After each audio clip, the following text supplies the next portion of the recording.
Oh, I was muted. Gamers. I've just made a divine orb. I am a financial genius.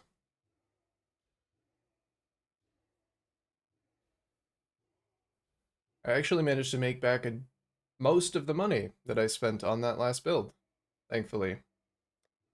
I only have a few more items up, which are probably overpriced. So I'm going to drop those down again. Flash sale. Get your items. Come and get them. I don't know what this is. That's getting slashed too.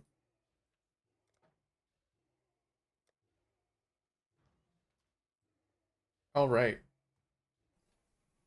So plan for today. More spreadsheets.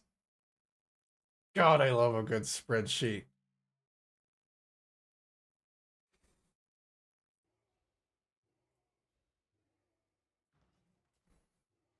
I have most of my scarabs here. I wanted to do a very low investment harvest strategy. With something that anybody, even if you have no currency, could get into. As long as you have a half decent build, you can do it.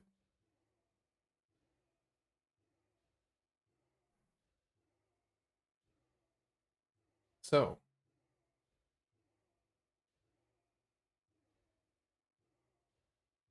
I'm gonna need to buy some more scarabs because I'm nearly out.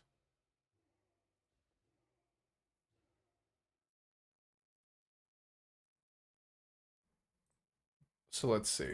I kind of just want to bulk buy all the scarabs I'm gonna need, so how many do I need? I have more regular cartography scarabs. That's not the right place.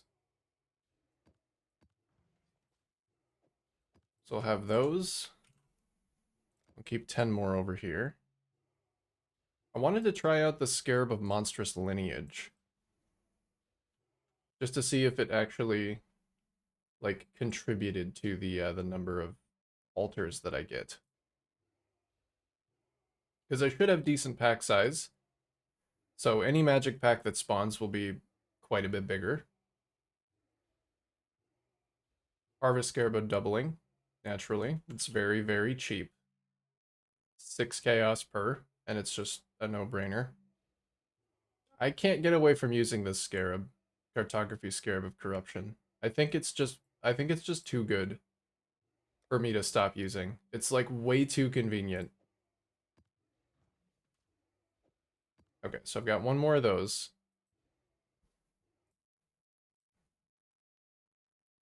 I'm going to need some more doubling ones. I'm gonna need at least 19. No, not 198, just 19. You know what? I might as well not delete all of my chaos immediately and just buy a divine's worth.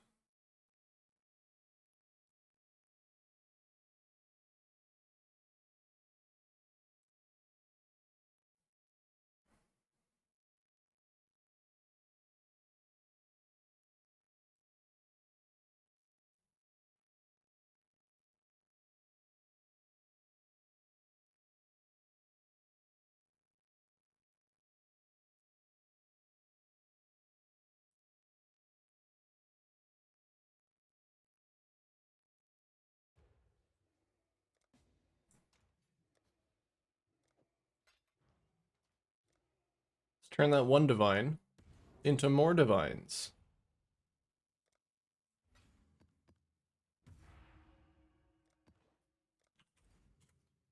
Thank you. All right, and then the ratio that I purchased those at 0.047. So we're not doing these. Doing doubling corruption cartography and what is the magic pack size one called? Monstrous lineage.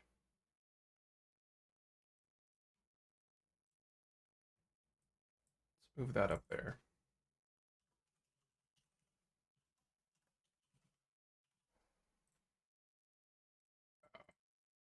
Gets cut off a little bit.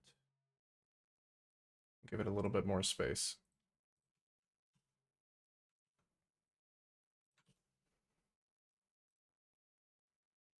All right, so doubling cost was 0.047.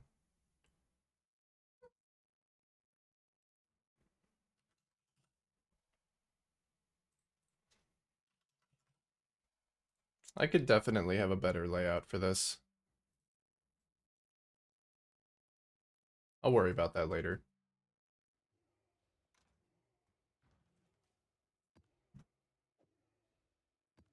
Okay, we have 10 more. Nope, get out of there.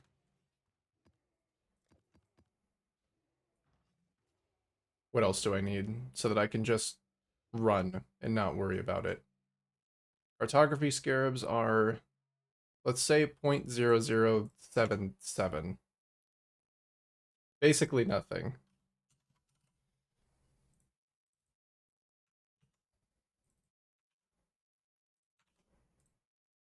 Basically nothing, but still want to be as accurate as I can.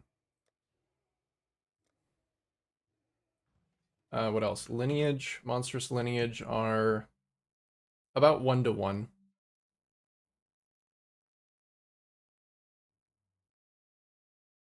So it's very difficult to, yeah, they're about as cheap as the actually it might be better to track this one in chaos cost. Let's just say that they're the same. Oops.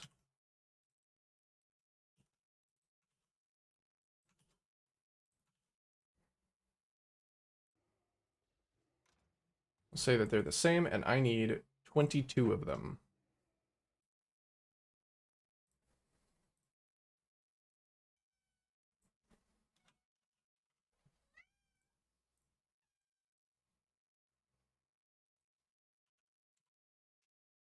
Oh, not 2, I need 22. Somebody's gonna have a bunch of these things, though. I honestly wonder... I'm gonna have to buy these in a bigger bulk. Because who's just gonna give me, like, 22 of them? Unless maybe, like, this guy.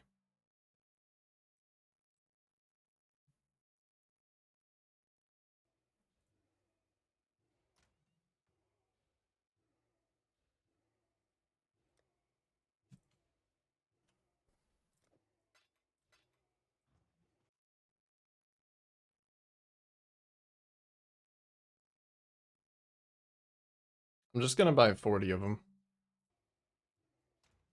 Because it seems like it's gonna be easier to buy them in a larger bulk. Because they're actually so cheap. Be difficult to get somebody who wants to trade for, like, 20 chaos.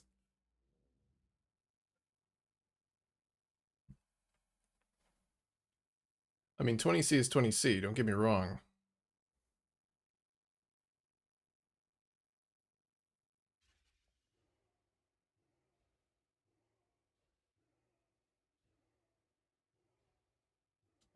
Oh. Joined the wrong hideout. Whoa, quite the hideout. My goodness.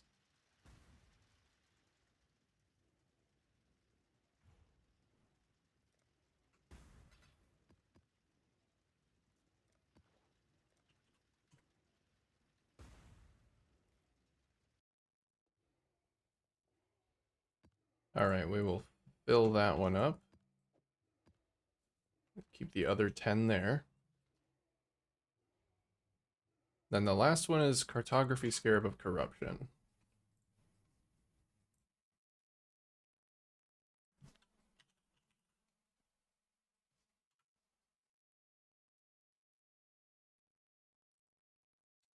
Which I need 28 of. Hello? Ooh. Somebody wants to buy? Which ring is that? That's the Frostbite on Hit ring from yesterday. Well, a far cry from a power charge on Hit ring, but dropping 3 divines is nothing to scoff at.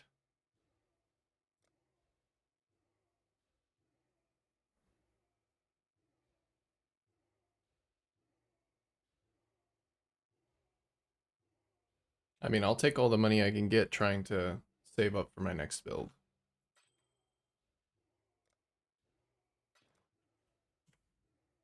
Thank you.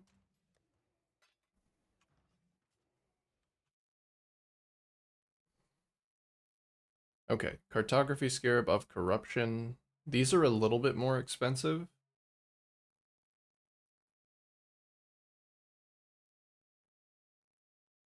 I'd like to get all the ones I need in one trade. So let's just buy 30.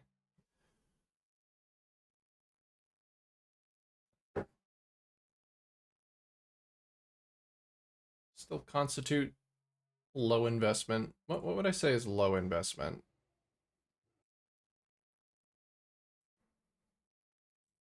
It was 0.045.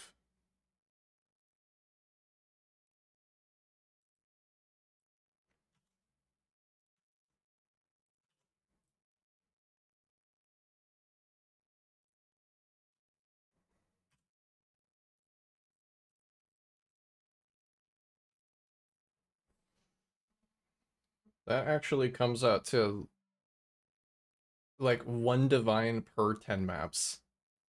That's pretty low investment. Is that the correct price of the corruption scarabs?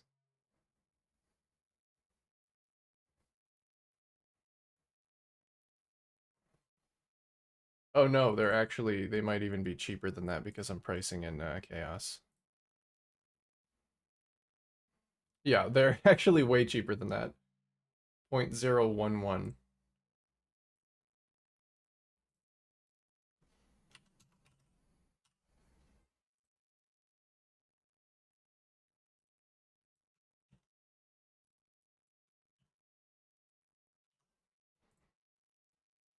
Yeah, I would say that like half a divine per 10 maps. I get away with like under 2 divines for 30 maps. That's pretty good. That's pretty low investment still.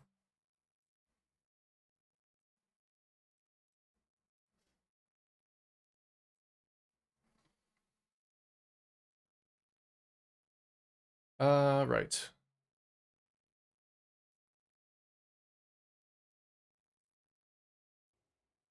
I mean, this is, it's weird, but this is actually the most expensive part.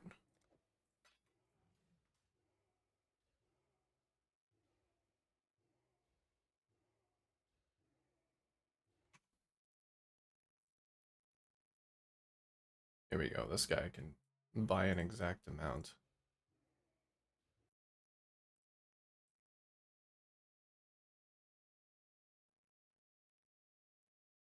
No, the doubling ones are more expensive. It's the second most expensive part.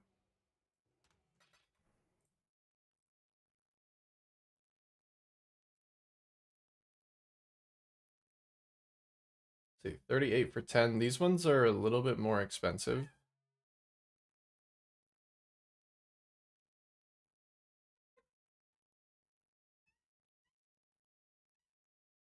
Hello. Hi. You want some attention?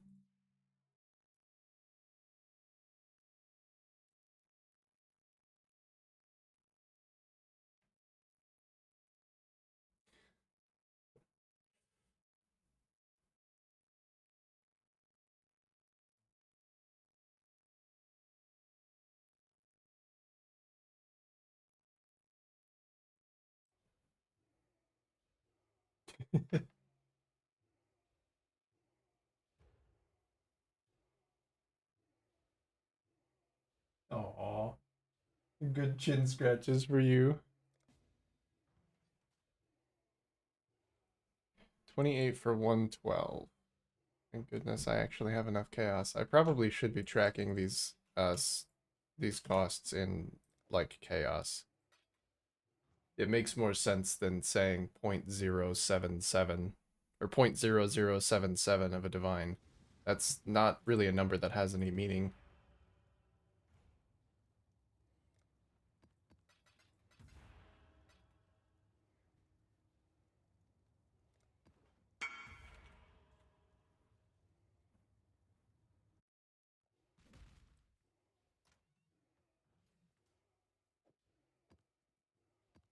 Okay, there we go. Got my 10 extra there. So all I have to do is just slam those bad boys back in when I'm out. So let's see. I spent 4 chaos per on those ones.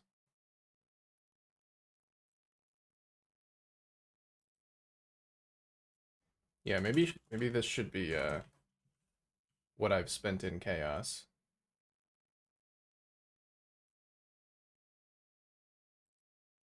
So corruptions were 4 per. Problem with the cartographies though is that they're so cheap. I mean, I guess they're about 1 to 1.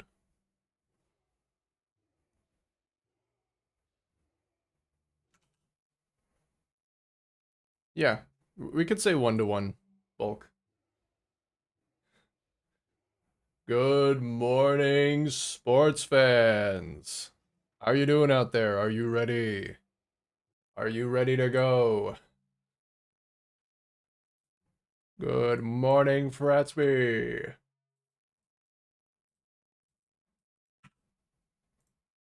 How's it going, buddy?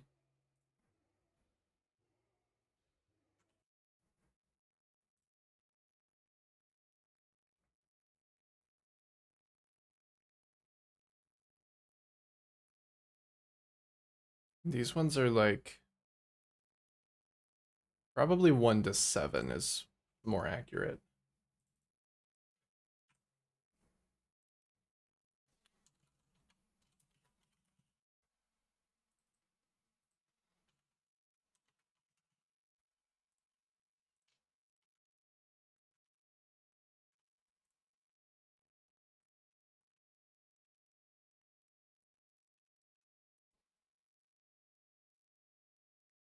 Okay, yeah. So expenses end up at basically exactly a divine worth of chaos.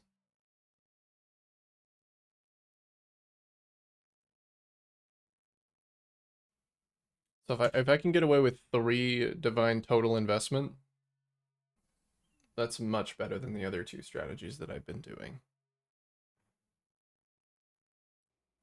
All right, I think I'm ready to go. Not too bad. Finished all your meetings today already and just need to play catch up from your internet being down. Yeah, hopefully that doesn't take too long. How am I? I'm pretty good. Today's a good day. I've got a plan. I've got a build I'm looking forward to playing. I didn't get the worst sleep that I've ever gotten, so that's pretty cool.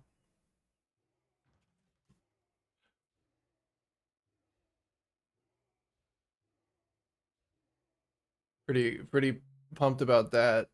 Yeah.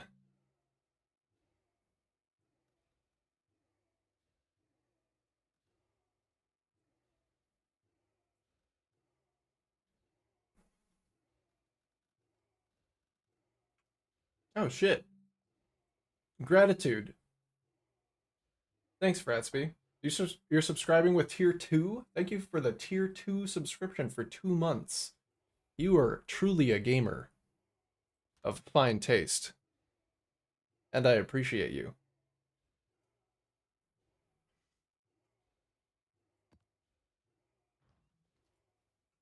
How long does it usually take you to do like a day's worth of work? Do you have a lot of downtime? Like, would it take you the whole day to catch up? Because if you're already done with your meetings for today, hopefully that won't take a long time. Enjoy your emote. All for the emotes. I want to get some more. I I need to figure out who that artist is because that artist does really good work. It's just been so long since I've had anything commissioned that I don't remember. I don't even have the original version of that emote anymore, like saved on my computer. That was like 3 computers ago. I'm kind of hoping that I can get the original of that and then like some new stuff. All right, let me start running these. I think I'm good to go. I've got all my costs calculated for what I'm spending. Tracking. I doubt that I'm going to be dropping any Sacred Blossoms, but I guess I'll leave it there just in case. Yeah. Let's game. I don't want to deal with Harbingers. That sounds annoying. I think you're just here for the zip line.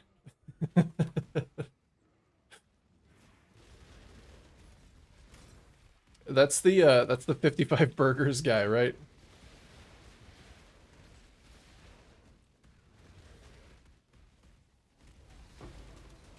The some of his skits are so unhinged.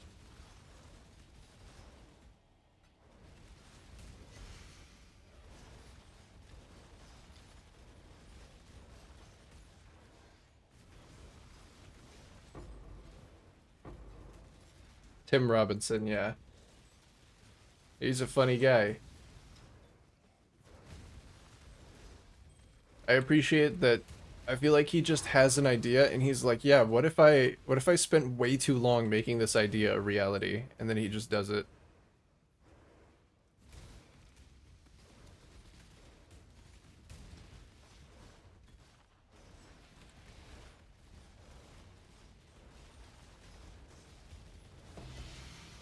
Ooh, tier 17 already. Very nice.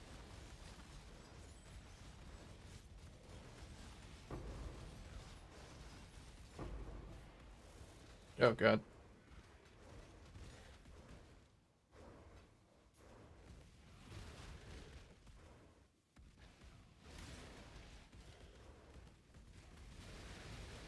Honestly, I feel like that's how all comics should operate. If you have a stupid idea that you think might even be remotely funny, like go ham on it. Make it a reality.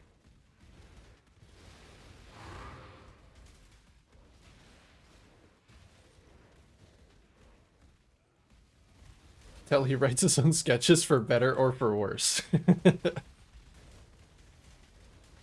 I think that's a good thing. I think even if he ends up with some that are like, what the fuck is he talking about? You can still tell that like the care goes into it, and it's something that he wants to do.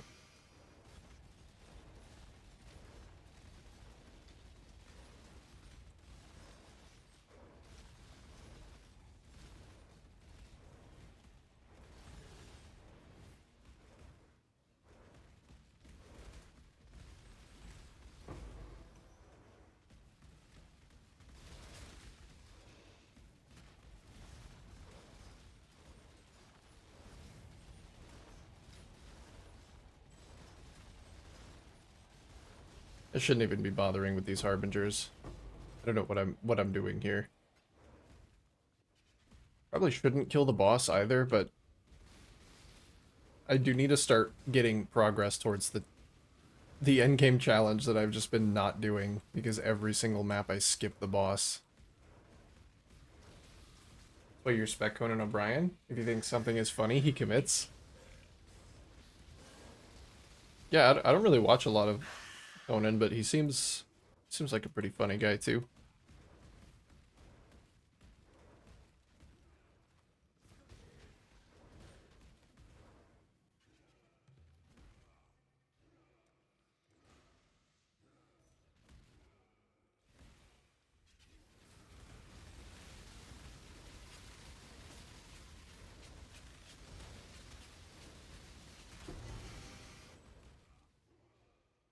I can respect anybody who just does something because of they have a lot of love for it.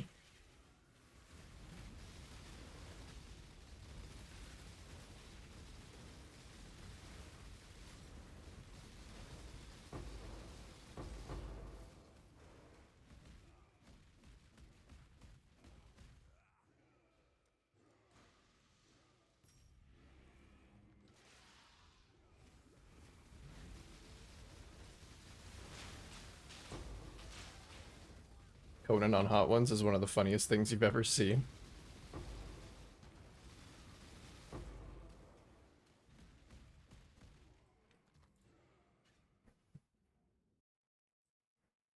I'll have to check that one out.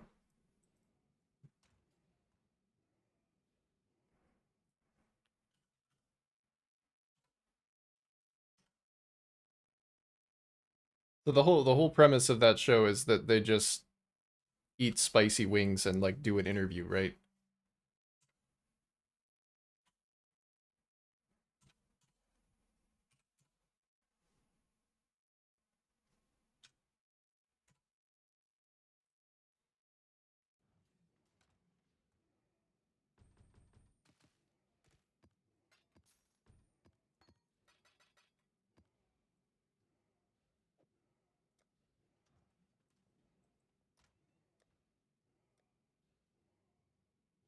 Oh yeah, maybe I should grab... I'm just gonna grab all these because I'm pretty sure these ones are free.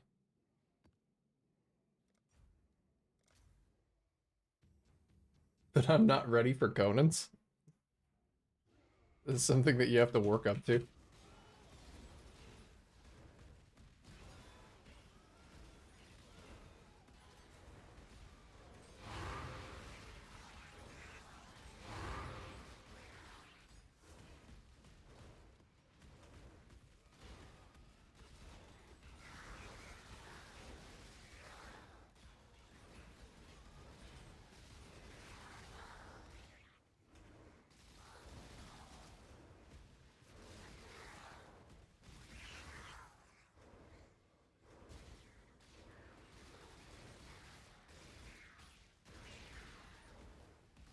Full dive it.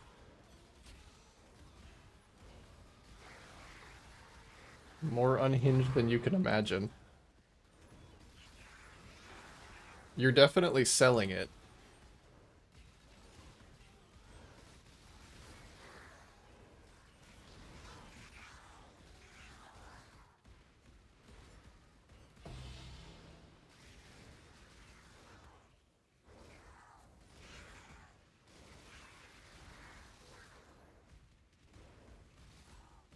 How long is it?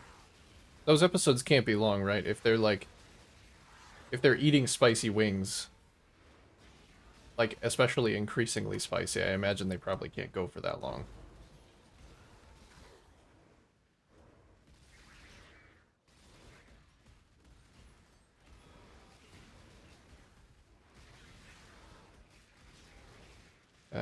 I'll kill the bosses in some other maps.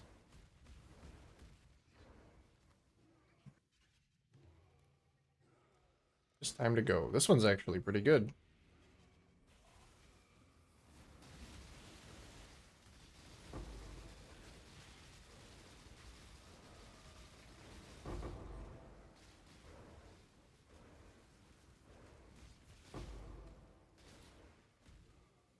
Oh, this one's really good.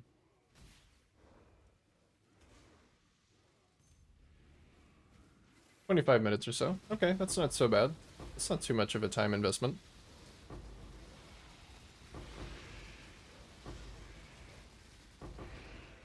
We do need something new to watch.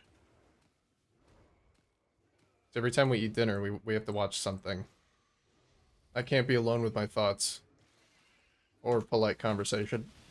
I don't know what to say. I don't know what to do with my hands. And we just finished watching Adventure Time. We watched all 10 seasons. So we've had that for a long time. We need something else.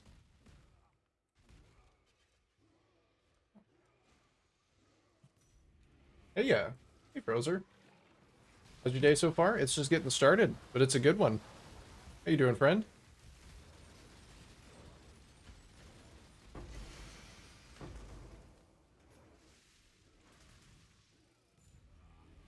I'm just harvesting. If you can believe it, I like this mechanic. I don't know why. Something about it.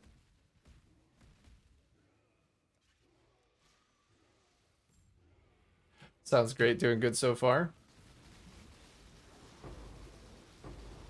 Good. Quick and easy dopamine.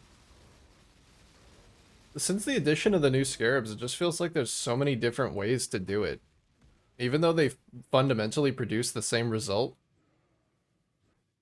it's a good time. It also feels like it's like the most liquid currency that I can get out of a strategy. A lot of the times you'll drop currency doing a strategy and you're like, what the fuck do I do with this? But juice is very easy to part with. It's very easy to figure out what to do with.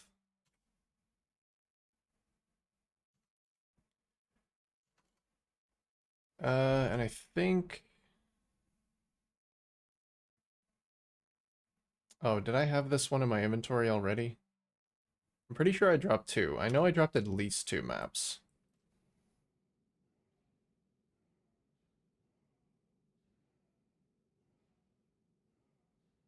Oh, I was grabbing cemeteries. Or was I? No, but I am dropping cemeteries. That's... Okay, so I did drop 3 then.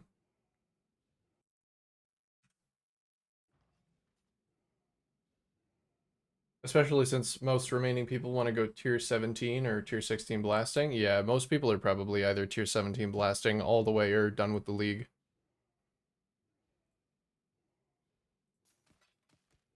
But I'm a simpler man. Also, I don't think I could. This build like just barely gets there on low rolled tier 17s. Most people are doing like back to basic farmings with builds that don't care about mods. I don't know how they've gotten to that point. Probably just sticking to a single build, I would imagine. Instead of making like 7 builds and 4 that don't work very well. Maybe I should try that strategy. That seems like a pretty good one. But I think this is probably the last harvest strategy I'm going to be able to do. I don't really think there's anything else I can do. I don't think there's any more information to cover.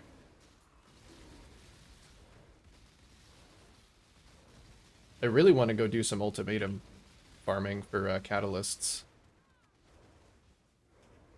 But I don't have a build that can do it. So that's what I'm saving up for right now.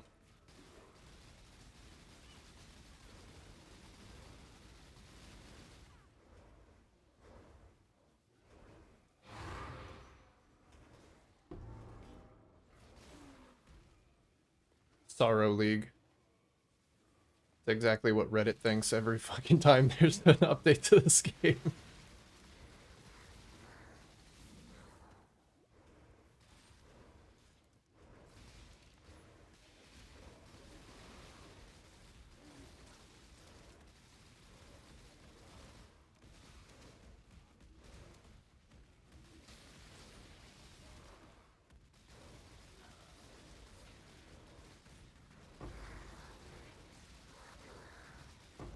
Did I miss my crit chance, Brock? I think maybe I did. Or those guys are just very tanky.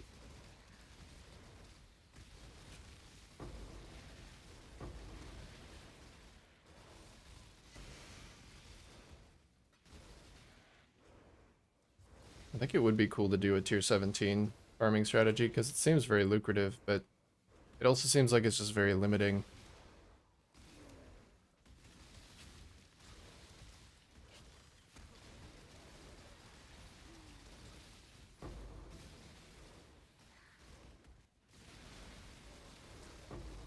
Like, there's so much more freedom to farm farm tier 16s. This tier 17s just spice things up so much.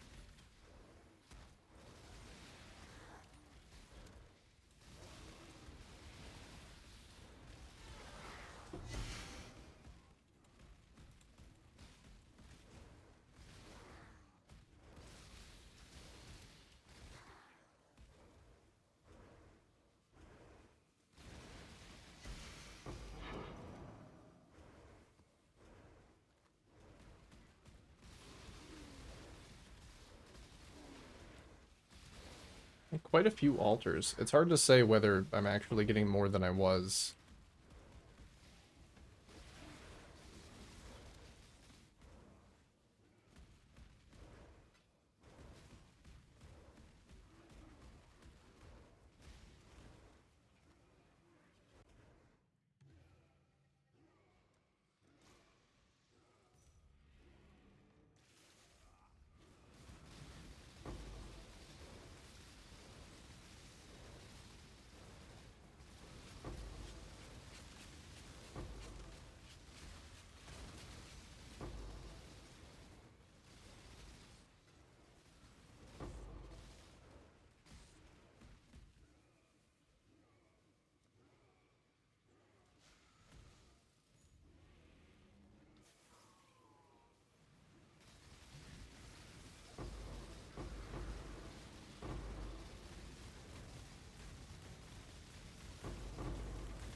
My, a lot of stuff going on.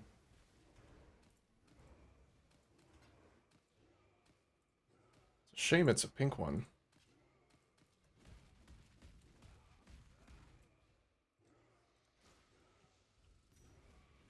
Just want to make sure. I have, yeah, I have very high chance to grow yellow.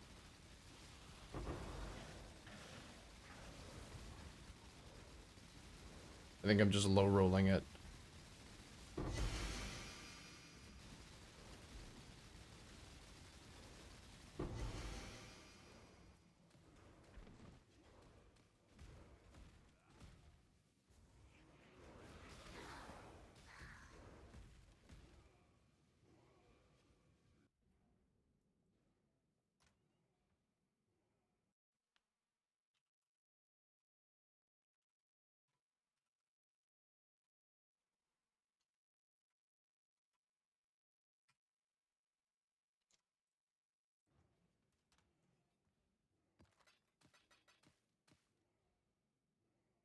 Was it this one that I was going to be able to do?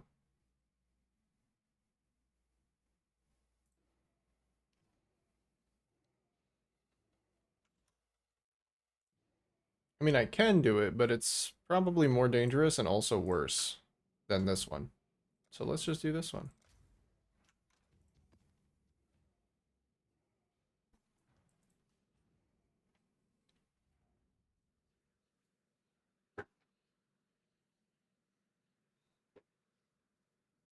The sleepy little man in the corner there.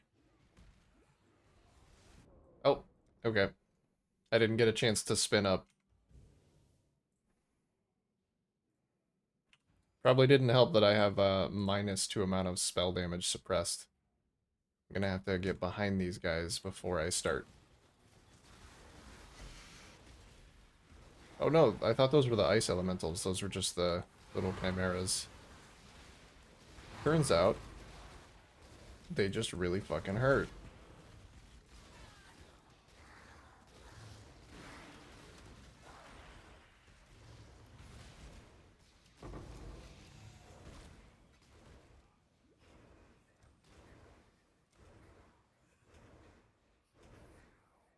Hmm, I really want that one. Even if it's gonna kill me. It probably will kill me, like, very quickly.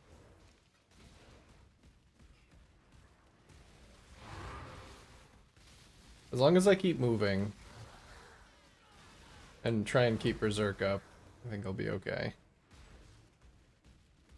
And also maybe disable the Delirium encounter because that's not helping. That doesn't help anybody.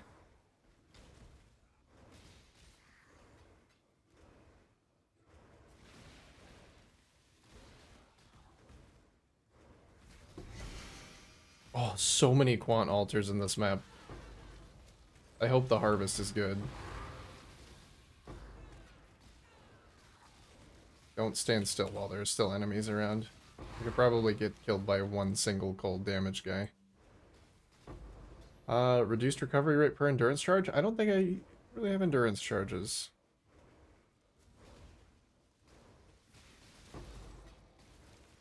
I am making everything really dangerous, though.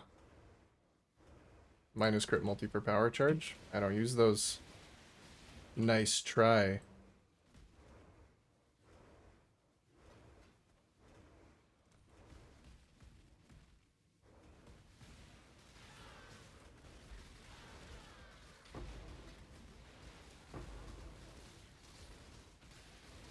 Oh no. Okay. Can't get stuck in a tree while this is happening. All these enemies are super juiced.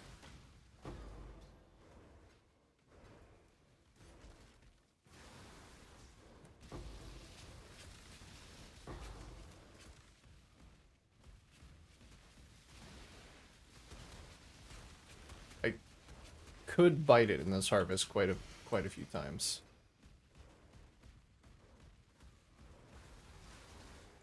Ow. Or outside the harvest.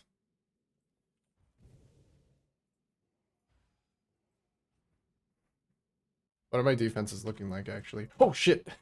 No, why were there enemies there?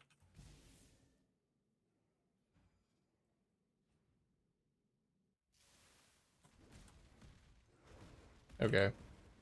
I have to stop. I'm going into the harvest. Get this map, go in. It's not even that good. Oh man. Res is actually still fine. Oddly. Don't I have like minus, yeah, minus 50. Oh, with my flasks up, it's fine. So as long as I'm killing stuff, it's okay. But the downtime in between packs is very dangerous. Or just, you know, if an enemy decides to do an undodgeable ability. Well, there were a lot of altars in this map, but there weren't really... Like, I just can't do anything. Fucking literally undodgeable ability.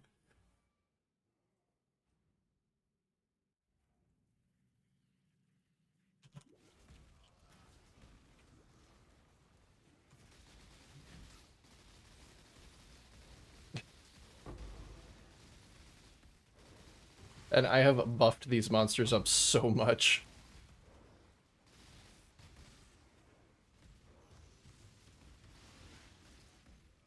Okay, come over here where there's no bombs on the ground. Oh, okay. Well, I guess I lose this whole map because I did this to myself. Look at all that extra quant though. That's like an entire map's worth of quantity.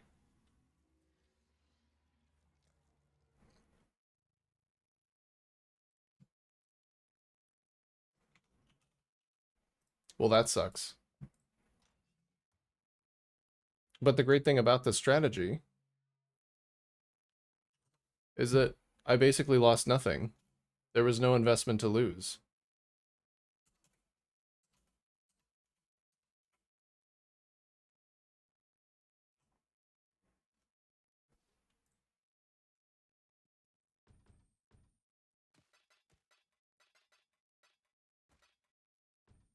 Oops.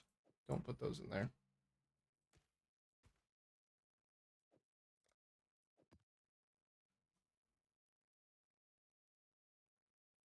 This one's a lot more chill.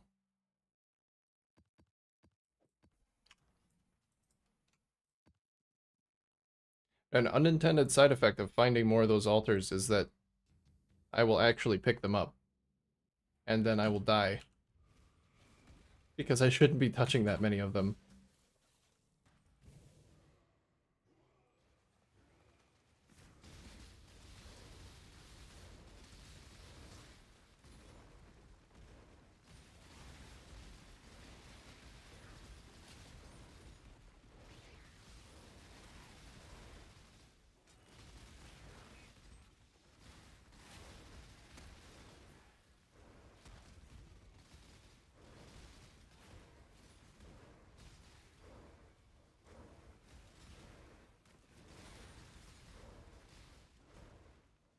Okay.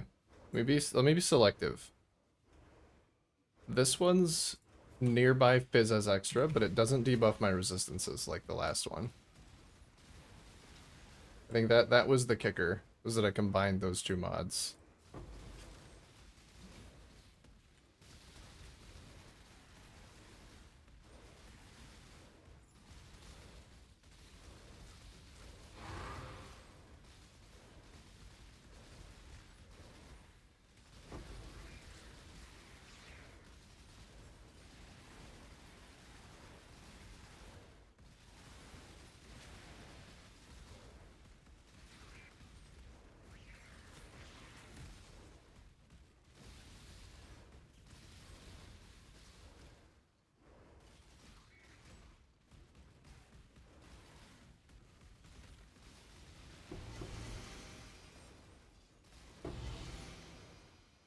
More tier 17s.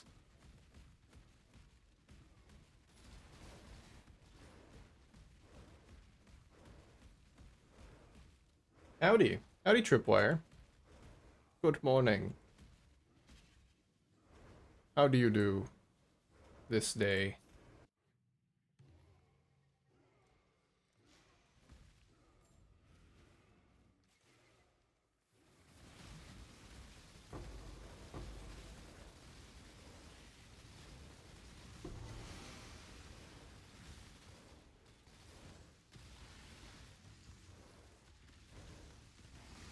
Okay, well this is just the fucking worst.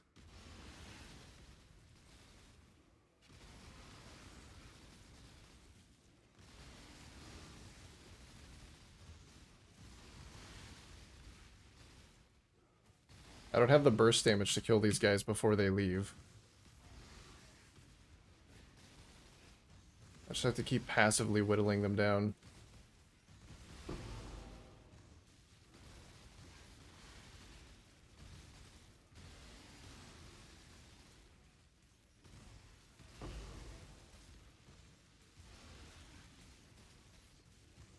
Yeah, it's just one of them. I can probably stick on him. Just 3 of them summoning bombs at the same time is not going to work out.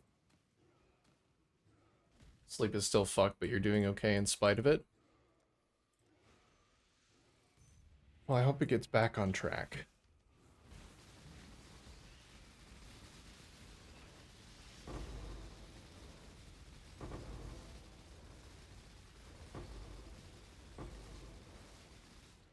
When you say still fucked, do you mean like from Diablo?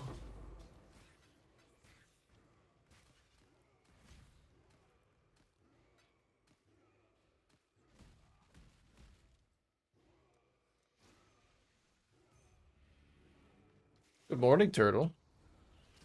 Welcome. How? God damn it! It's always that one burrowing scorpion that gets me every single time. I can't avoid them being melee, so they just get free damage off.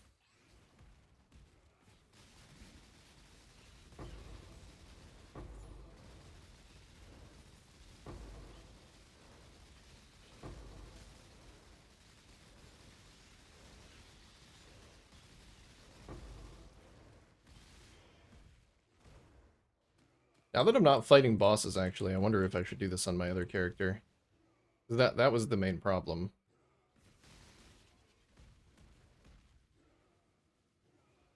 Morning, it's 12 p.m. It is 11:14 a.m. in my time zone, my guy. But you know what? It's 5 o'clock somewhere.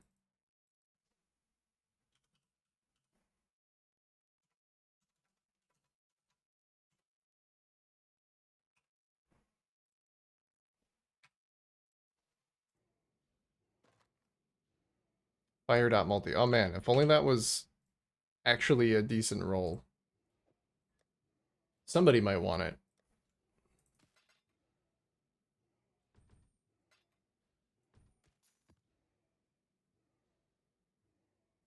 Can't sleep in no matter how bad you try. That's how I feel. I always end up waking up. Whenever I try and sleep in, I always end up waking up before my alarm.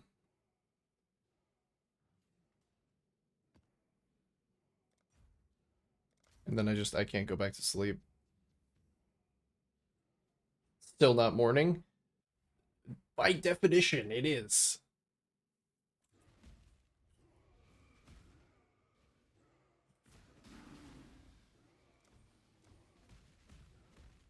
It's my personal morning as well.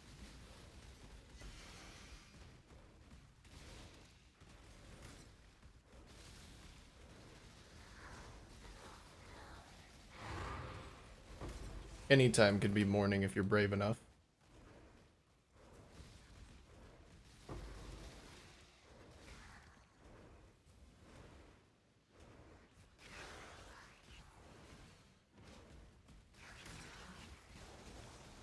Ow. Okay, that one's free. That one literally doesn't hurt me at all.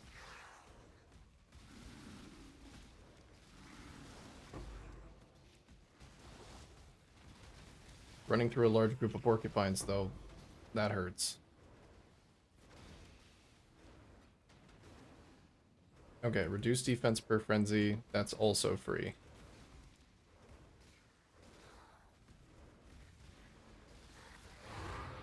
Technically, you've always had a good sleep schedule if you woke up in the AM. That's a weird thing to take away from this.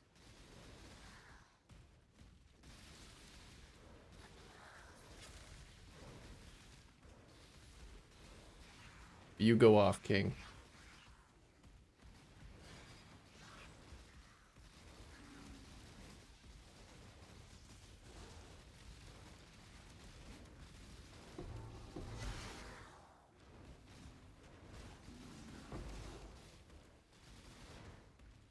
That's what you said, though?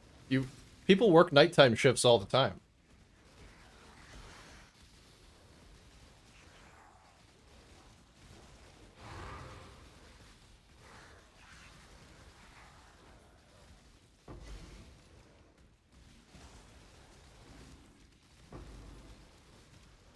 Think about that.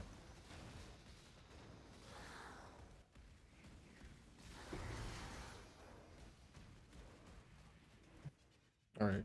What do we have here? Why? Why? How? How is this possible? What is the distribution here?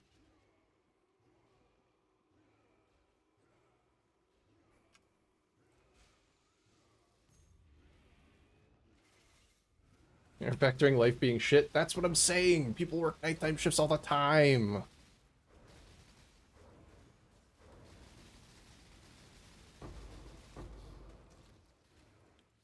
It's devoid of all context. Gotta factor in preference, lifestyle, babies. You gotta factor in babies.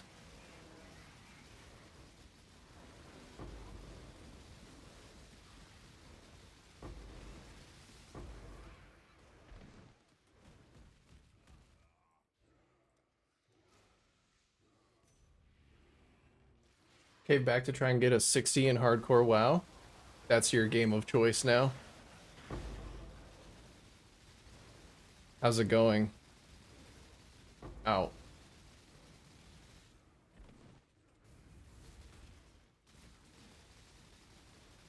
What's your progress looking like?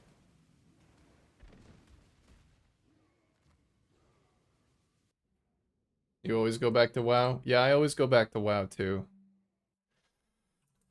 It's just a fact of life. It it just feels like a comfortable constant, you know?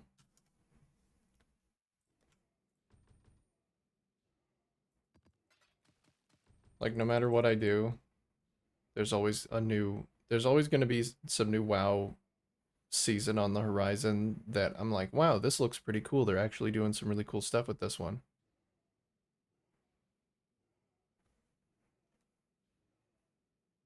I imagine in your case it's probably different because if you're playing hardcore, then you're doing classic, which I didn't play, so I don't have the nostalgia.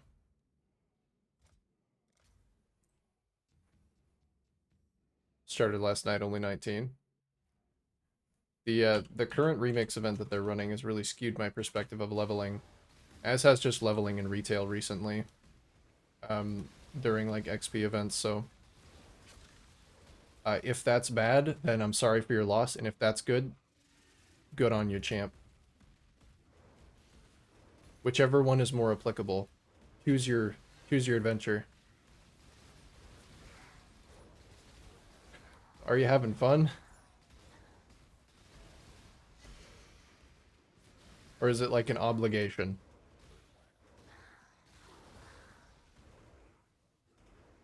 I know the answer.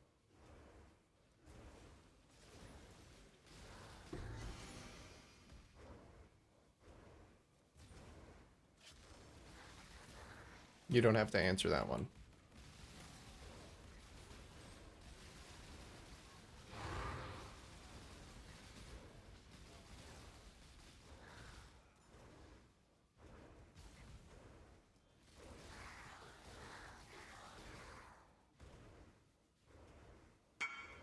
Love classic and retail and all the classics?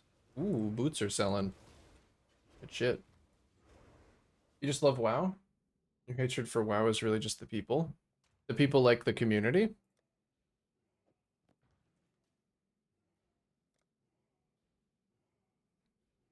Well, I'm glad to hear that you're not a supremacist.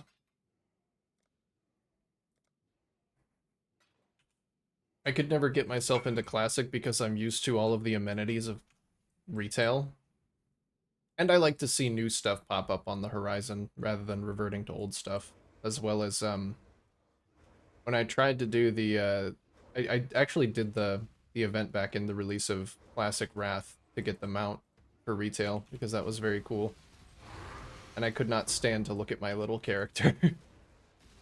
I did intentionally make the ugliest gnome death knight that anyone has ever laid their unfortunate eyes on.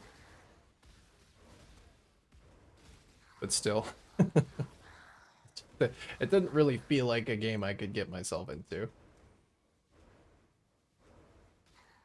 Ooh, that one's gonna hurt for a low amount of quant. I might not take that one. Yeah, which is just more so a retail thing, because you don't play Classic to play with people. Yeah. No, I totally get that. I have some really positive experiences in retail WoW, but then sometimes, like, most of the time when I have positive experiences in WoW, it's just, like, doing the fun stuff. When I'm, like, 2 seasons ago in Dragonflight, I actually did try and do, like, Mythic Plus. It was the deepest into the game that I'd ever gotten, and I had some shit shows.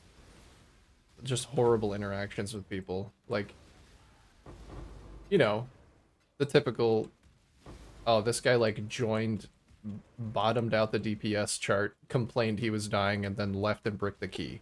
And that happened like multiple times. People are just assholes.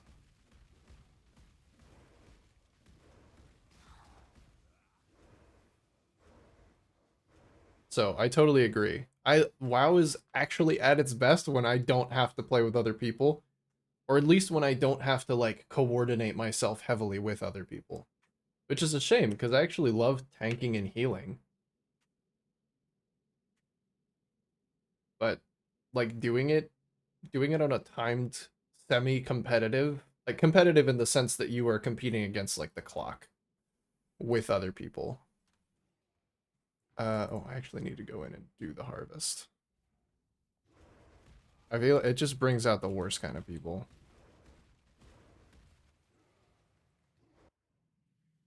But like leveling a new character, learning a new class, getting excited about like a new like a transmog that you're trying to farm, man, I love it. Just questing and flying through the world and rare hunting. Pretty cool.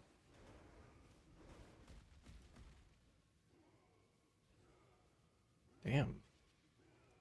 These harvests are garbage.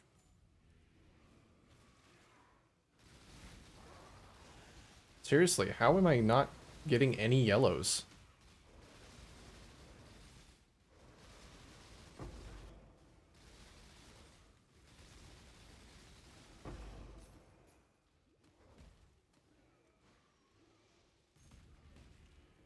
But yeah, I'm sure you know what I'm talking about.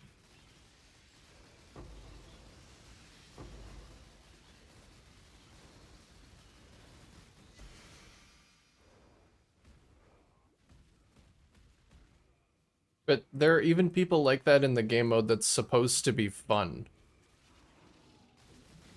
There are people that just like ruin everybody else's experience because they like to, I guess, I feel like they like to be upset. They're just people who like to be upset about things and then leave and ruin everybody else's fun.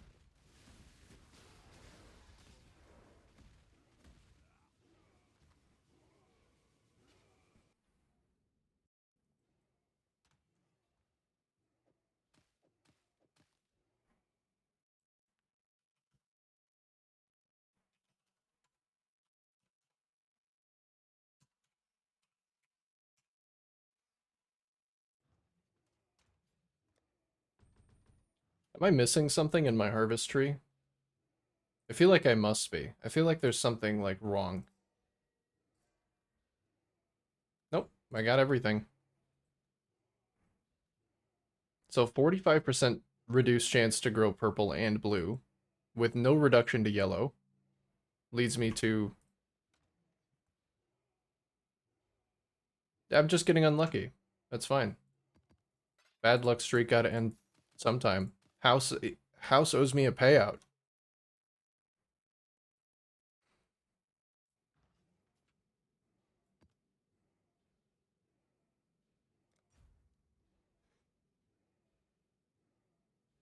Don't understand people that take it so seriously. I mean, I'm okay with people taking it seriously. Like, if you're... But if you're queuing into like not queuing. If you're grouping up for a Mythic Plus or like anything higher than a normal raid, I can understand taking it seriously because that's content for people who like to take the game seriously.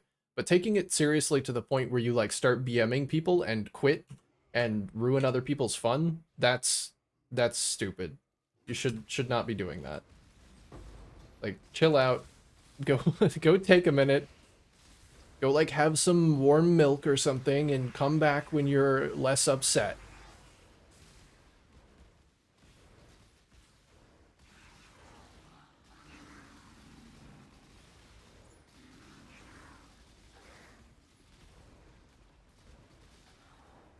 Don't take it out on people who are just trying to have a good time and like cooperate.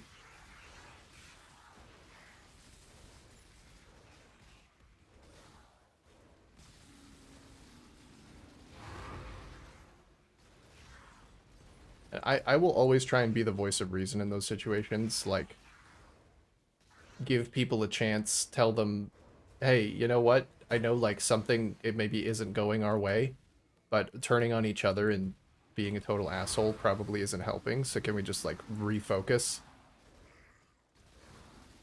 Most of the time people are loath to listen to actual solid advice that will like help everybody accomplish their goals. Everybody joined because they wanted to complete this thing, this cooperative thing.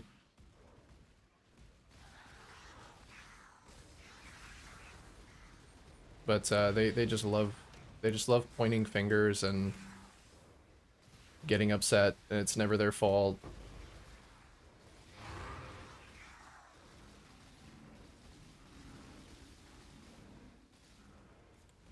So when you say that hell is WoW, playing WoW with other people, I totally understand.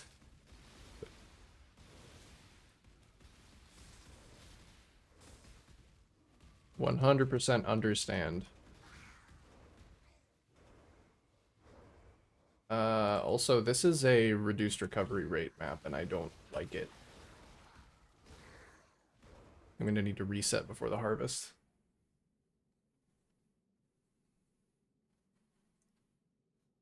Especially when they're the ones that play the game 15 hours a day, acting like they don't have time.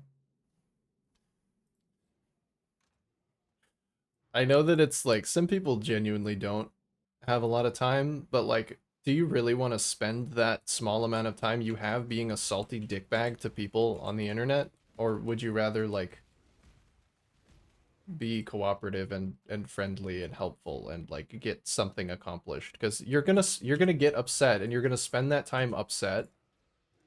My God, I'm gonna have to reset again before this fucking harvest.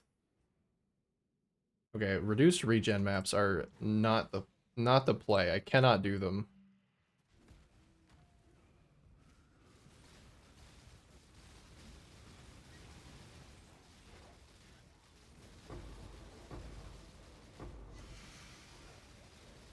I'm gonna have to jump straight to the next harvest. I'm gonna need to loot after.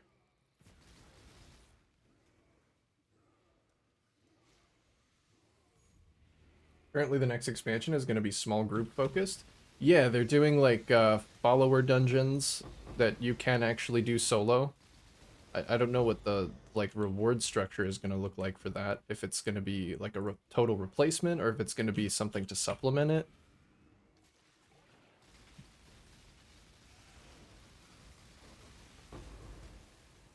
I mean, definitely, like having the option to play WoW solo would make the game so much better, I feel. Which is weird because it's an MMO, but yeah, hell truly is other people sometimes. Yeah, I love solo content. I spent basically all of Dragonflight trying to figure out what class would be the best to play if I just wanted to solo all world content. Like, I knew I wouldn't be able to do it in dungeons and raids, but certain classes really can just get away with soloing like most open world content. But unfortunately, those classes are most of the time like tanks. And tanking while questing is just not the play because of the way things scale. Like all of these pieces of content are designed to be played in groups.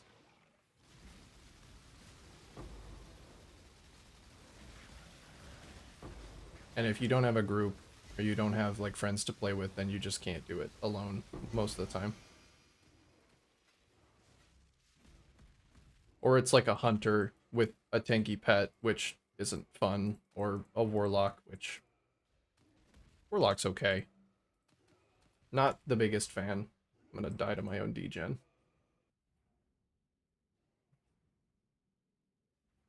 I really cannot do, because it brings me up to 97% less recovery rate.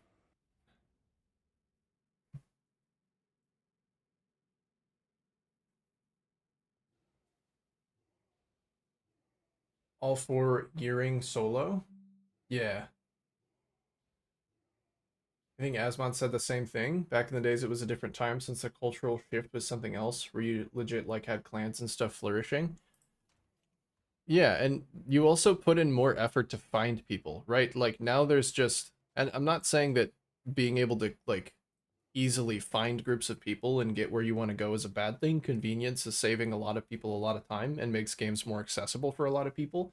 But if you had to spam global and trade chat to form parties in the olden days, you were probably less likely to want to throw a wrench into that party because it took you a while to get that set up. And like if you had a regular raid group, then you probably didn't want to cut ties with that group because it might take a while for you to find something else. So it was closer to like real life where if you're in the room with somebody, you're probably less likely to want to be a dickhead to that person than if you're like on the road next to them. That's why road rage is a thing. Is because you have a barrier of separation between you and someone else that ameliorates what kind of consequences you have to experience when you're an asshole. You don't have to like face to face interact with somebody who might just like either punch you in the face or like stop talking to you and then you have lost that connection.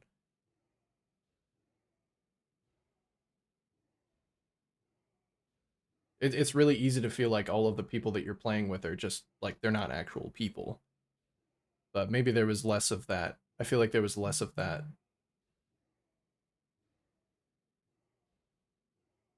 You love bear, druid bear. You wish bear could DPS. I've been playing a druid in the remix event, and it is a lot of fun. I do really like bear. I've been rediscovering my love for all of the different druid specializations because I initially just wanted a healer, like to fill out my roster. I wanted to make sure that I was going to have a solid crew of characters when they did the warband stuff. And then I'm like, you know what? All these other specs are really cool too. And now I'm not so sure. I also thought I hated balance. Uh, but you know what? It's kind of fun as well.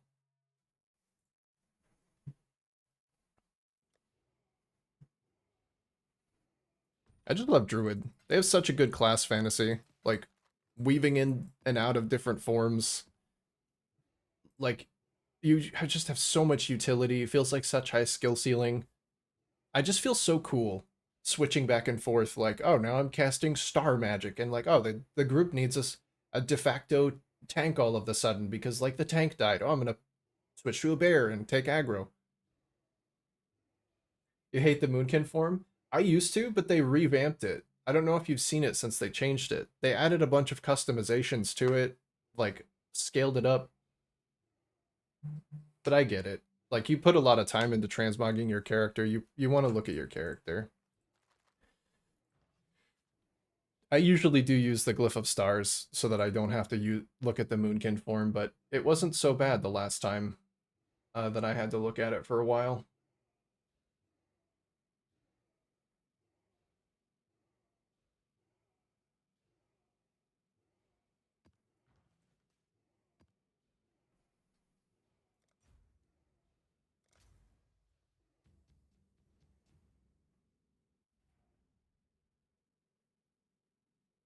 Random dungeon raid group seems like they could lead to an almost COD lobby experience at times.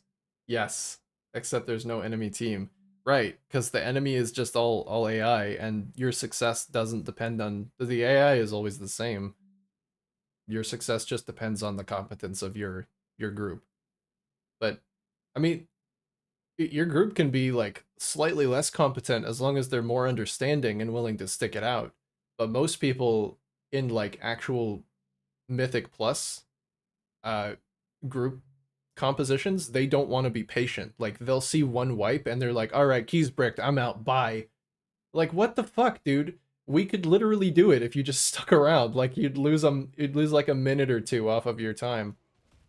There are people who talk like they do this for a fucking job. Like you are far from the best Mythic Plus player and like WoW in all of WoW, right? Why are you treating it like this? Why are you being so serious?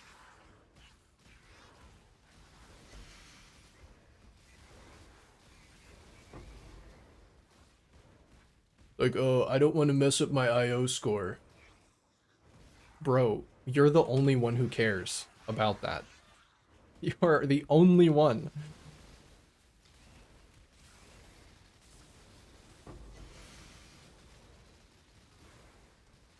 It's it's like being a doctor, okay? If you have gone to school, if you have gone to school and like done a residency and you've had like fucking 10 years of medical practice experience, you get the right to be a little bit snobby because you probably know what the fuck you're talking about and like what you're doing and what you're doing is important. Like there's just no reason for people to take it that seriously, but they all do. Those are the worst kind of people.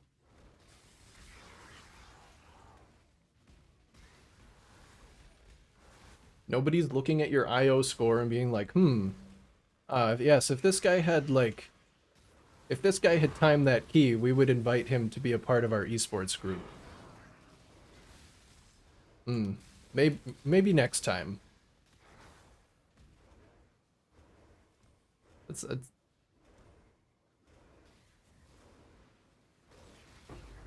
just so silly.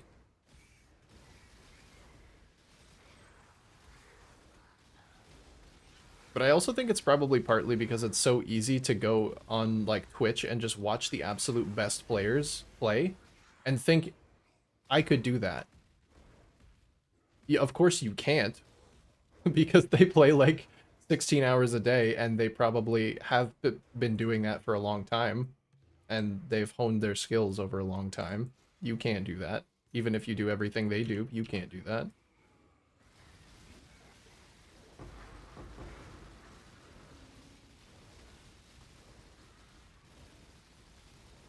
Like back in the day, the best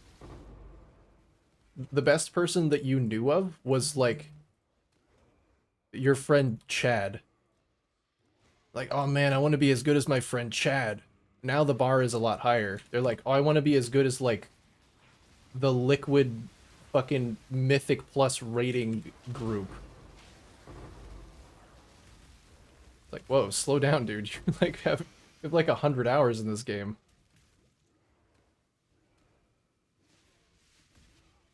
People just need to shift their perspective for the content that they're doing and understand that they're not gonna reach that level ever. Yeah, if you were really that good, like you'd already be. It's people shooting outside of their ability, aiming outside of their competence.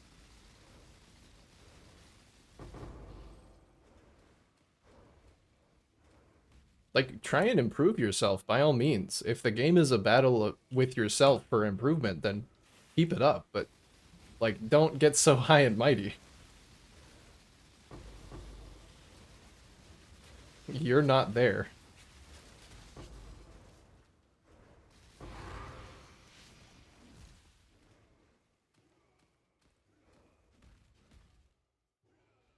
People will reject you for Raider IO shit, but that's the perpetuating problem is because like, oh, my Raider IO score is low, so I'm gonna get rejected. But the only reason that the people are rejecting you is because they also think that same flawed mentality.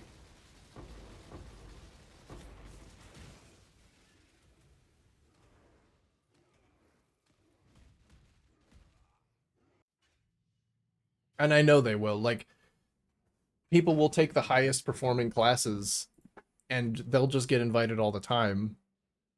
And I think Feral Druid is like one that's been underperforming for a long time statistically, and so they just like don't get invited to things.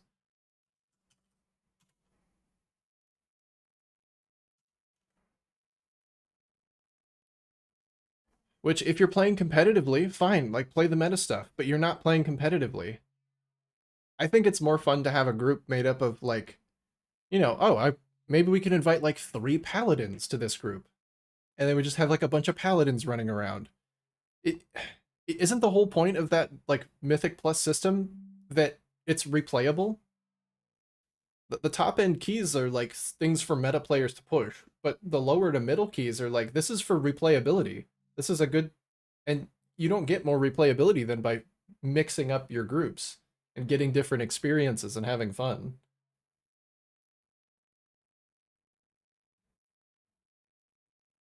I don't know how Blizzard doesn't ban Raider IO. I feel like you directly link it to a loss of money for Blizzard. You can link it to a loss of money for Blizzard. You think so? Like people who want to play the game for fun are just less incentivized to play the game because there's no there's no way that guy playing the game for fun can compete.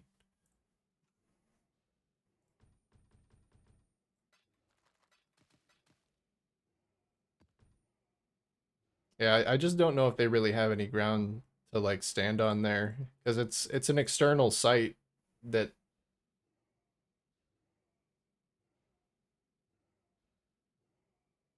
like it all it's doing is giving information. It's not false information. It's not competition. It still relies on the game being played.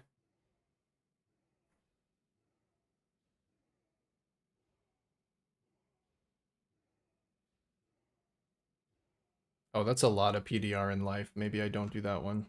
They're gonna be very tanky.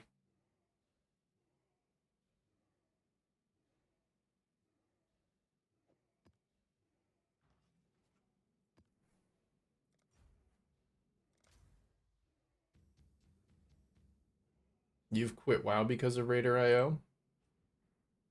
I mean, I just elect not to care.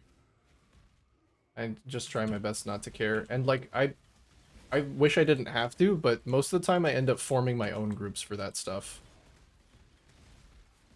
Like if I form a Mythic Plus group, I'm not going to tolerate people being jackasses. If I form a raid group, I'm not going to tolerate people being jackasses. Like it will be a learning group.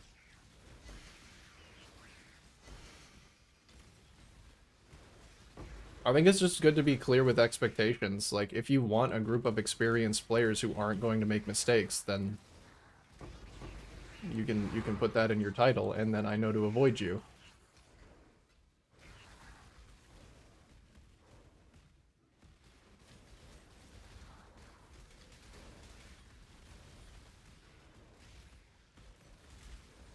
And I don't think it's ever been such a widespread problem that it's like caused me to quit.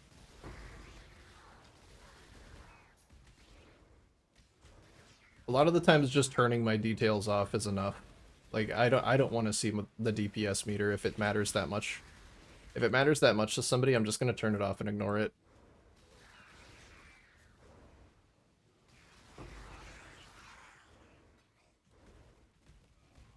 DPS meters are just a fucking plague, honestly. I hate them.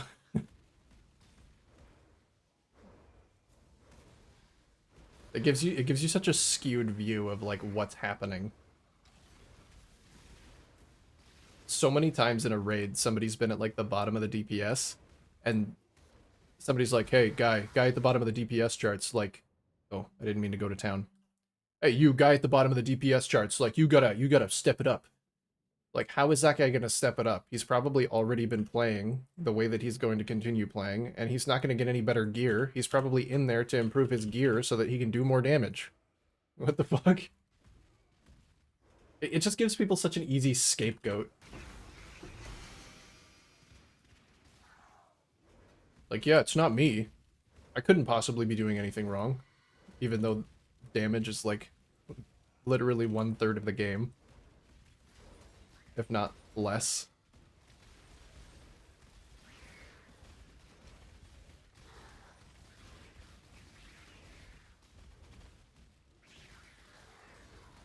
And some raid mechanics are DPS agnostic, like they don't care if you're doing damage or not. If you fail the mechanic, you fail the mechanic. Yeah, guy at the bottom of the DPS chart. If you did 5% more DPS, I wouldn't have stood in that AoE. Step it up.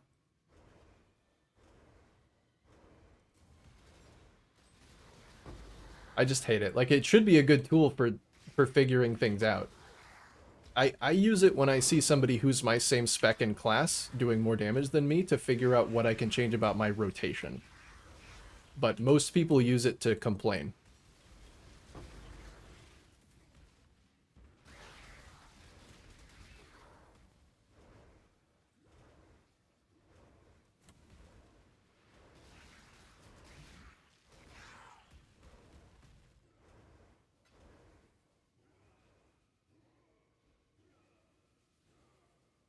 DPS meter is good for laughing at all the dumbasses that act like they're hot shit, but usually they're the worst. True. DPS meter is also good for that.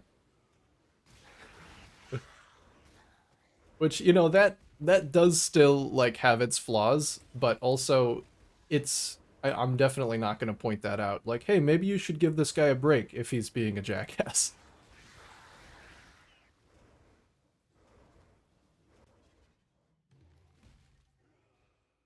But also, there's so many different factors that go into DPS. Like,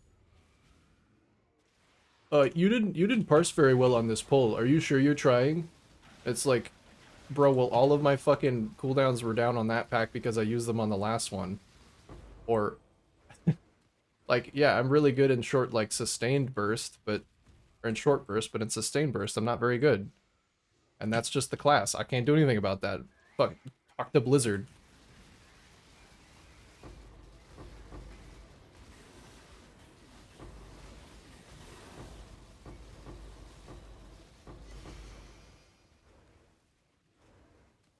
Ow.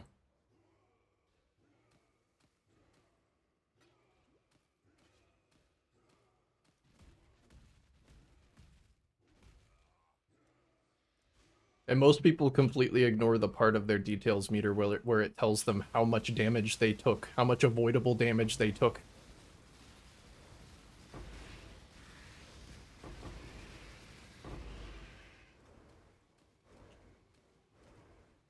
Like, you might have topped out on the DPS meter, but did you also know that the only reason you were able to do that much damage is because the healer was fucking sweating his balls off trying to keep your dumbass alive from standing in so much fire? I bet you didn't.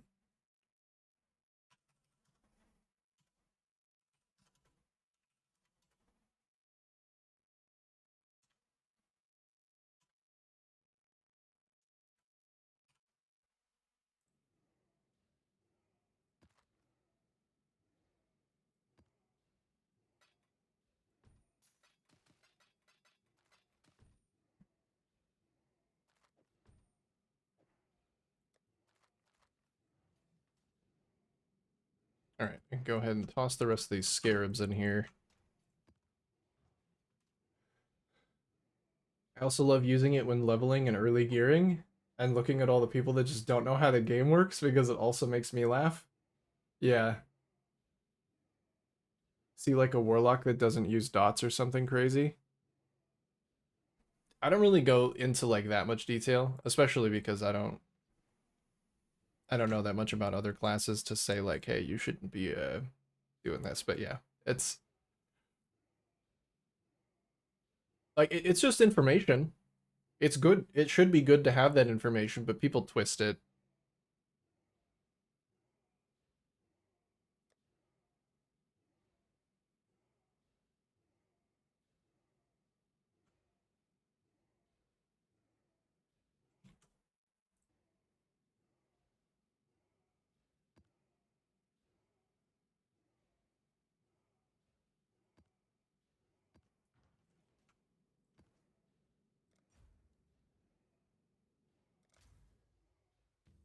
I've turned it off completely for remix, and I'm having a much better time.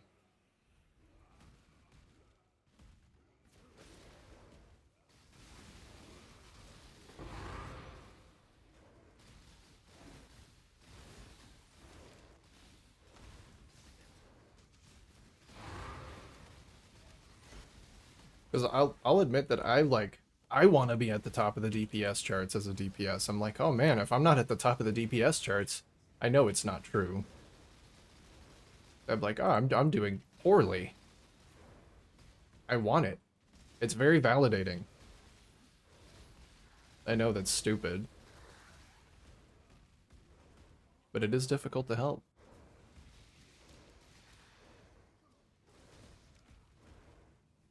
Usually turn it off after level cap. Oh, hi kitty. Hey, where you going? At this point, you just see it as screen clutter. Yeah, and I got enough of that. Oh, shit stain Steve. He is moving.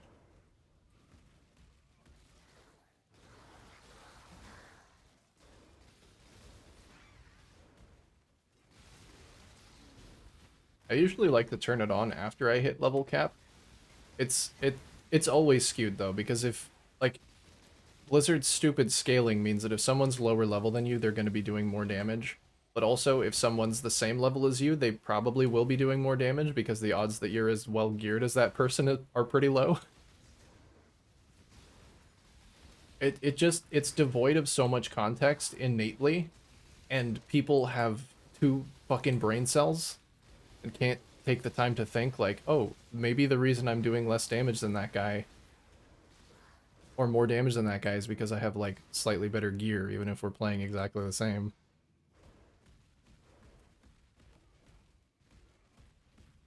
So I might honestly just keep it off or switch it away from damage and have it be like permanently unavoidable damage taken or like healing done so that I can congratulate healers, because that's something that doesn't get done enough.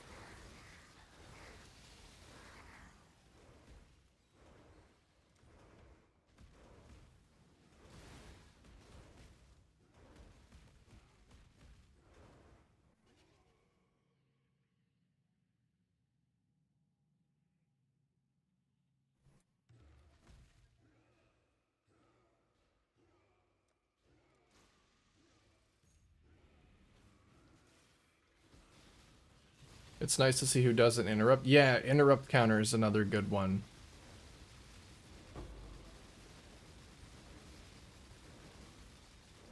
I always have my interrupt bound. I cannot play if I don't have an interrupt bound. It bothers me so much on, because like some druid specs just don't have an interrupt, or the one that they do have is on like a minute long cooldown or requires you to shift into bear form. And it bothered me so much that I like made a custom macro for the bear form incapacitate, even though it's not a good interrupt for certain, I think for bosses that can't be incapacitated. So I don't know. I mean, maybe certain people just never really like it. They never noticed that they didn't have one. But if I see that interruptible cast bar complete, it like physically hurts me.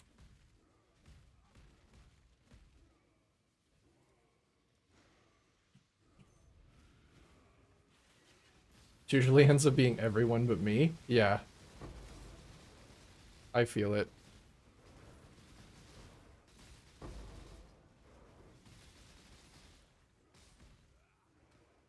Most of the time it doesn't matter because those casts are like, the casts are probably little things. But in like Mythic Plus affixes where you have to maybe not necessarily interrupt but cleanse. There was one in the last season that I actually did Mythic Plus where you had to cleanse these ghosts that would spawn, otherwise they would do like a big damage pulse to everyone. And it was painful. It was painful trying to get through some of those groups because some people just didn't get it. I don't know if they didn't have it bound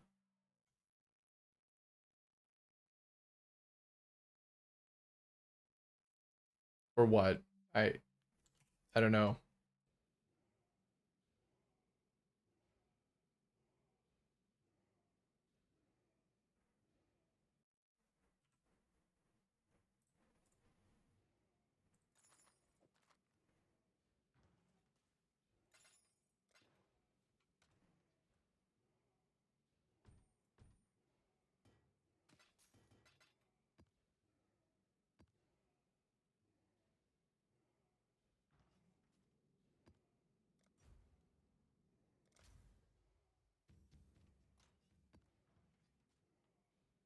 1 second.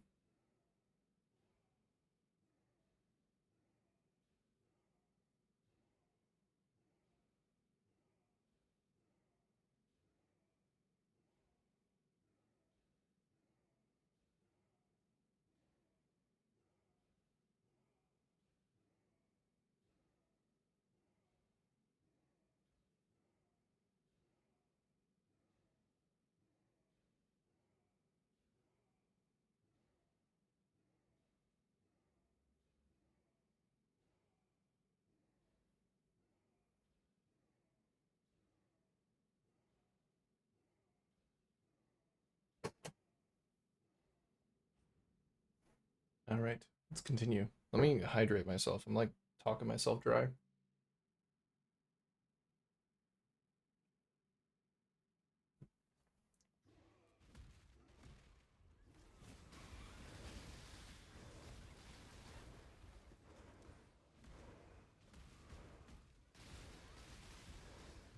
But enough complaining.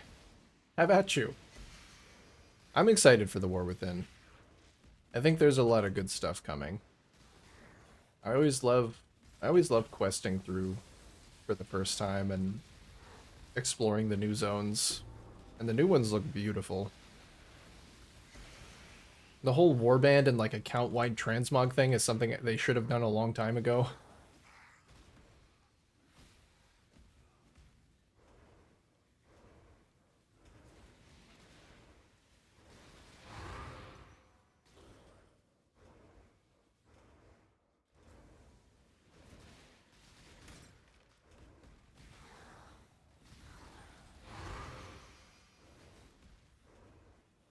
And yeah, like the stuff that's gonna let you hopefully do solo content easier. That sounds fun too. Honestly, I don't even mind if the content is like ridiculously hard. Some of the most fun that I've had in the game is doing like Mage Tower stuff.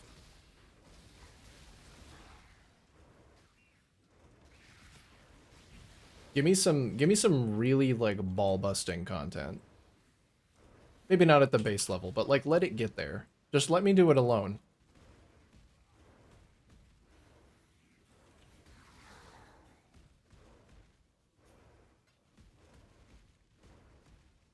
Even 3-man stuff would be nice. Yeah, like let it scale with the number of people that you have.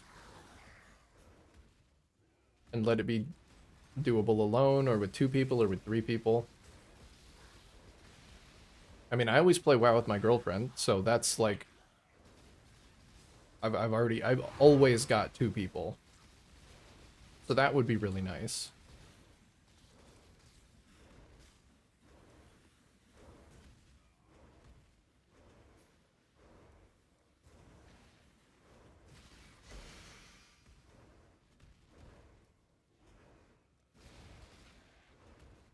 Okay, these guys are getting kind of buff.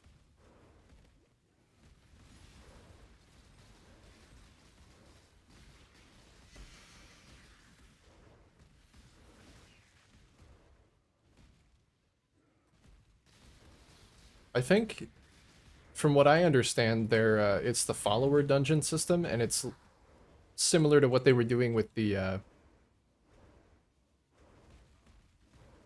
what is it, like the Legion and Shadowlands mission board, where you have like AI followers that you gear up, and they like come in with you. I don't know if that's gonna be better or worse, or if it's just gonna be a pain in the ass. But I think that's what's happening.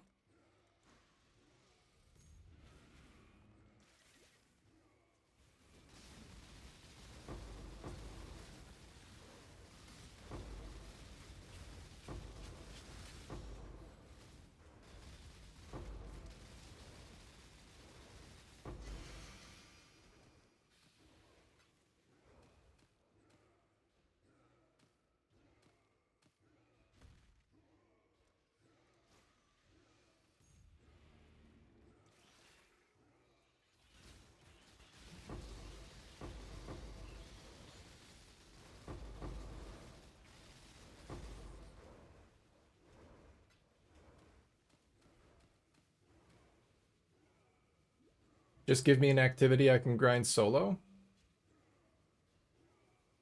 A randomly generated hallway you fight through on a timer, and after you kill enough trash, the boss appears. Oh shit, I made greater rifts again. Oops, all greater rifts. Oops. Sorry guys, man, I really keep trying not to make greater rifts, but I just keep making greater rifts.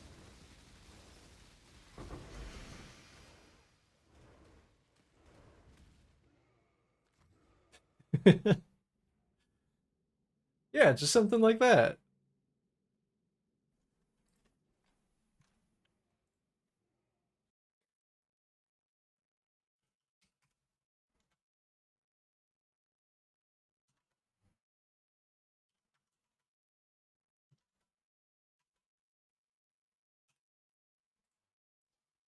It's really not that hard, Blizzard. Just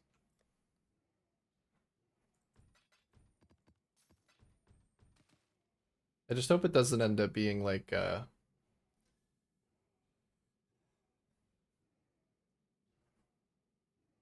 unironically be okay if that was a thing. Greater rifts in WoW, not the one hallway. I mean, they already tried to do Torghast and Shadowlands, and I mean that wasn't the exact same thing as Greater Rifts, but it was already like a few different layouts that were just trash followed by a boss with like some modifiers, and it wasn't very good. It was kind of like the worst part of that whole expansion, if you can believe it. Despite everything else in the expansion, they made Torghast shit. It was good before it launched, was it? Like on the PTR? Did they balance the shit out of it and make it not fun?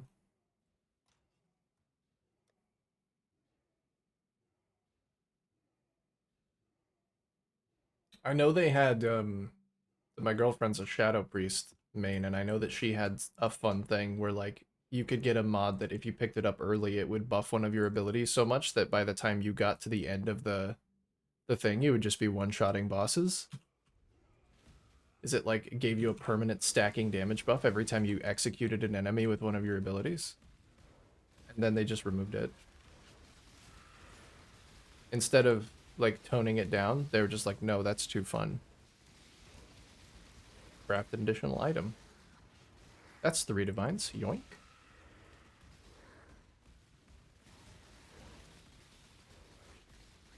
They basically made it entirely what it wasn't supposed to be. What, long stretches of monotonously gray hallways with like not really even choices.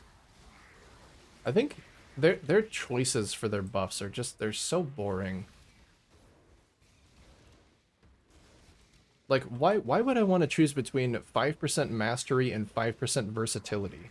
Who is that fun for? Give me like some actual ability altering things.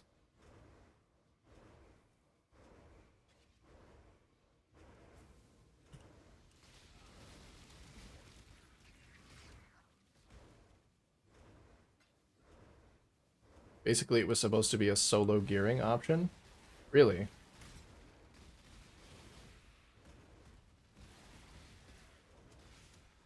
Well, maybe they won't back down on follower dungeons. I mean, it seems like they understand that that's something that people want.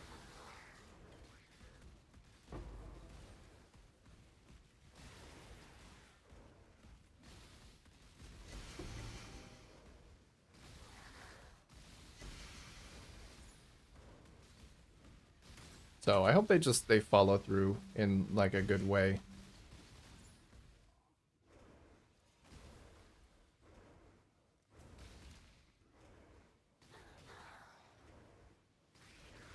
Okay, defenses are a little low, especially without flasks on, but I think I'm still okay.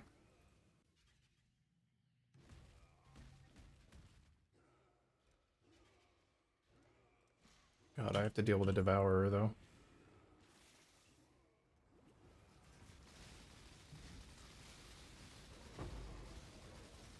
Oh no. Oh no.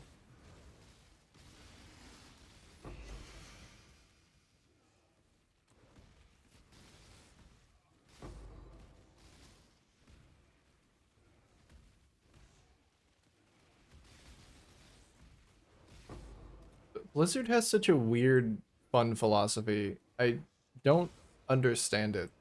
They're doing it right now in Remix, which literally the tagline is overpowered maybe, fun definitely. And they're like experimenting with more fucking scaling. Like weird scaling that leaves you actually less powerful, and I don't get it.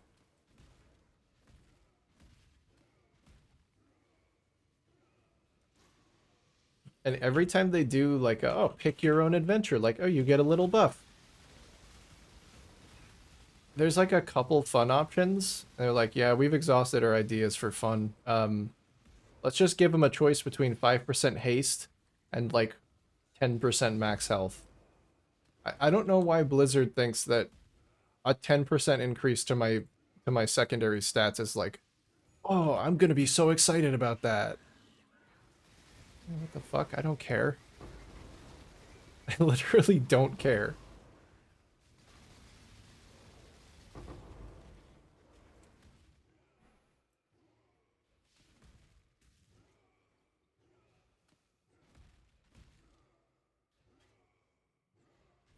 But they clearly know how to make some of these things enjoyable. There was a PvP zone in Dragonflight. It was like the Azure Cauldron or something.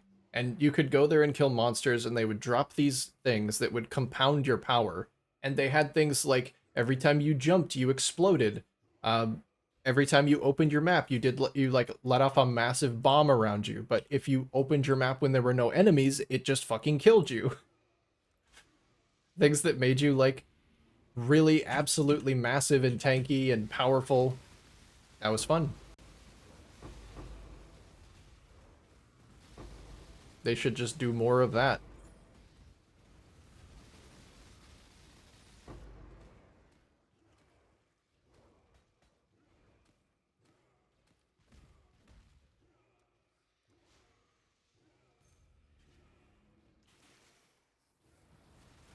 Oh shit. It's always the little burrowing scorpions, man. They get me.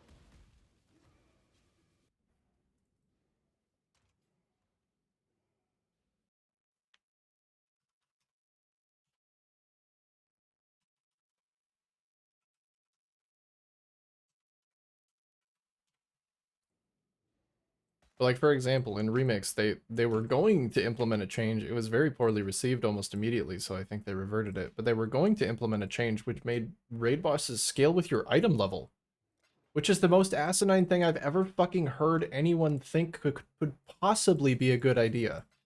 How in the world can you take a game where your progression is tied directly to your gear at endgame and think maybe when players gain gear, they should actually not get more powerful, but instead the monsters should? What the fuck are you thinking? What are you thinking? Like, of course people were upset because it's supposed to be a fun event in the first place. This wouldn't even have worked in the regular game. That is the worst idea I've ever heard.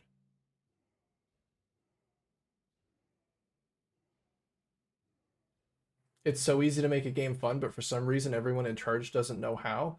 They might know how, but the problem is if they make the game too fun, player retention plummets because you have everything that you want. Because fun is like, oh, I can dominate this content, I can overpower this content, overwhelm it, but that's not fun forever. And it also creates an incorrect set of player expectations that it's going to continue to be that way. I mean, there's a reason why drop chances for like WoW mounts have people farming things for literal years.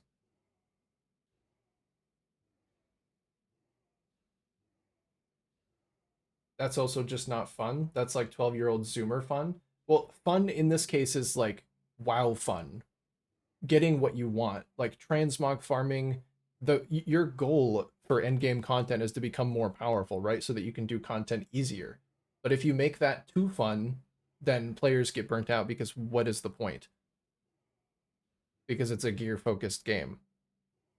So like it is a balancing act, but it also is leaning towards keeping players subscribed.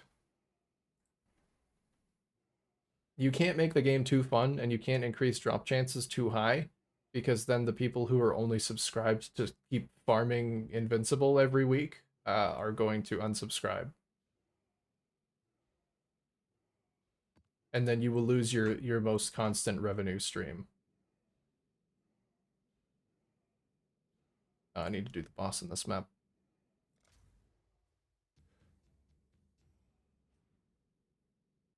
Describe the last 10 years of Destiny? What, with the mobs scaling with like power thing? Does that really happen?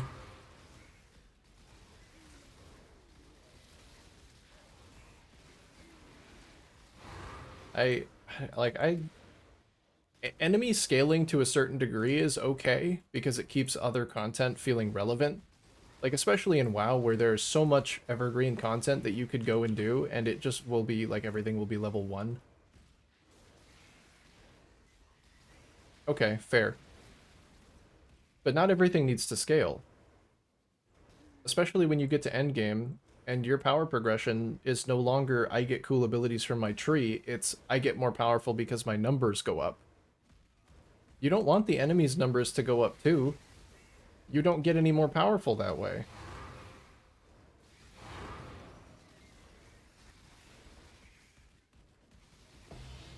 Like, tying enemy power to item level is ridiculous.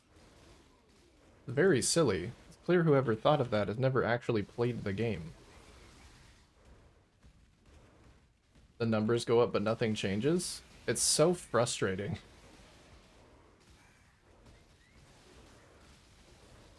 Well, it's to keep you chasing, like, oh, the next gear upgrade, next gear upgrade.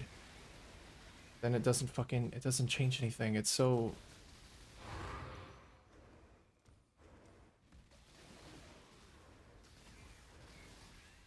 If I get more gear, I should be able to feel more powerful.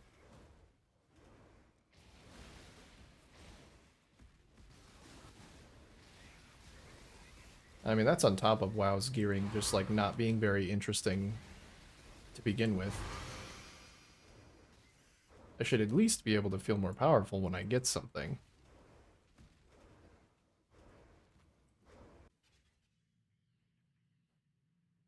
Hello, Mayonator1. Welcome. Welcome, welcome. How you going?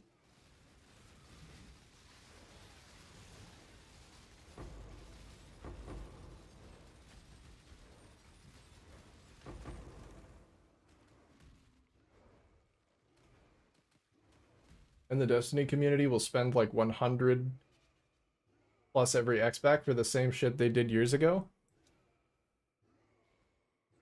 I mean, like, having a power reset on the beginning of an expansion is fine, but yeah, like, continual power scaling throughout really feels terrible. If it's new fun content and you enjoy the base game, I don't see anything wrong with, like, giving a developer money that you want to support.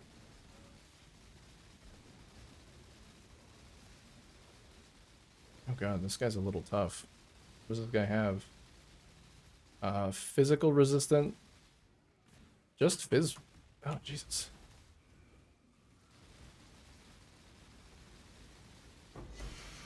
Tanky boy.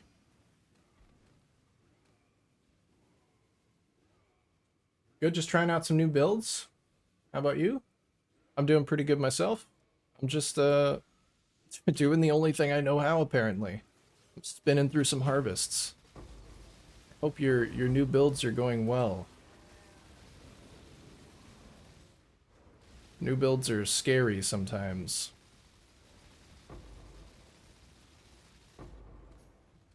What you trying out?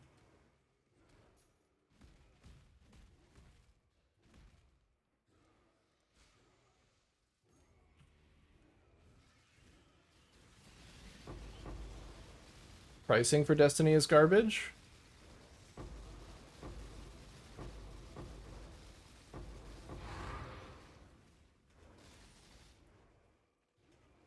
Because you have to buy the expansion and the season content, which changes multiple times in an expansion. Oh. So you can't just buy the expansion and then, like, be guaranteed to have all of the content that you need.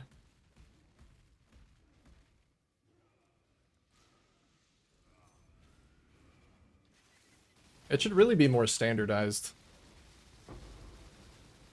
I feel like WoW does a pretty good job. Like, having a subscription model and then also having people pay for an expansion feels kind of like a little much. But at least when you buy that expansion, like, you don't need to spend more money on the game for a few years. Aside from your subscription, of course, which... Eh. I don't feel so bad about spending money on a WoW sub.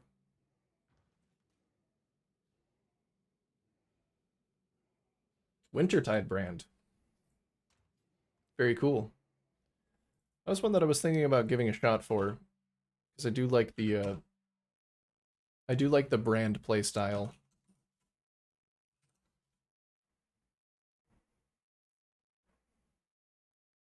But there's just always something else. There's always something else that grabs my attention.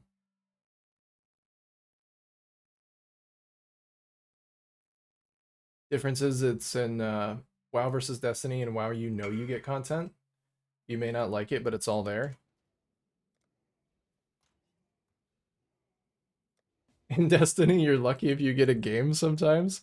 Are there content releases just, like, very inconsistent with what they provide? Because when a WoW expansion comes out, I know that I'm going to get, like, multiple years worth of content. I'm going to get, like, a story and a new bunch of zones. I'm going to get, like, a raid every few months. I'm going to get a bunch of new dungeons. I'm going to get a bunch of new transmogs. I know exactly what I'm going to get. Like, the theme of that content, I don't know, and that's the fun thing, figuring it out, but all of the content, I know I'm going to get it.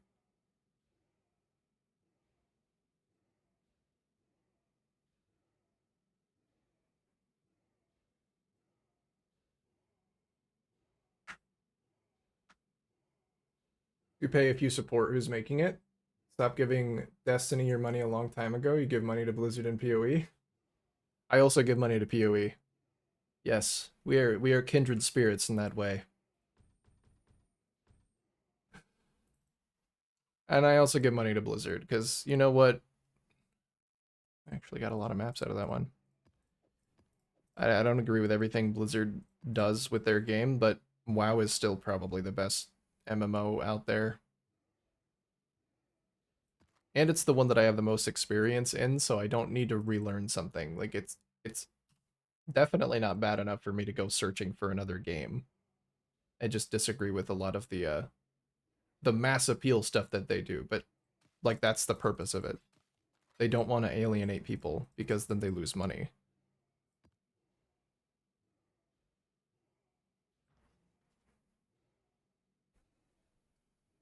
One expansion they deleted like 60% of the old game? Really? What? Did they revert it? That feels really weird. I feel like the standard... Oh, I have to go kill the boss.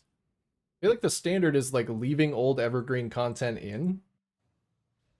And it's like that for a reason, because you know, you spent development time on that stuff. And why would you just straight up remove it?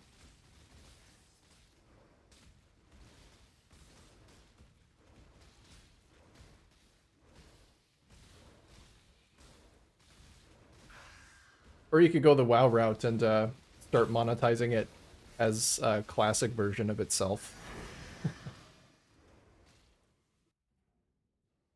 Why don't they just have Destiny Classic? Like, where's that at? Come on, Bungie, if that's even... Is that who makes Destiny?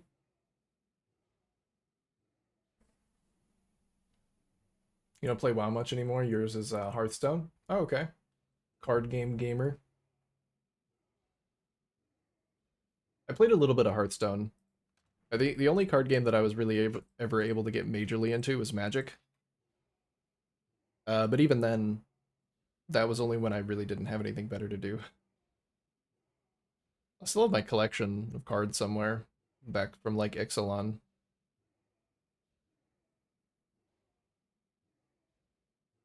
Imagine like WoW deleted the Burning Crusade and Wrath. That's what they did. That's so silly. I like what WoW does, where they have like the time walking thing where you can go back and experience those campaigns because they're still good, right? Like I'm going through the Mists of Pandaria remix campaign right now, and sometimes I'll actually stop and read the quest text and like try and get lost in it, and it's pretty good. Like I enjoy it. It's a little dated for sure, like visually especially, but there's still a good game there. It just feels really weird to me. Like there's does it really help anybody to completely remove that content?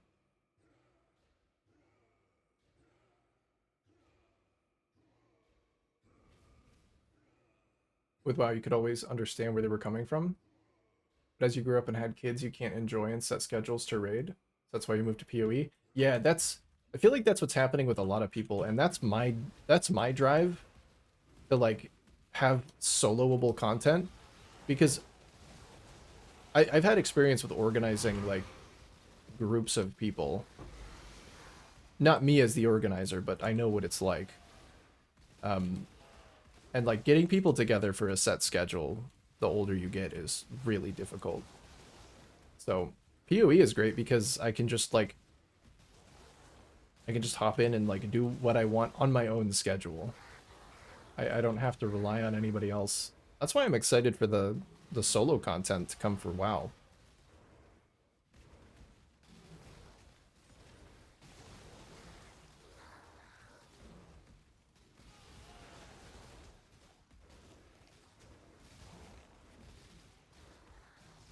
I love me some soloable content, especially if it's class agnostic. Like I don't want to have to play a Blood Death Knight and slowly whittle down every piece of content in the game to be able to solo it. I want to be able to play the class that I want to play.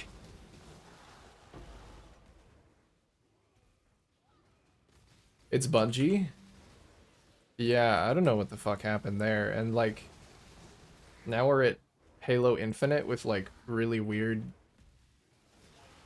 It's like they just saw every piece of bad game monetization and we're like, let's just put that all in one game.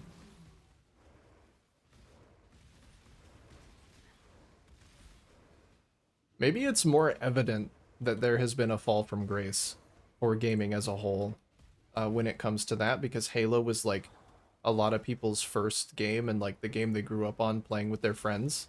So it's not like it doesn't feel as bad when it's Fortnite, right? Because Fortnite was always that way. But Halo used to be a game where, you would unlock cosmetics by doing difficult challenges uh like the lasso challenge in order to get the recon armor or like doing a vidmaster challenge. Like and they would reward you with something for it. But now you just spend money.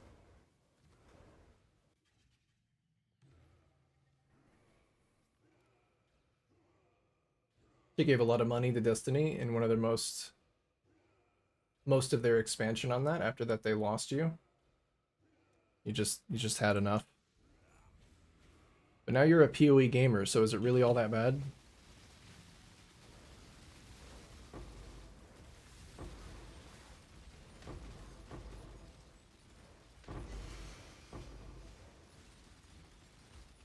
Sounds like yeah, it sounds like Destiny has probably done some things very strangely.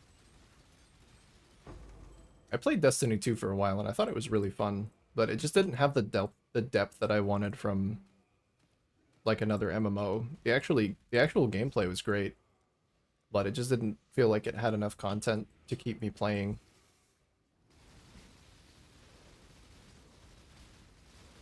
Which I guess in hindsight is fine because it's okay to take a break from a game in between like expansions and play other stuff.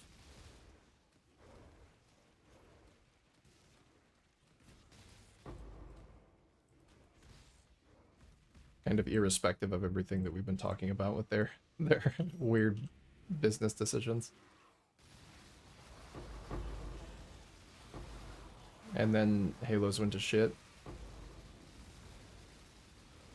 There's just like Halo lives mostly in my nostalgia. I played Infinite and some of the custom games, and those are pretty fun to like sit down and play with friends for a little while. But it just feels like it hasn't aged very well. Like coming out today, Halo wouldn't be a game that I would enjoy. Which is once again why I think it feels worse that they're basically just capitalizing on people's nostalgia to sell the microtransactions.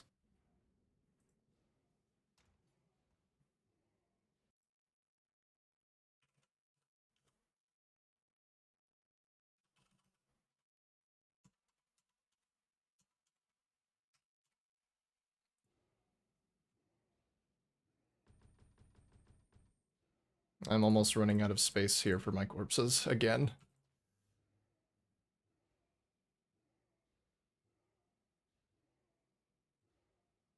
Done with all the weekly reset stuff. Weekly resets are, yeah, one of the things that, like, I really disagree with in WoW. I understand it because you want people to stay subscribed. That's one of those things, it's like an arbitrary game extension in order to just keep people paying money for your game. It feels really bad. Because if I want to grind out that content, like, can I just let me do that?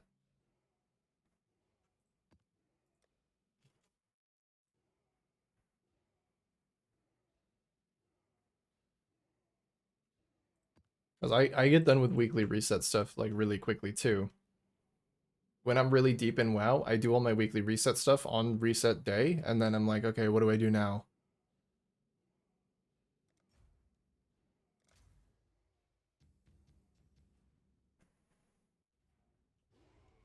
I guess I go play a different video game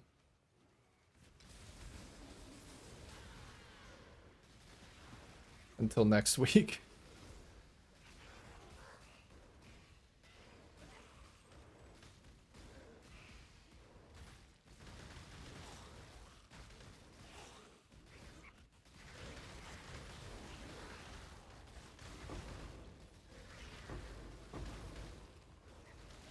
Or I just fly around and like collect, I like mine resource nodes.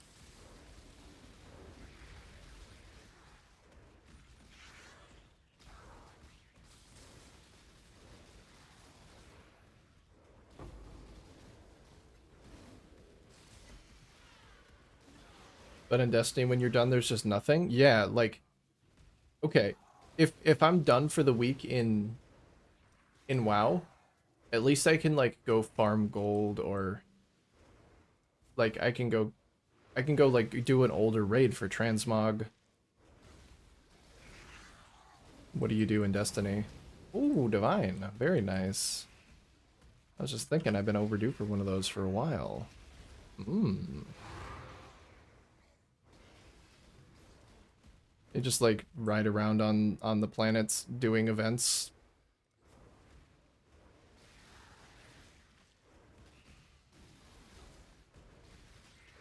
Doing the same events, the same like 4 events that you've done 100 times.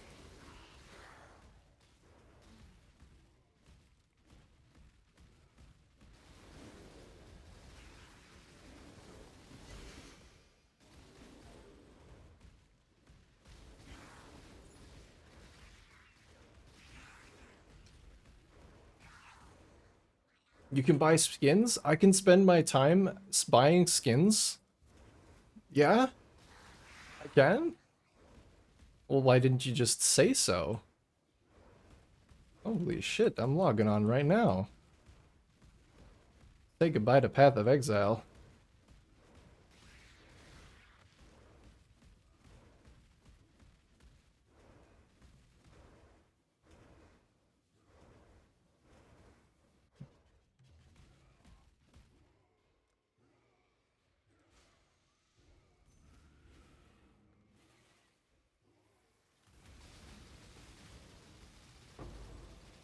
They have one of the worst microtransactions. Like the worst structure for their microtransactions.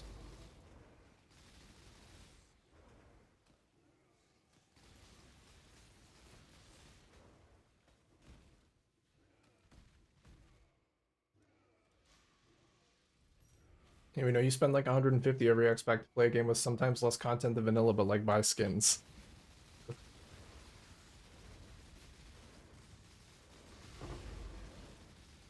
I mean, I understand that they want to monetize it in multiple different ways to like appeal to different people because that it sounds like a joke, but that is literally sometimes why people play games. Because they've like, oh, they've added a new thing for me to buy. And I don't care about anything else. I just play Destiny. I come home from work and I just play Destiny. I don't think about these things. I just buy skins and play Destiny.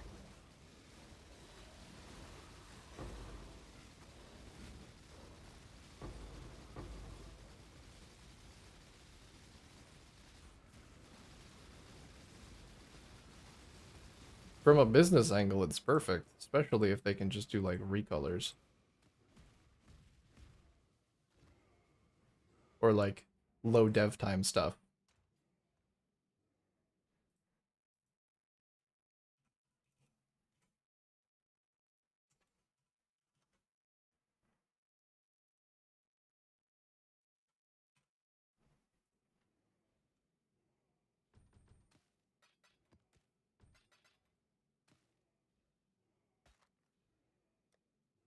Should probably dump this tab. Grasping mail turn-ins are dog shit this league because of graveyard crafting. I would love to be smooth brain enough to actually enjoy something like Destiny. I totally get where you're coming from. Like, I don't understand how people come home from work and like no life Fortnite all day or just play like NBA 2K20 for 7 hours. Like, that's your game? Really? I'm glad that people are having fun. I'm not going to yuck someone's yum. If you're having fun with NBA 2K, like, by all means. I just wish I could do it sometimes. Like, I wish I could just, you know, shut my brain off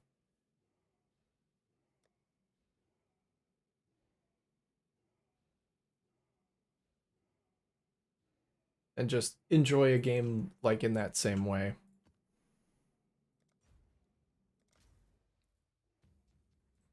But I need a lot of moving parts. I'm just too critical.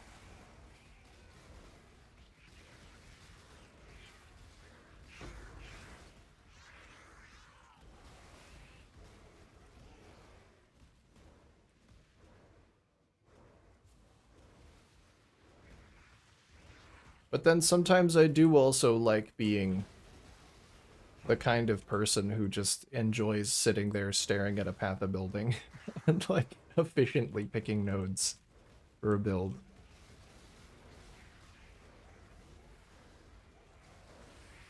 You know how much shit there is to do if you enjoy something like Destiny? Yeah, I know.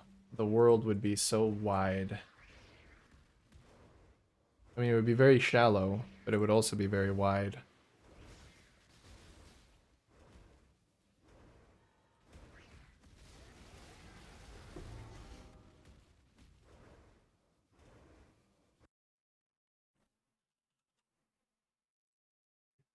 I do like wide.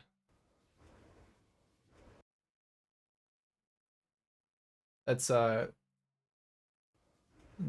average Destiny enjoyer.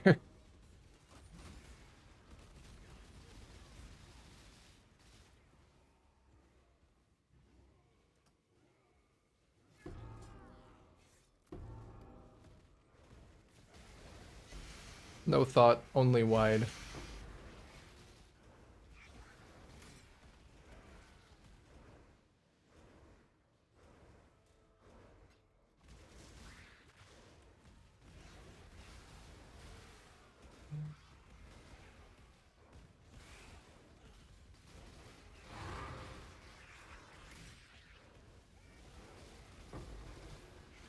It's such a shame that mass appeal is the most effective business model. Because the companies that are actually willing to like put forth a game that isn't mass appeal have like limited funding.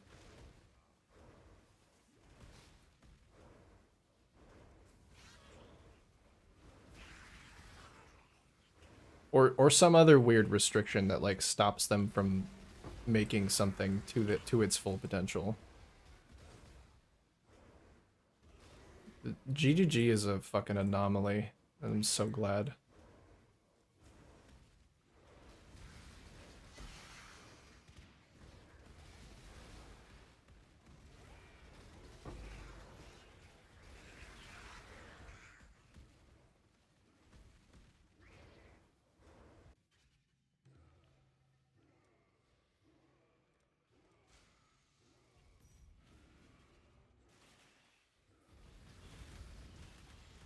Where did my little thing go? Okay. I think I must have spun up with like one rage left. Thank goodness I put down a just in case shit goes really wrong portal.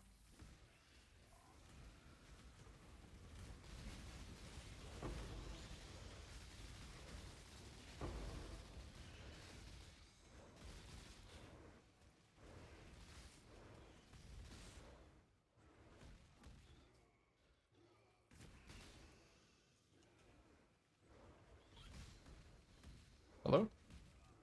There's still one left? Yeah.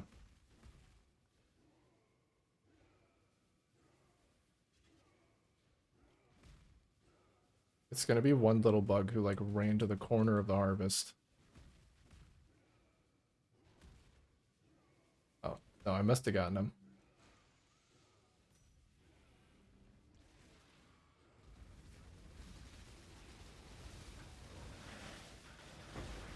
That's what I think about everything though. Like life must be so much simpler. Ignorance would truly be bliss if I could just like if I could just sit down and watch reality TV. I'd probably be a happier person. Can anybody know any good lobotomizers? Does anybody have like an ice pick? And they could just come to my house.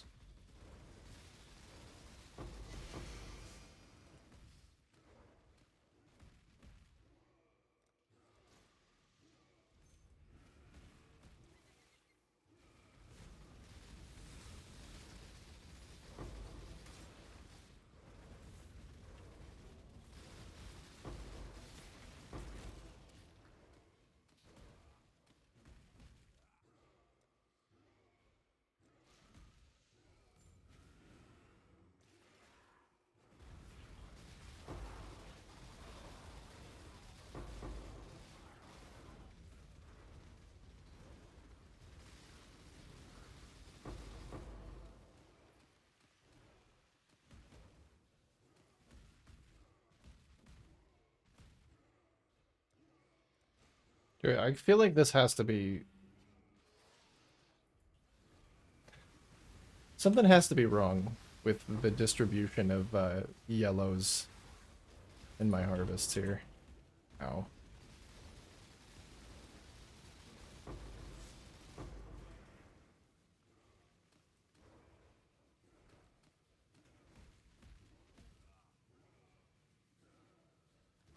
I'm gonna have to double check. When I'm actually done, like, collecting data...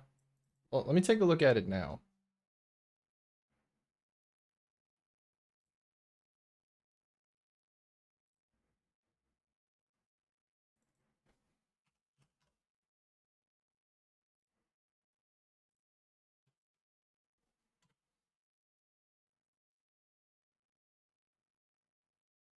I mean, I am getting primarily yellow. It just feels like maybe I should be getting more yellow and less of other things.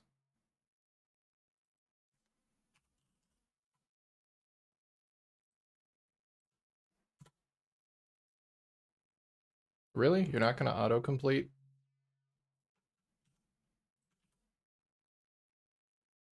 There we go. I think this... Yeah, if I copy paste it, it will respect location. Okay. I guess it is working. This is why I collect data.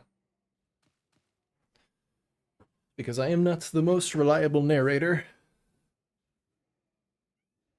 Hey, bud, are you waking up? Good morning. You want to come hang out over here?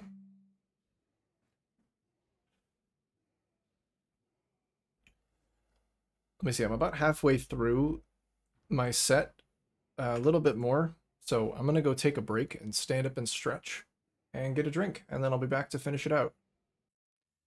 See, ooh, holy crap. All right, be back in just a minute.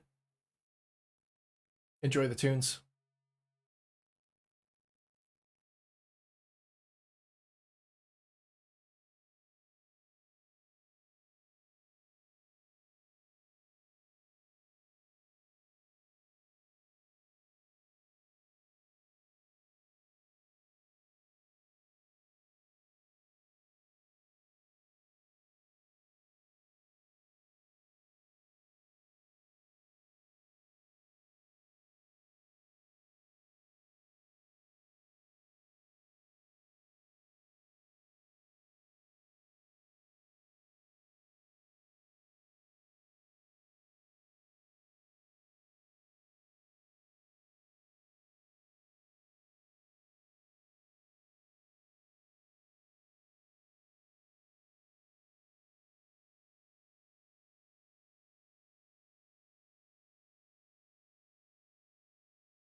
Hello, gamers.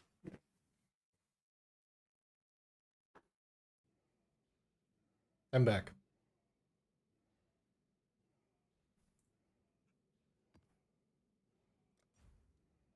I'm back and I'm ready to get some more juice.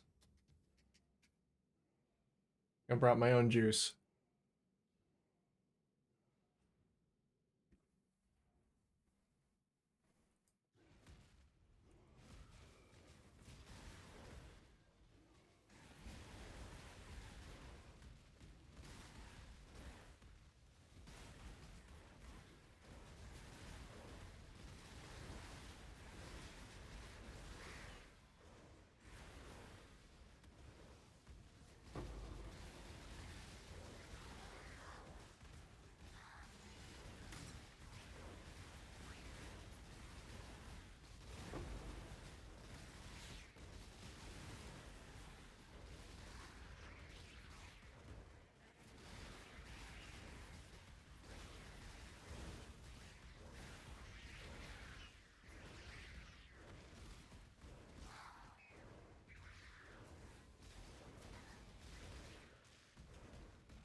Glad to see I don't die from jumping into the middle of a bunch of goatmen anymore.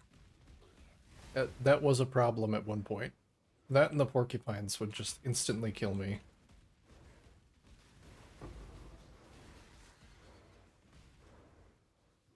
Like, I must have gotten tankier along the way.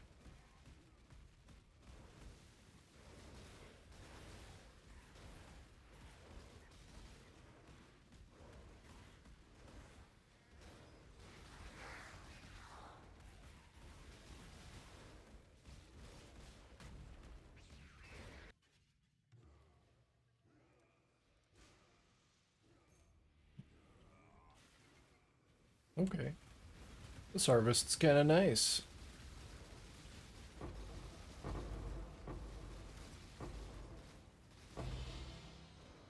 And a tier 17. My. Oh my.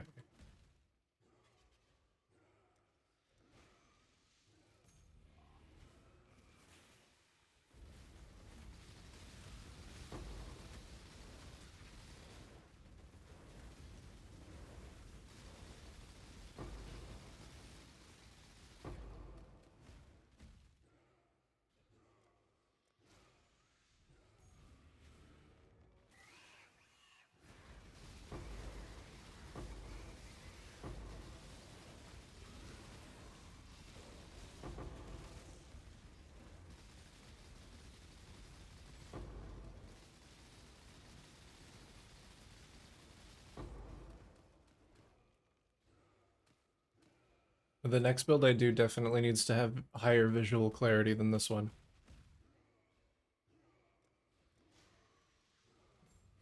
I'm sure it probably doesn't look good on stream. It doesn't look that good for me either.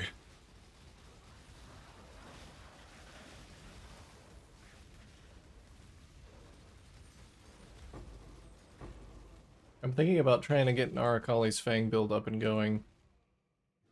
That one should have pretty good visual clarity. It should also... Oh man, I missed that. It should also be very good for ultimatums, which is the next thing I would like to try a farm for.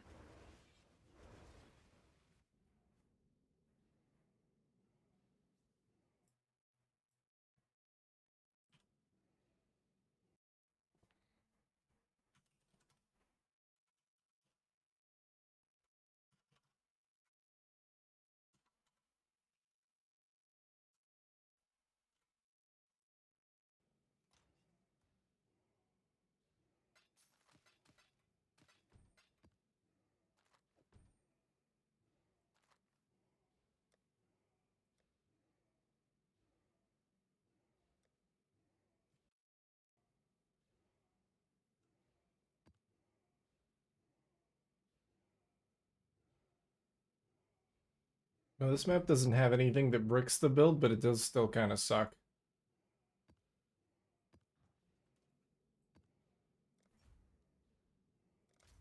That's the problem. I need like a soft rejects that highlights just the maps I can do, but then also prioritizes maps that I actually would want to do.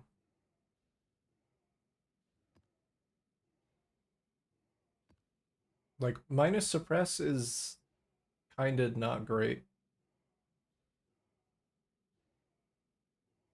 More monster life combined with PDR, that's gonna take forever.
Kind of want to change those to tinks.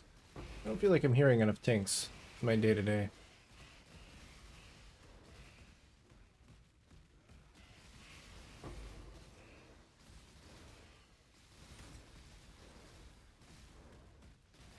I don't want to fry my brain though. I think every few maps might be too much. I mean, that's how it was when I was farming Sacred Blossoms, and it wasn't bad.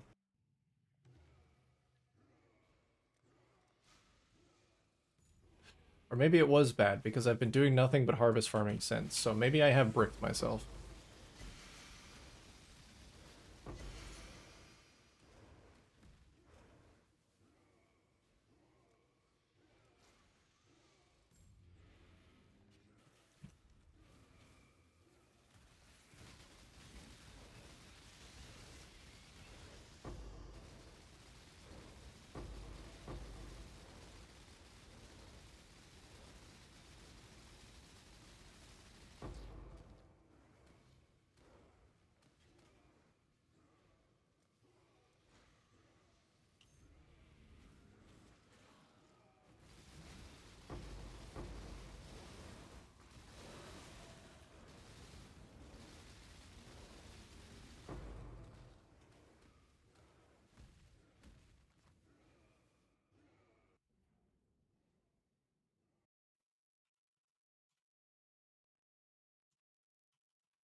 It's good that I'm generating so many tier 17s. When I go to run them later for the challenge, I won't have to buy any, hopefully. Or I might only have to buy a few.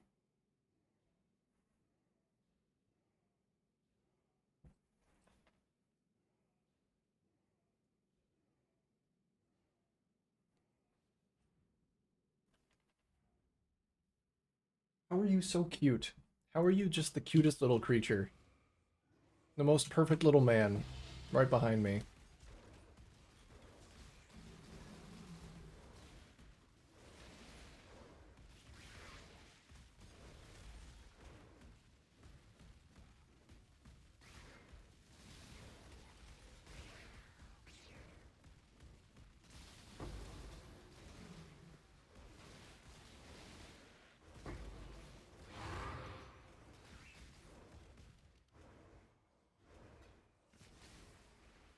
Still got BRB up, do I?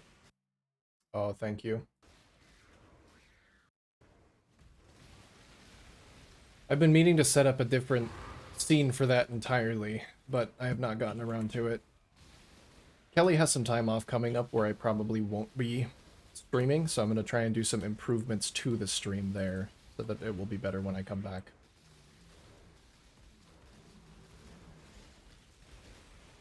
I'm also a little bit behind on video production, so I'll probably take that time to do some recording.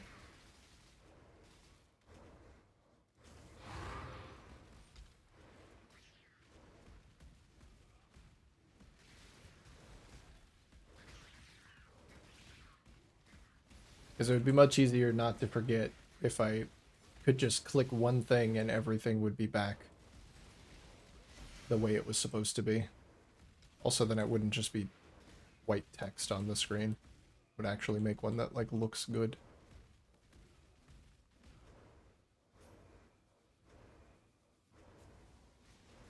Yeah, sure, this couldn't possibly go very wrong.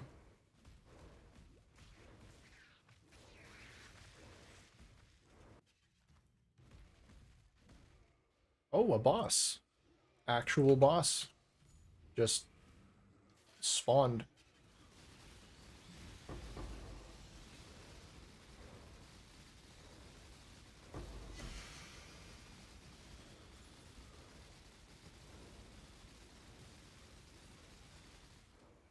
I have been meaning to find out if this character is any better for boss farming, but for some reason every time I run into the bosses, they don't do anything, like, weird. They don't do their moves.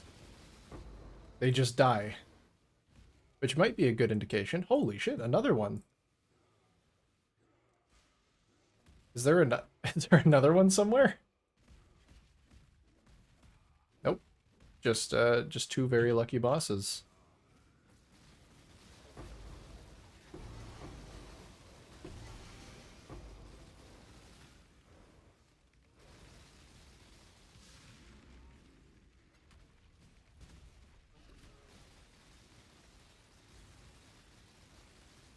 Still planning on making a video for the budget build, or did it not work out? It didn't really work out.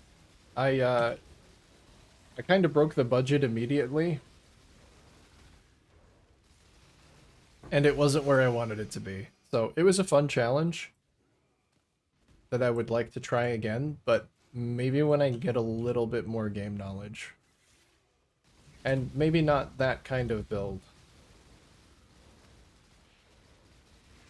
Also, I'm not sure, like, at this point of the league, the economy may have played a small part, and, like, people have stopped playing, so some of the more commodity items are actually more expensive than they would otherwise be.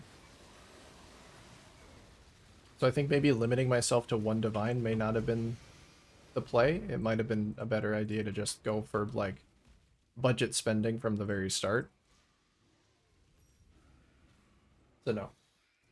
It's, yeah, it's fucked. Economy's kind of fucked. I mean, it's also, like, part of it is fucked in a good way because some of the higher tier uniques are a lot cheaper, but there's not really anybody playing and farming those things out anymore.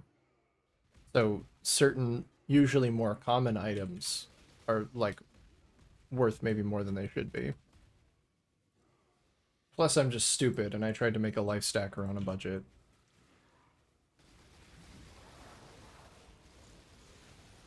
I think I need to step away from stacking builds. Plus, like, I just didn't really enjoy... Every time I try and do a life stacker, doing a life stacker fully basically requires a unique jewel called Dissolution of the Flesh, which makes you play the game in a very specific way. It stops you from taking damage, but instead starts reserving your life from the top down. And if you reserve all of your life, then you die. And the only way to unreserve your life is to stop taking damage for 2 straight seconds, which means any dots that are applied to you, any dots on the ground, or any tiny little bits of damage stop you from recovering your entire life pool. And it doesn't feel very good. And I hope that I have finally learned that for the last time, because I've tried this before. I hated it then, and I hate it now. Budget build videos will probably perform better near the league start too. Yeah. everything probably will.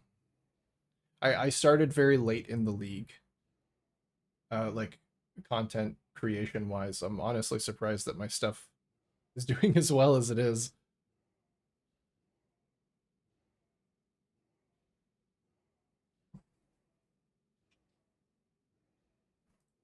I mean, people are always starting the league. Like, people play at different paces. And unless there's a major change that's going to invalidate something that I've said, it would still be a good video to have. But that particular build just didn't work out.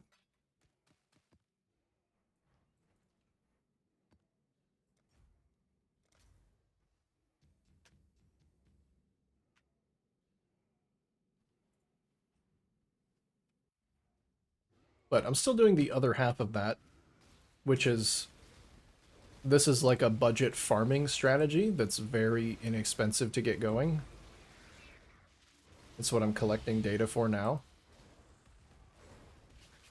I wanted to do like a two-part, here's a budget farming strategy, but also here's a budget build that can do said farming strategy. Didn't end up working out with that part, so I'll just do the strategy itself.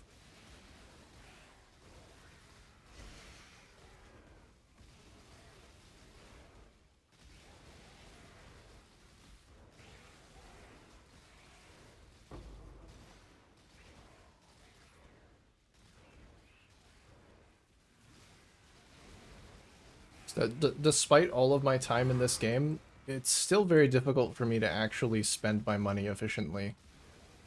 Like, the way that I know how to upgrade builds is just to sink money into them. Like, indiscriminately get upgrades. I'm very bad at making budget conscious decisions for scaling.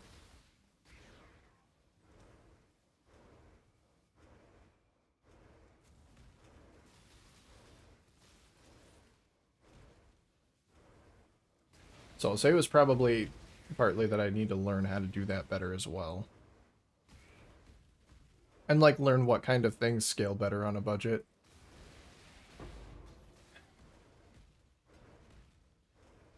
Because I did a budget build a few leagues ago to start out.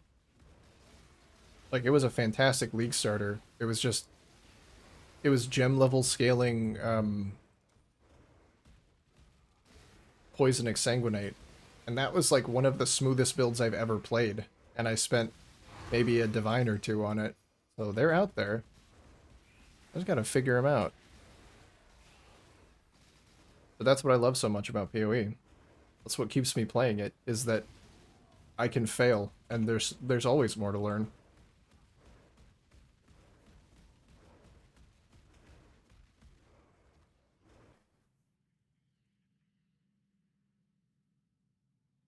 Hasn't the economy shifting already forced you to change your strategy a little since the first two videos? Not really. No, so I thought that might be the case. So I checked out my spreadsheets because I still have that data. The price of the scarabs that I want to use for those strategies, if I were to want to do them again, have gone up, but also the price of the primary currency that you're going to get out of them has also gone up. So I feel like it's not a case of the scarabs go up independently of anything else. It's that they're going up because the price of the returns are also going up. And I ran the numbers. If I were to get the exact same amount of juice out and just use the new exchange rate for both scarabs and selling juice, I would end up with about the same amount of money. So not really. The data is still very valid.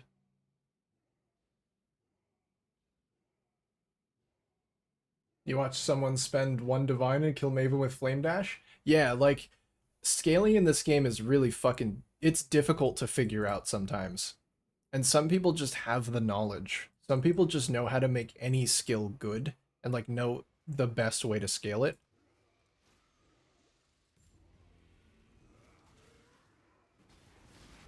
Oh my god. And then I'm still figuring it out.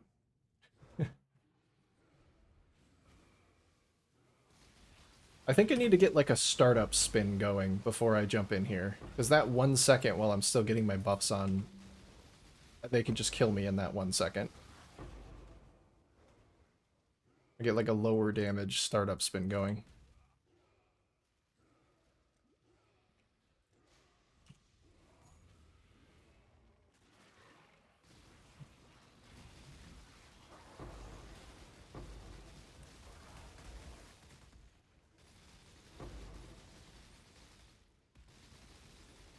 But you know what? That's okay. That echoes the thing that we were talking about with WoW earlier. Like I will never ever be Ben. I will never be that good at Path of Exile.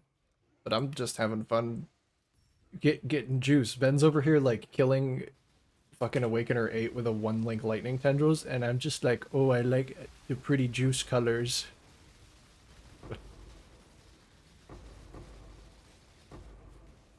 Still having a blast.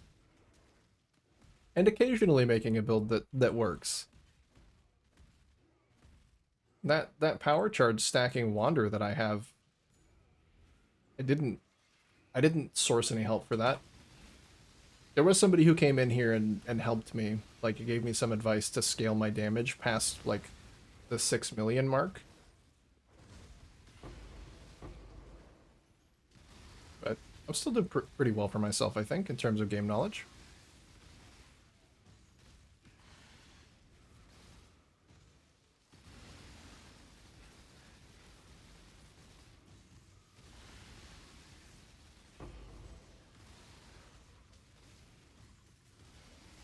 I mean, as Aramir says, the end of learning is death.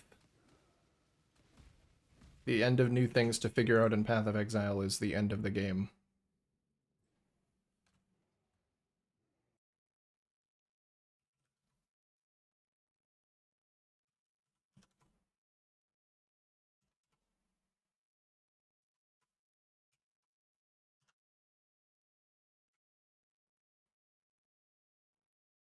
Okay, let's take a look at the total so far. I'm gonna plug in some exchange rates too to see where I'm sitting.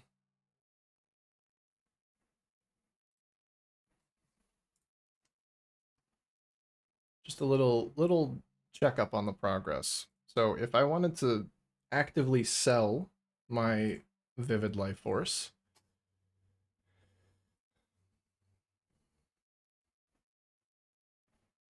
let's say we could probably, so 4090. I'm just gonna say 4100 because that's a pretty in between, like the top three guys.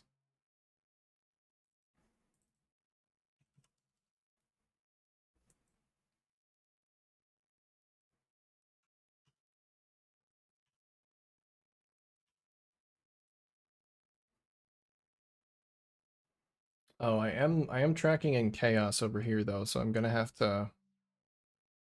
It would be really difficult to sell this for chaos though. That would that would be kind of weird.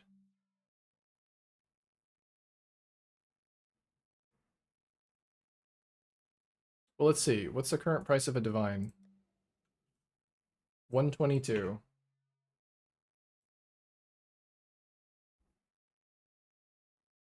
122. It's actually much more price efficient to sell for divines anyway. That's okay. I'll just have to convert the data.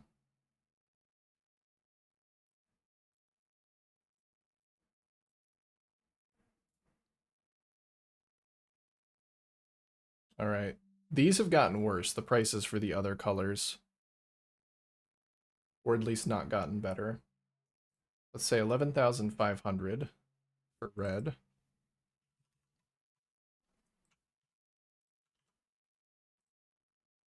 And I think tier 17s are still 50 chaos per. Yeah, they've been pretty stable the whole time. Oh, nope. That's wrong.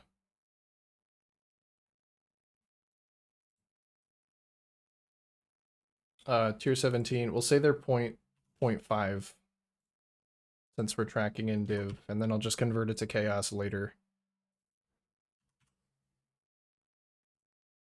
The final question of PoE, will GZ ever use any of those multiple tabs of corpses? Well, you see, I have been using them. The problem with doing a single corpse craft is, and I'm going to tell you right now, if you were wondering, none of these corpses are actually useful until they're very useful. Like, I have so many fucking corpses in here that I will never use, but I don't know. I might need them, depending on the craft that I want to do. And then if I get rid of them, I won't have them, and then I can't do the craft without trading. So I have to store them. It's not my fault. It's GGG's fault. Look, see, they did this. I didn't do this. I didn't choose 64 corpses as a limit and a physical necropolis like corpse room.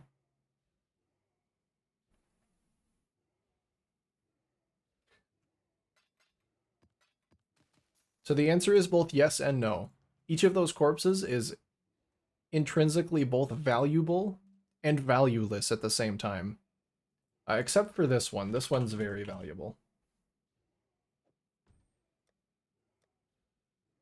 And this has been a consistent source of currency for me, is just picking these guys up and selling them because they sell very quickly for 3 divines.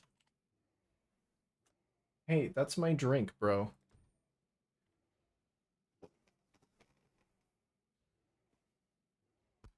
Because I can't do a corpse craft. Aw. Oh, I'm sorry, I'm crushing your tail.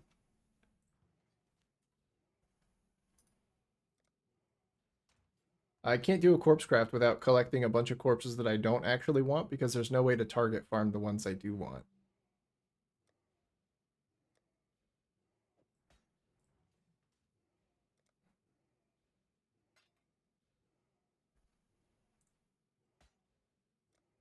Oh, sorry for the slow trade, friend. My cat is here. Would you like to go? You can go that way, where my drink isn't.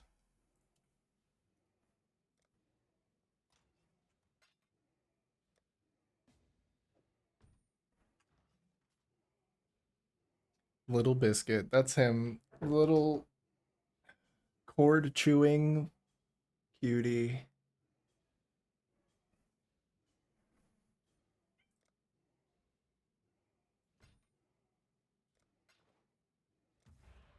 He's been a lot better recently. He hasn't been eating as many cords. I think it's because I'm giving him more free roam of the house and keeping his little tree in here so he can just come in here and sleep. Thank God, because he was getting on like every one of my nerves.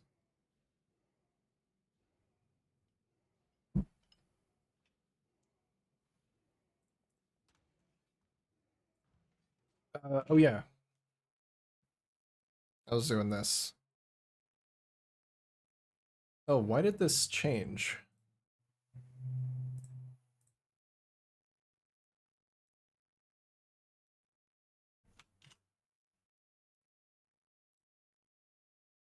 Oh God, I can never remember which one it is. Dark yellow too. I don't know why this Google Sheets does not have like a built-in dark reader. And so it inverts all of my color choices because I have to use a dark reader to view it in a way that doesn't burn out my retinas.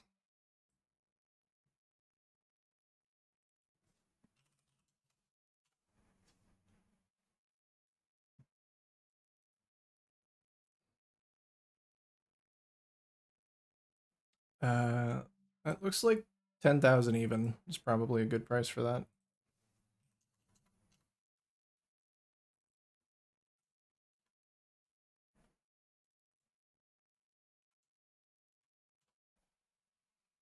and then Sacred Blossoms or whatever, because I haven't dropped any. So I don't need that price. Then I just have to... Maybe I should just convert these back to Divines spent. Because it's much more difficult to price all of these things in Chaos than it is to just price these things in Divines.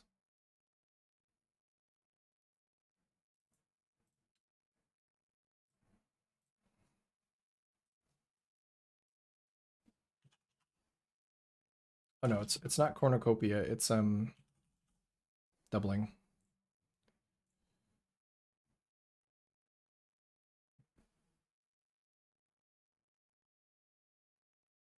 Uh, 0.047, I can say safely.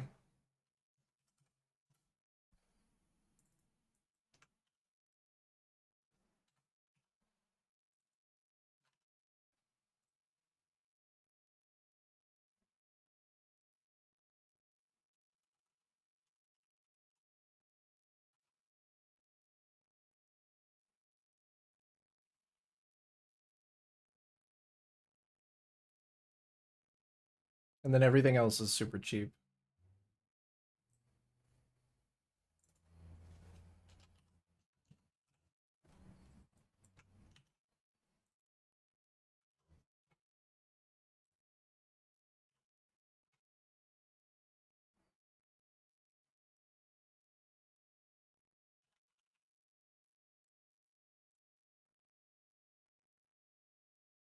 This one's the same.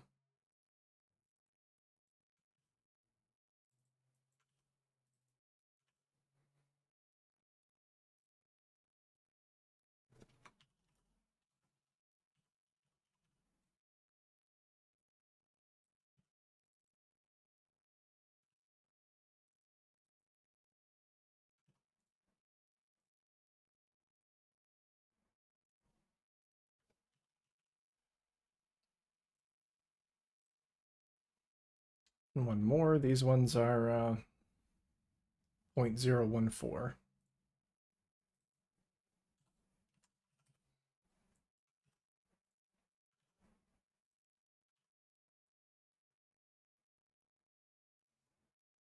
Okay. So total expenses, that feels wrong.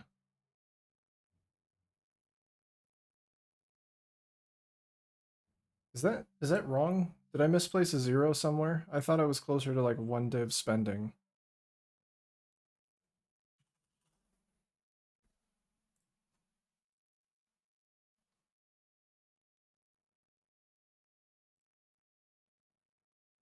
Maybe it's just cheaper to buy everything in Divines as well.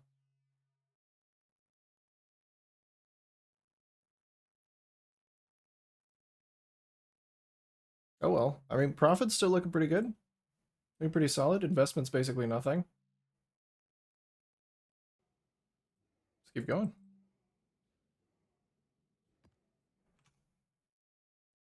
Oh fuck, did I not track that last map's worth? Shit. I'm gonna have to go back and look through the VOD for that one. Actually, let me just do that real quick.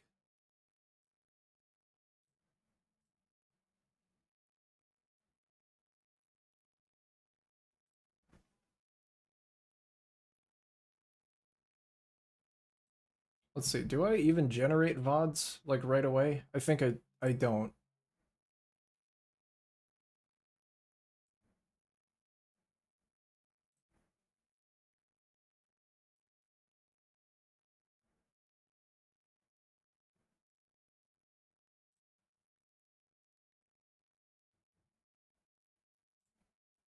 Am I allowed to publish something that's still going? No, I'm not. Yeah, I might have to go back and check it. Check it later.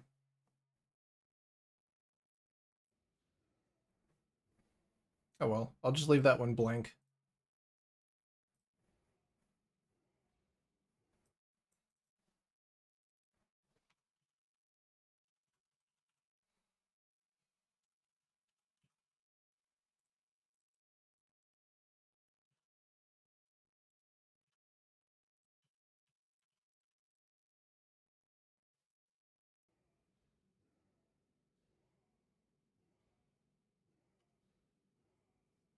I did this full harvest, right? Yeah, I did. Okay. I just wanted to make sure it wasn't because I didn't do the map. You know what I could really go for right about now? One of those divine lanterns.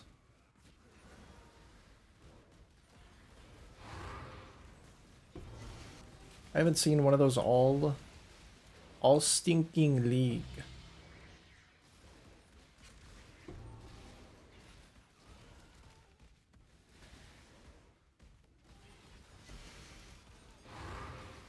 I've been spec'd into the effect nodes the whole league just in case I get it for like the 1% extra chance to drop a divine.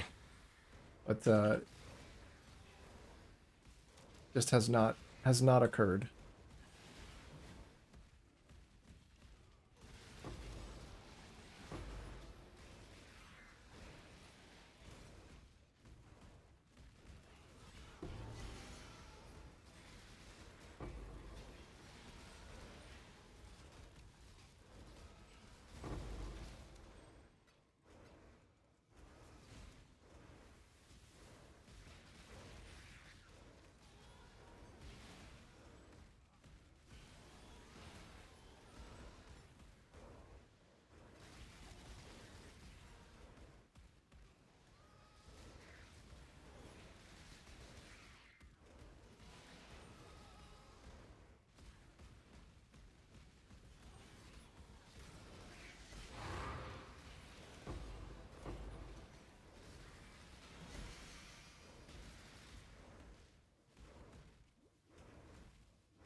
Yes, this is fine.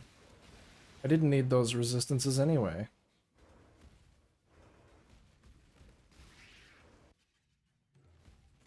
Well, how is this possible? How is it possible to see all of these blues and purples and no yellows?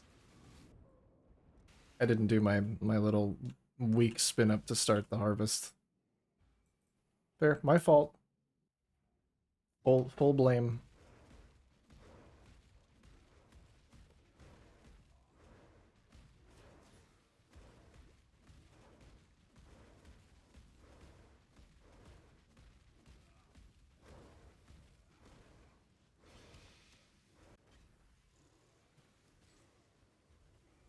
Oh, they have multi-proj? That looks kind of intense.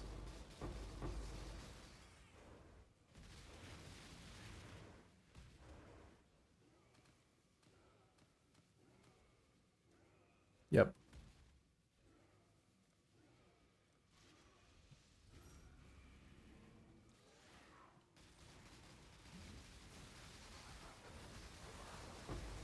Maybe just don't stand in the initial barrage, and it won't be so bad.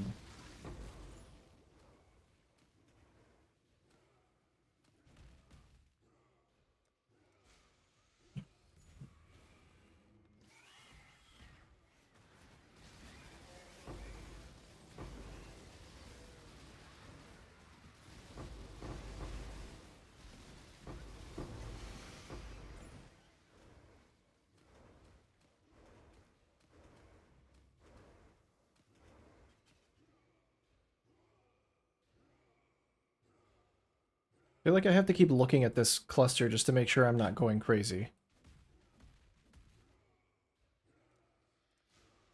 I definitely have it set up correctly to show me more yellow plots than anything else, and it just isn't.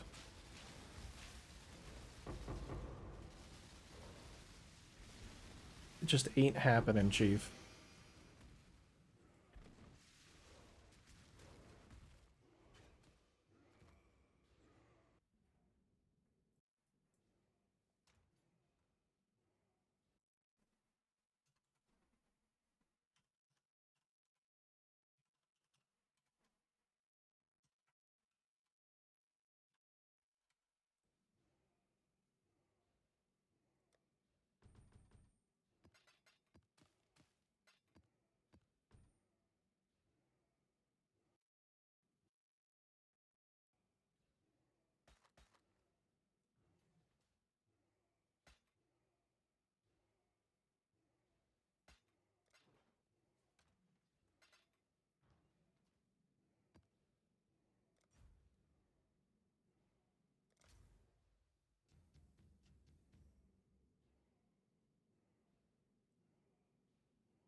change up the tunes.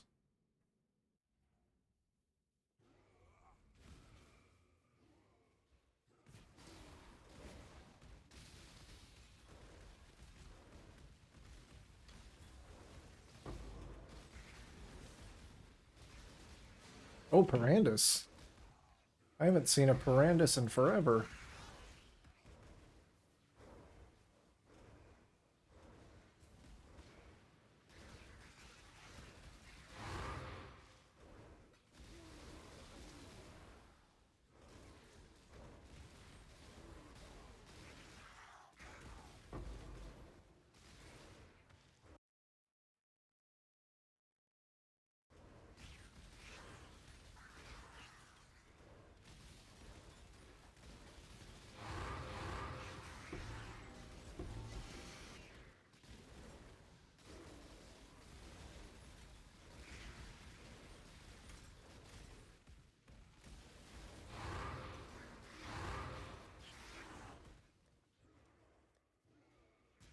That one specific filter noise needs to lower as well. Just that one.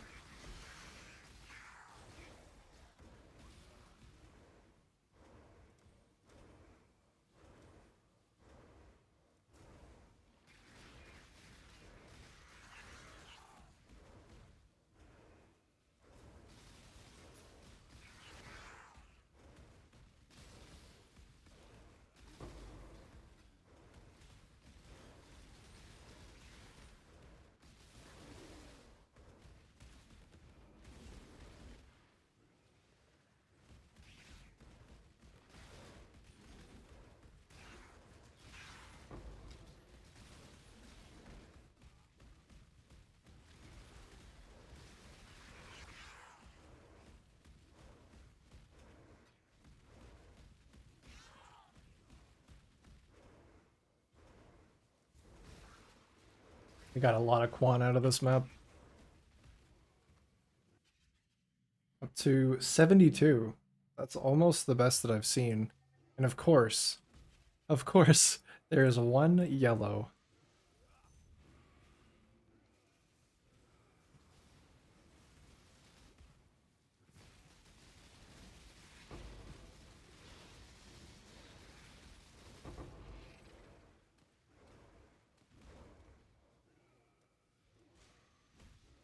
This is why crop rotation is just better. Because I probably could have juiced that yellow to be actually pretty good.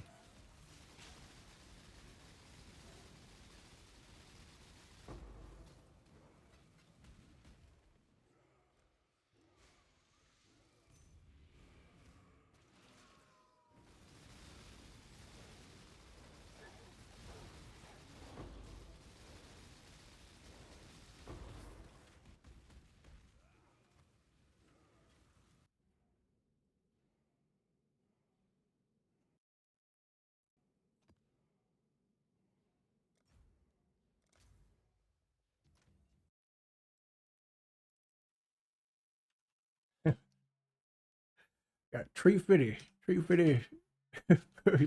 yellow juice.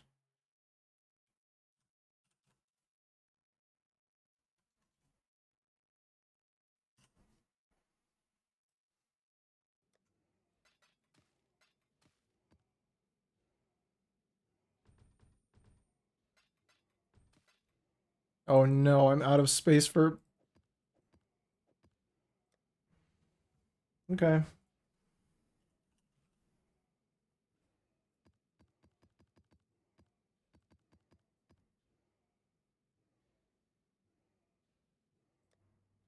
I'll start tossing normal maps. No, not back in the map tab. Get out of there.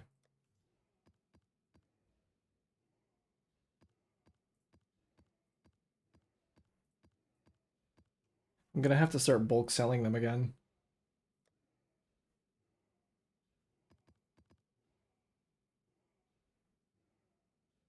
This is so weird having this problem. But like before this league, I've never had this problem.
God, I'm so fast.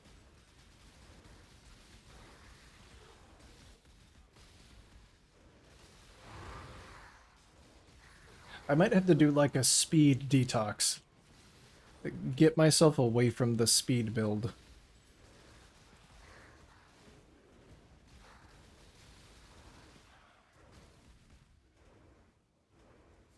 Ooh, that may kill me a bunch.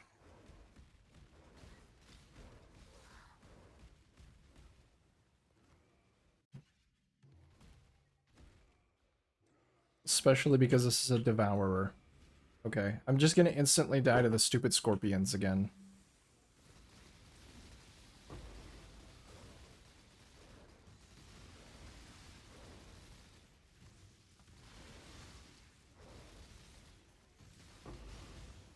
Nope, actually didn't. I mean, they didn't spawn any. My survivability is based entirely on whether the scorpions decide to spawn or not.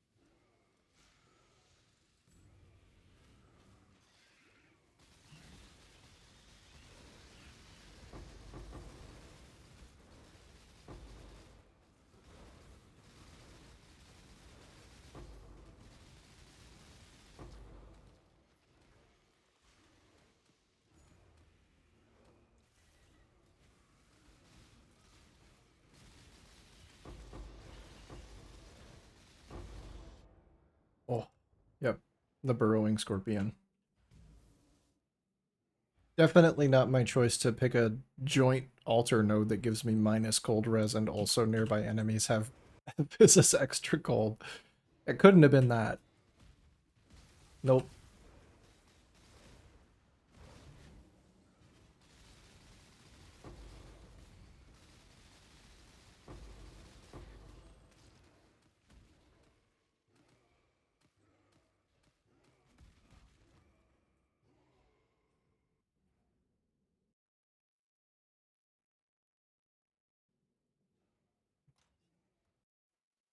Pretty good that time, actually.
I need to check that Parandus corpse and see if it's worth anything on its own.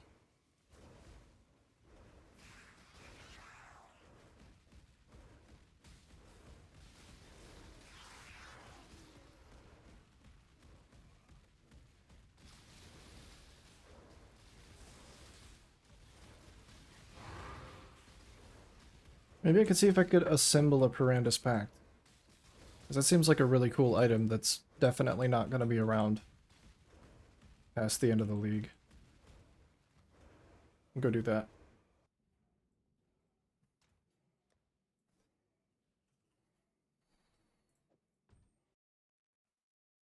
Haunted by Perandus. 25C. I mean, that's pretty good for just one. It might cost like a divine to assemble a jewel. That's something I could get behind going to the graveyard for. Ooh, I have another one.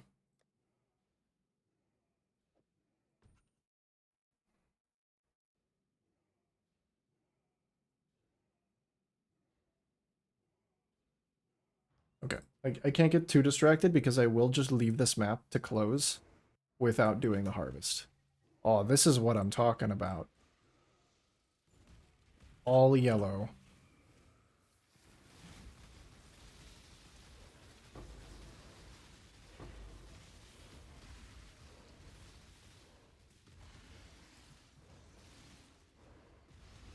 Ish.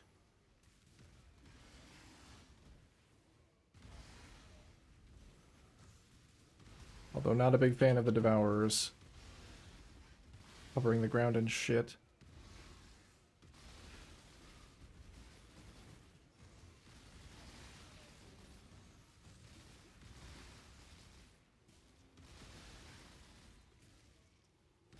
I've never felt so punished for being a melee character than when I'm fighting these Devourers, specifically in Harvest.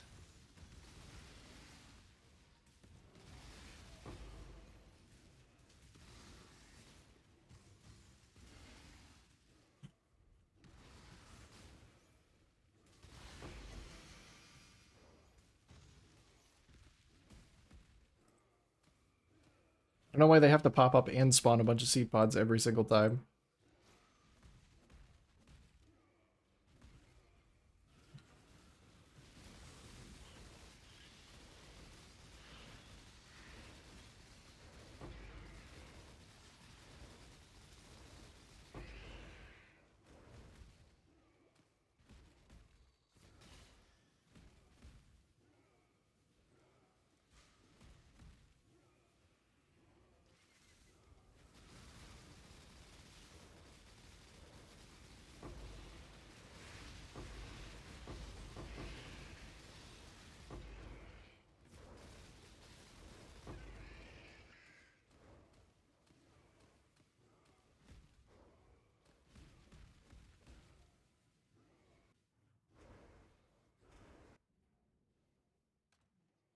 Alright.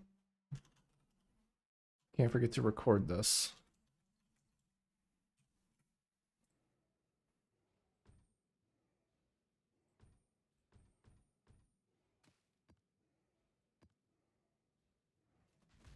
And then I'm going to take a quick break to head into the necropolis.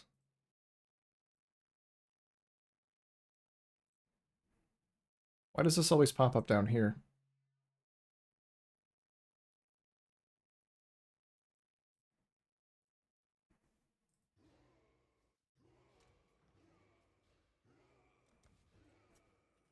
Do I have any Perandus? Lucilius and Quintio.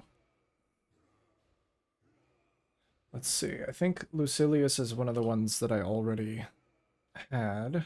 Yeah. So Lucilius Drusia.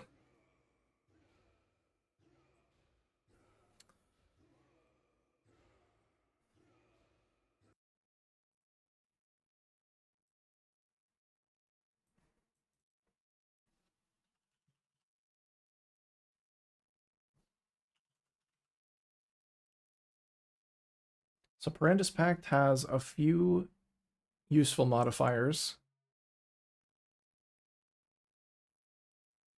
So I think you need the 4 Perandus family members, and then you also can modify it with other corpses.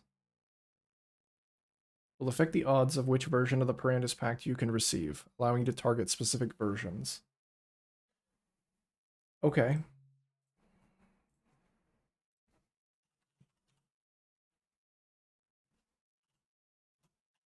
So if I wanted a good one,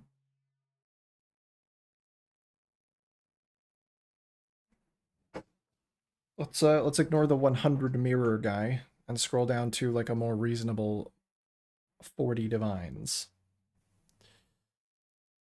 3 hours ago, 4 hours ago, a day ago.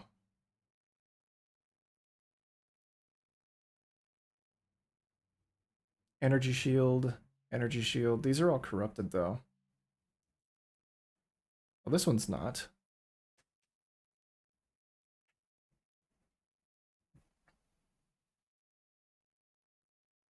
I'm seeing a spread between like all of them, but I think most of them are energy shield.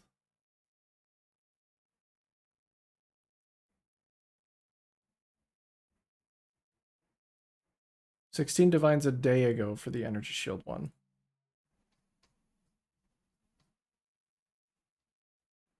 And then this is the bottom of the list. Or I can't generate anymore, I guess. Listed an hour ago. 14.5 divines for the energy shield one. This one's a little difficult to price.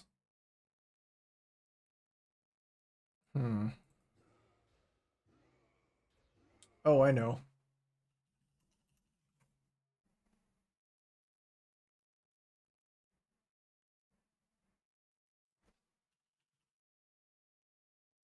Who's actually using the Perandus Pact? Who is using it to the highest efficiency? It is Bone Shatter of Complex Trauma mostly. And which one is he using? Physical damage? Physical damage. Physical damage. It's all going to be physical damage and then looking for like a good corrupted implicit. Okay, so physical damage guy. Pretty good. I imagine it's probably good for a bunch of different builds because you can just add it on. Like it doesn't really...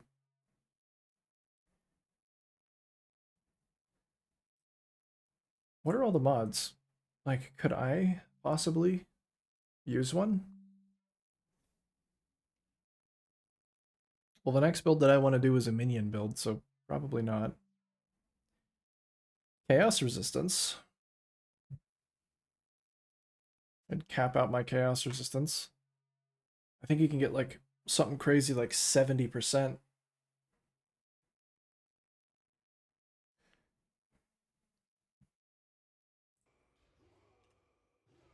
But I think the tech requires you to go to the middle of the tree.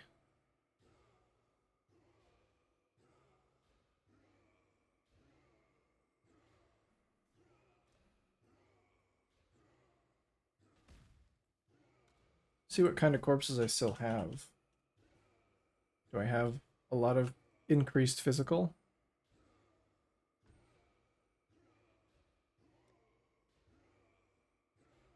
If I already have to buy one of the Perandus corpses, I'm not buying anything else.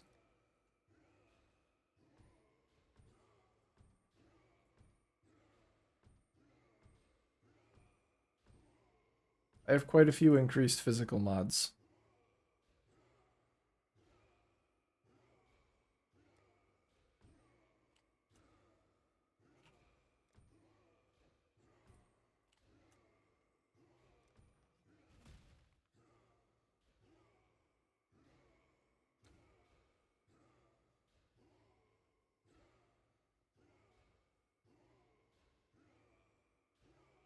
Okay, so let's bury him. Drusia.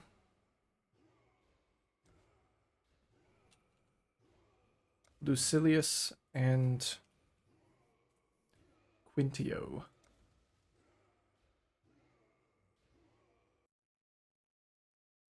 Let's see who the fourth one is. Costian.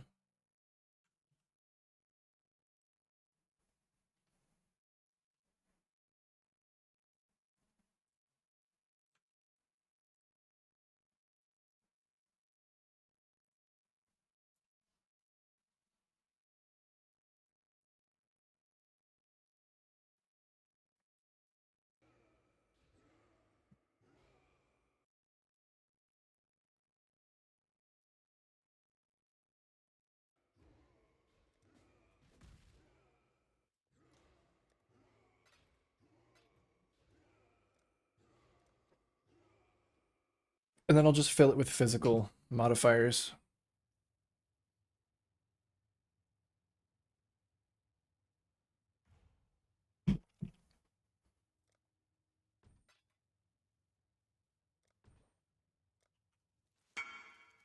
Thanks. I mean, I could maybe even use one of those on this build.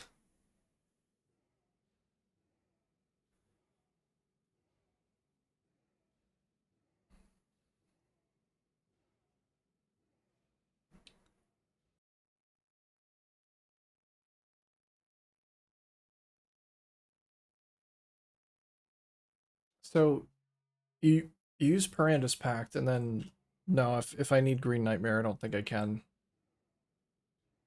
I do need it to cap my suppress.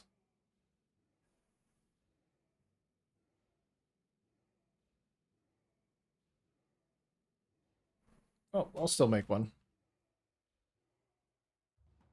Maybe I can corrupt a good implicit on it.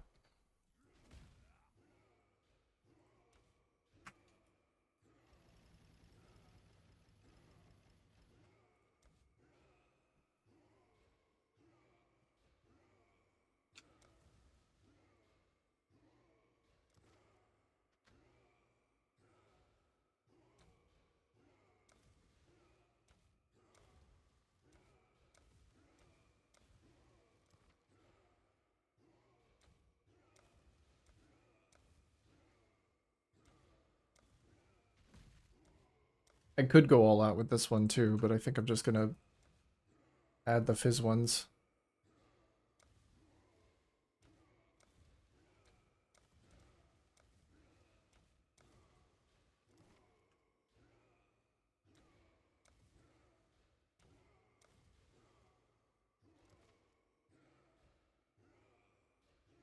Alright, Aramore. Hit me.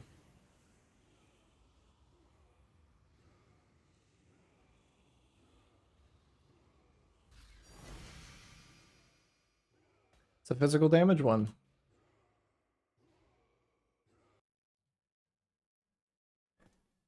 Really? The cheapest fizz damage one is 5 divines? I guess that would have been an easier way to search, would just be by like search by mod and then see the cheapest one. 6 hours listed a day ago. Listed 2 days ago, 44 minutes ago. So probably not 6 divines.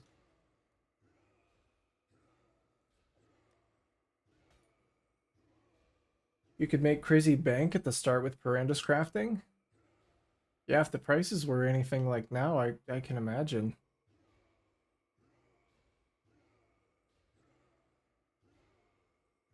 It just wouldn't be fun. You'd have to like sit there and trade and well, I'm gonna see because I basically spent nothing on this. I'm gonna see if anybody wants it for 4.5 divines. You can guarantee some crafts basically and then just dupe them. Oh yeah, I guess you could. You could just do the craft additional item. Those are expensive now though.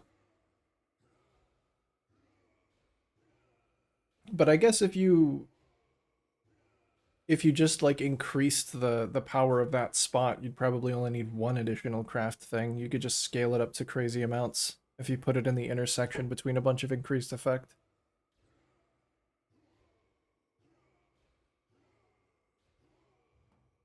It would be cool to try and use one of those setups in a build, because I know that it's very strong. But I'm just not sure if the next build that I want to do is actually going to be able to use it. Because there isn't a minion damage one. They crafted like 3 of them. Like 3 at a time. Yeah, I know people were doing some crazy shit at the beginning with the league mechanic.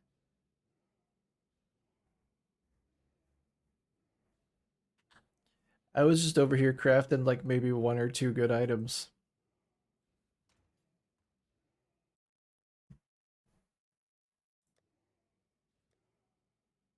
It it felt like one of those things that I would need to wait for someone to explain to me how to use it effectively before I really could.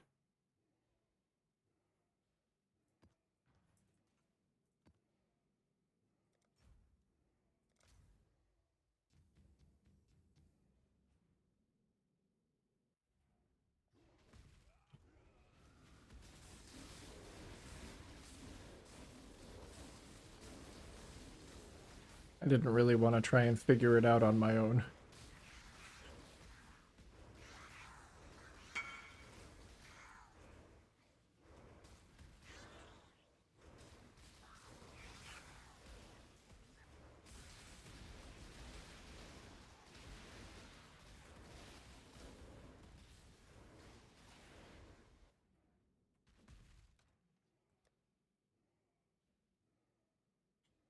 Which one? Drusia, I think. Yeah.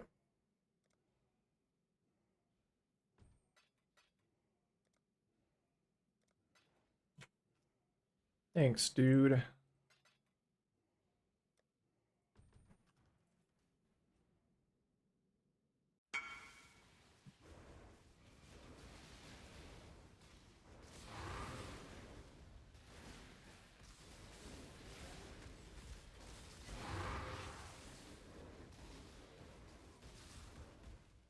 The map sustain is getting kind of out of control. I have too many maps. I wish there was a way that I could target farming more tier 17s without necessarily farming more tier 16s, but it's kind of just how it has to be.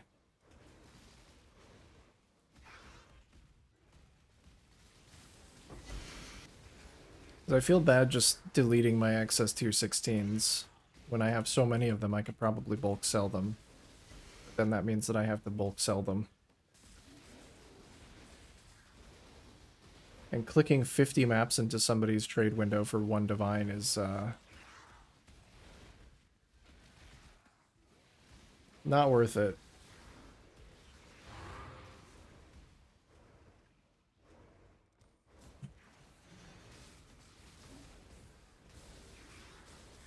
Please, Gigi, give us bulk trading for things other than currency. If I can control shift click a stack of like a bunch of stacks of chaos into somebody's trade window, why can't they do it with Jungle Valley maps? Sincerely yours, somebody who has way too many fucking Jungle Valley maps.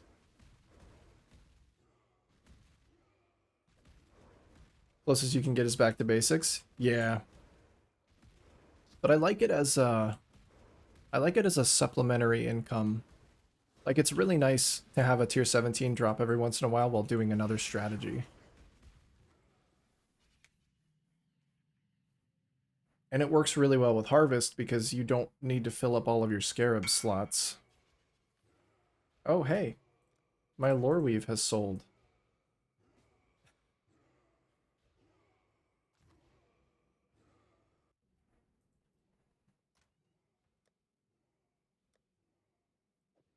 I guess the same is true of the Lore Weave that I generated. I basically just clicked 50 things into... Well, more than that, actually. Clicked a bunch of rings into a trader's inventory for a Lore Weave that sold for a Divine. And that wasn't even guaranteed.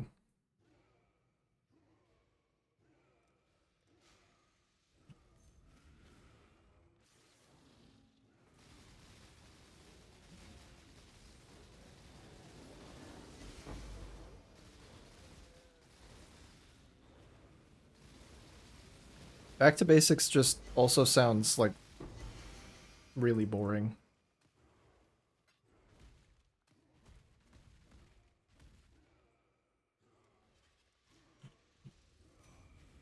I'm glad that the option is there, but I really want to do League mechanics.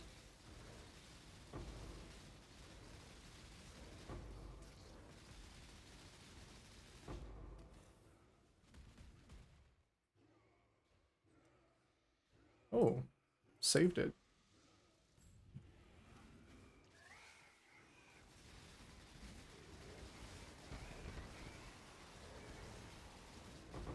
by league mechanics, I mean I want to run Harvest all day.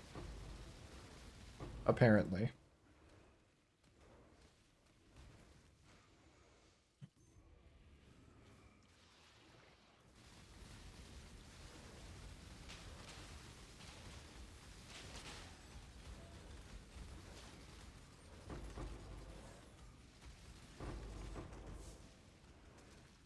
Ow.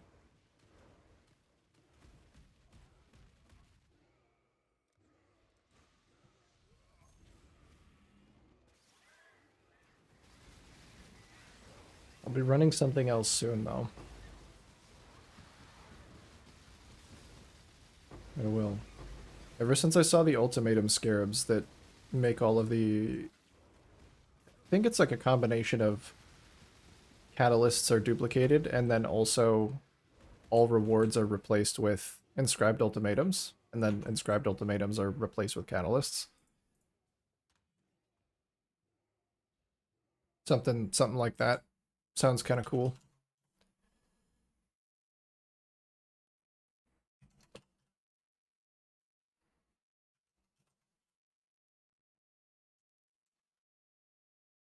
How many maps did I drop? 6?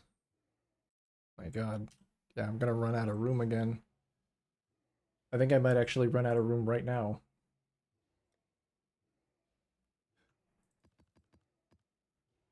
Close.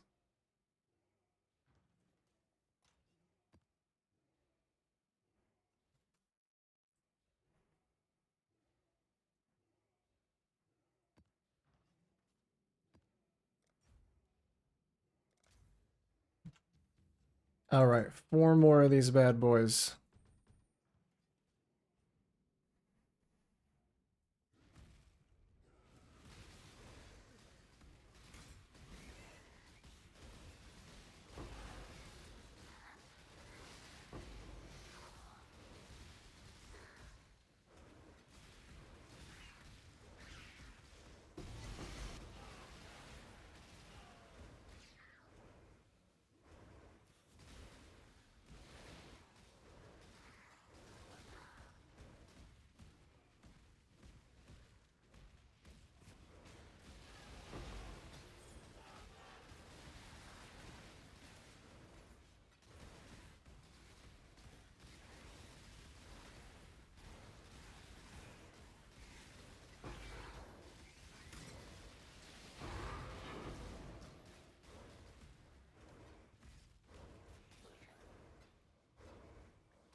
I might be getting pretty close to a full fortunate turn-in as well.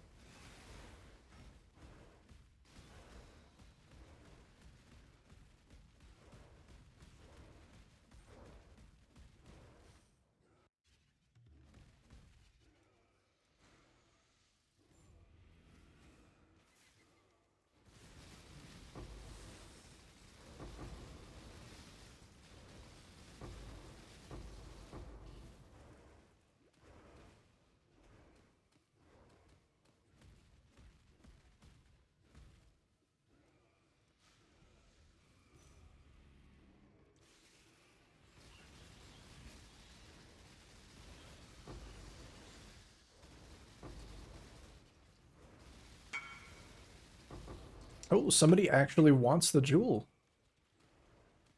Wow. I guess you might still be able to make decent money by crafting these things.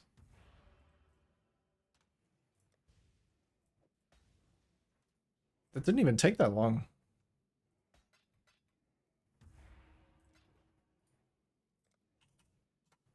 Very cool.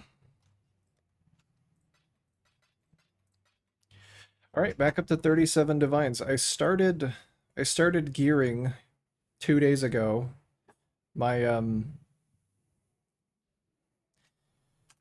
I'm loath to say a mistake because I learned from it, but the life stacker with 38 divine. So I'm basically back to where I was.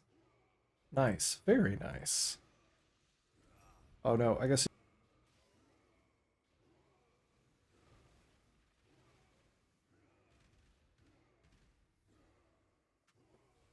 Oh god, I'm allergic to financial gains.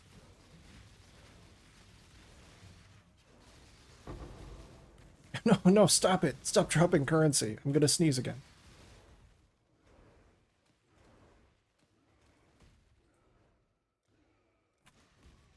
Ugh.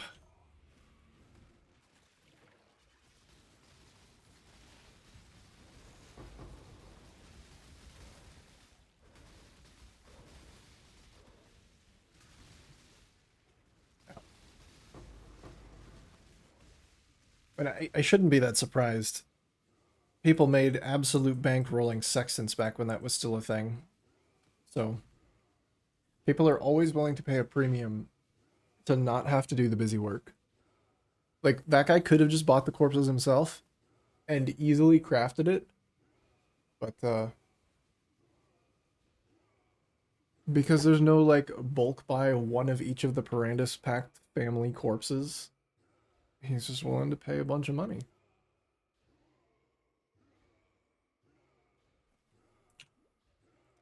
Good for me.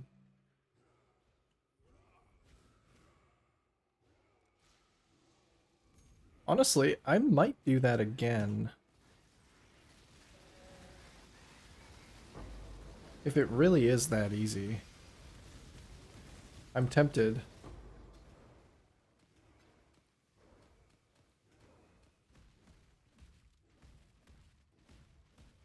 Probably not today, but maybe I'll do it on some downtime, like off stream. I'm watching a movie or something. If you sort it right, you should be able to. You think so? Like you might be able to grab corpses from the same seller.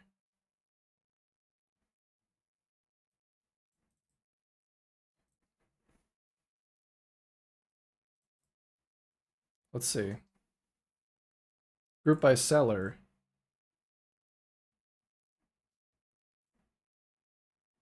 Oh shit. Wait, you actually can. I've never seen this. How have I never seen this? I mean, they're more expensive, but probably still worth it.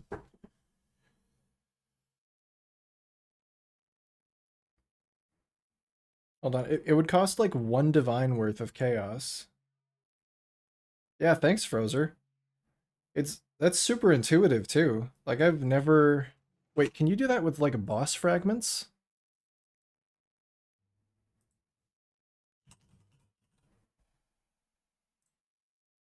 Like if I wanted a full shaper set and I group by seller, what? Does everybody know about this? We should tell people. This is great. I did not know that you could do that. This is so convenient.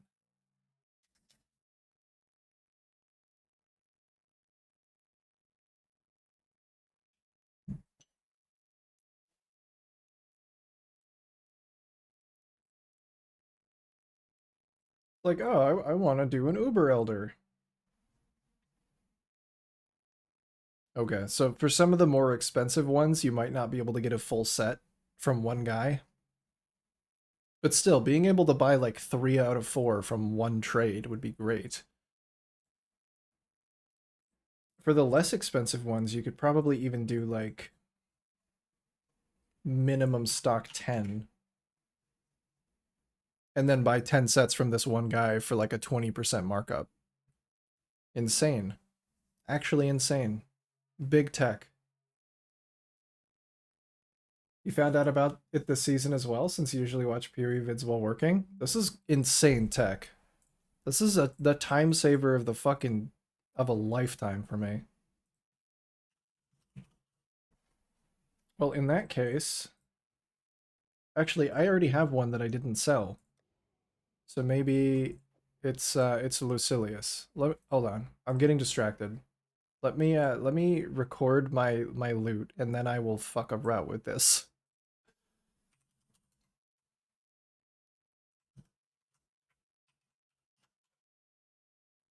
With that and the improvements to how bosses are farmed, that kind of makes me want to do like a destructive play boss farm.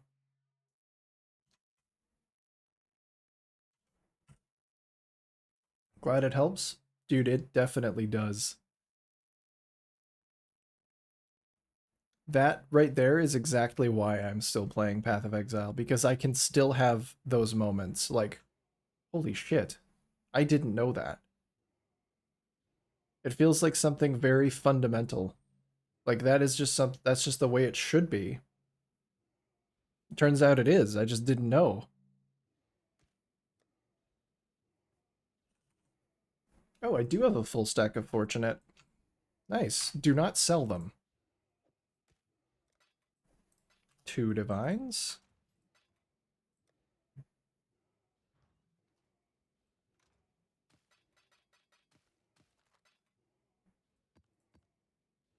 I love the crowdsourcing too. Like you found it out from some guy that was, making a YouTube video and then I find it out from you and like now I know and I'm going to fucking tell everybody.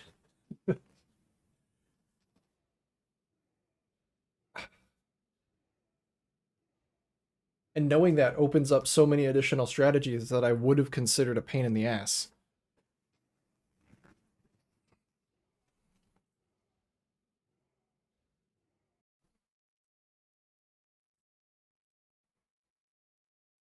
Okay. Oh, no, I don't want to do stock 10. I also wanted to see which of the corpses I already had. I think I accidentally put it away, though. It's Lucilius that I don't need. So I can just search for the other 3. And can I just do... Oh, and you can even... Oh, you can do different sliders. So if I had like a bunch of Minotaur fragments and didn't need any of those... This is a game changer right here. What the fuck?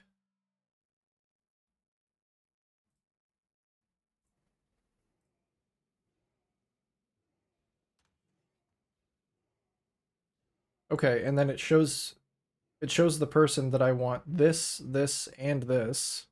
I wonder if it multi-highlights, like the little purple highlight border.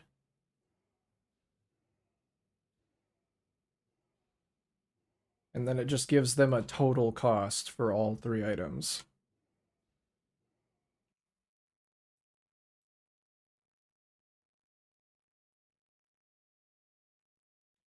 Like an aggregated search, yeah.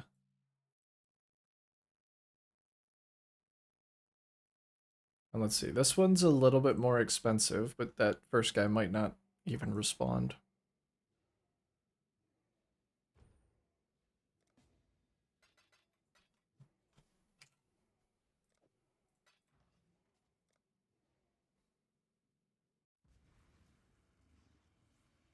Ooh, spooky.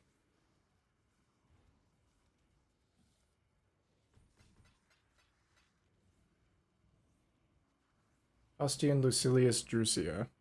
Oh shit, did I select the wrong one? Uh,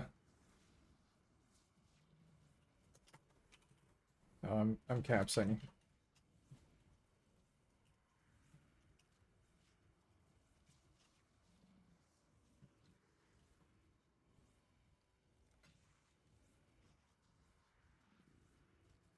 I think that's what I sent. Quintio, Costian, Drusia.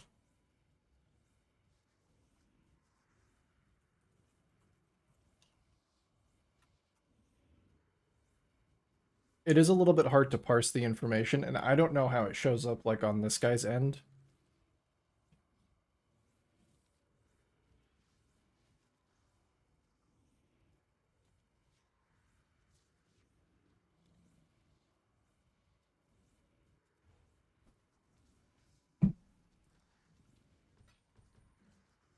Austrian Quintio. There we go. Beautiful.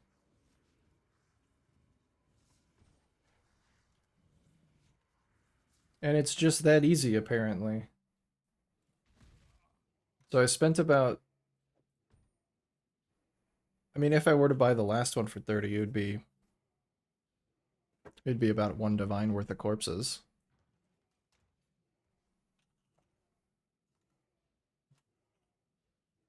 Do I have more physical ones? I think I may have used all of my physical ones, actually. Damn. Let me see if there are any other expensive ones, though. This might be a great use for all of my extra corpses. If any of the other ones are really expensive. Passives and radius also grant energy shield. Okay, the cheapest energy shield one is 15 divines, but it was listed 6 days ago.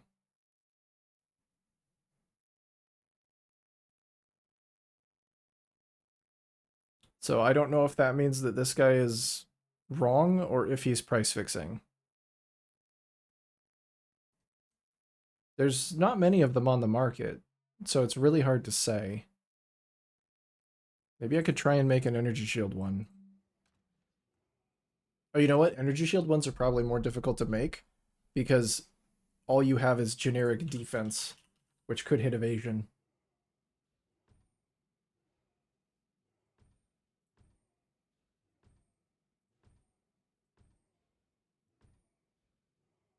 ES is hard.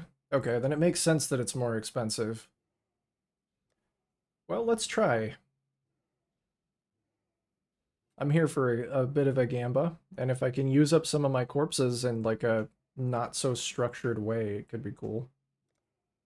Let me see if I can reduce the chances of some of the other ones as well.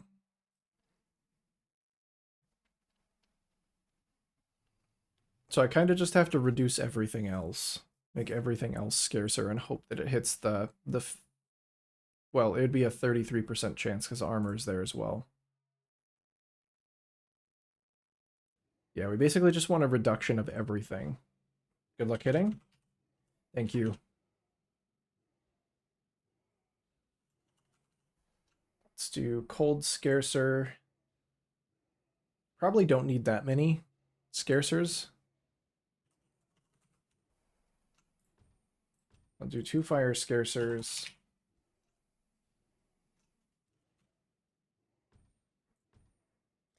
2 lightning scarcers, and then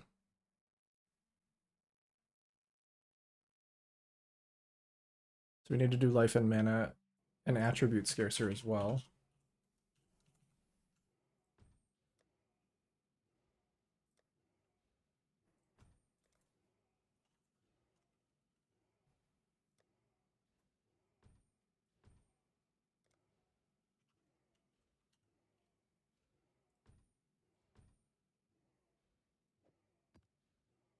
Oh, right, I didn't have enough space for that map. That's why it's still in my inventory. Okay. Okay, so I have mana scarcer, life scarcer, I need crit scarcer.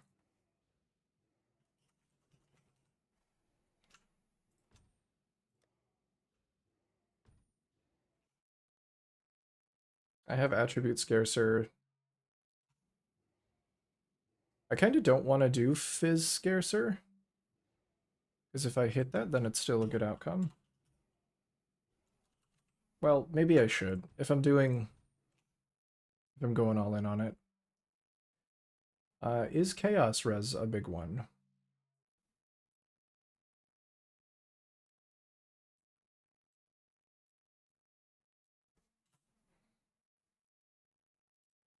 Oh, that's chaos damage.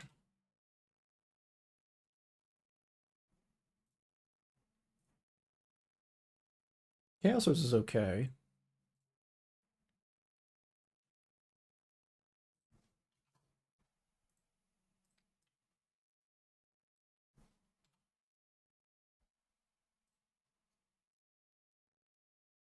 Yeah, armor's nothing.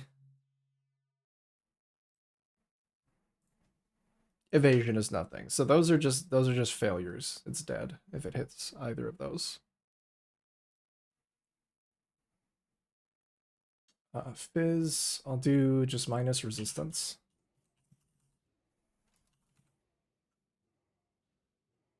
I'm gonna need more room. Let's go start putting them down.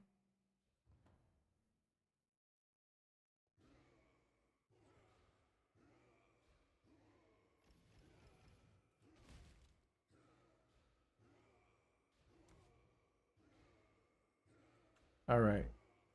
Drusia, Lucilius, Quintio, Costian.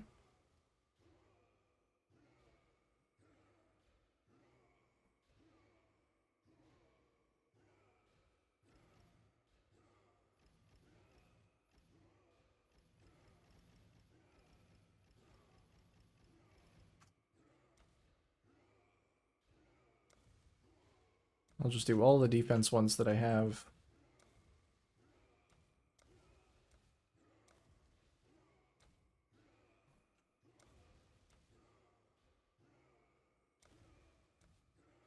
I have Fire Scarcer, Cold Scarcer, Lightning Scarcer, Life and Mana Scarcer, is Scarcer attribute. Probably grab one more resistance one.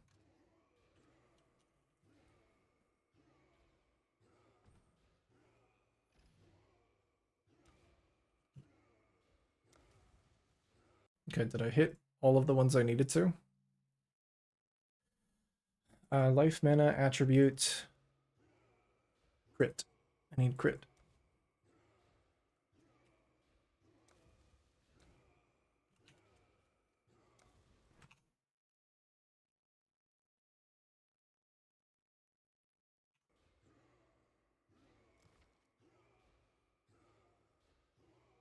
Alright, Fizz, Fire, Cold, Lightning. Life, mana, crit, attributes. Yeah, generic resistance is in there. Fire, Cold, Lightning, and Chaos. I should do a raw Chaos one as well.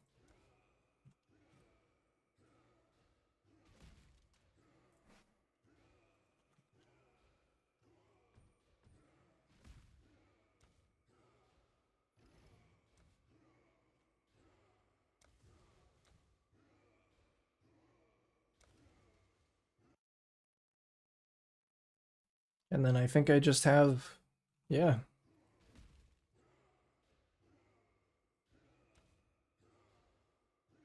I don't think there's anything else I can do.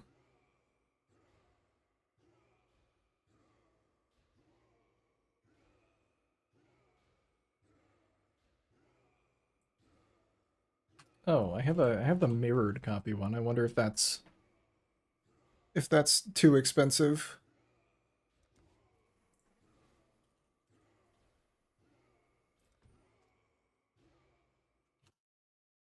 Mirrored copy guy is 4 chaos. I'm gonna buy a couple of those just in case I hit. If I don't hit, it won't matter because I'll just get double garbage. But if I do hit, it'll be pretty big.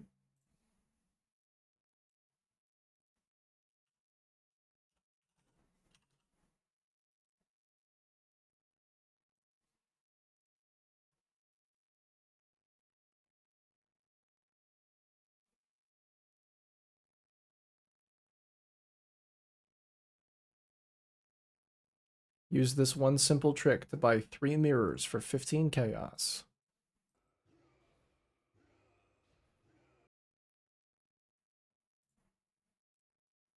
Harbinger mains hate it.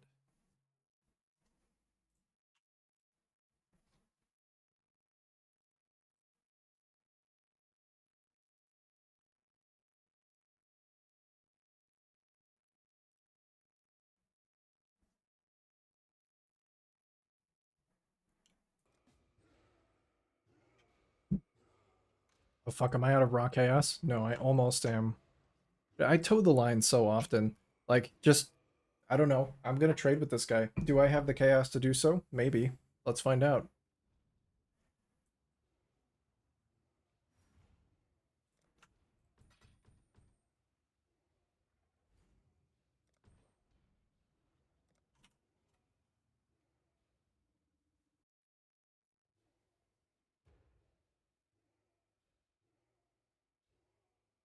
What? Oh. He was trying to whisper me back and he invited me to two different things.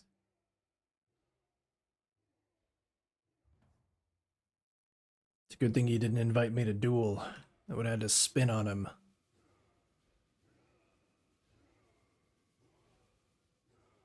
Okay. I mean, it was cheap. I guess I could just put them down. I'd like to try and put them in a place where I can get multiple crafts out of them, though.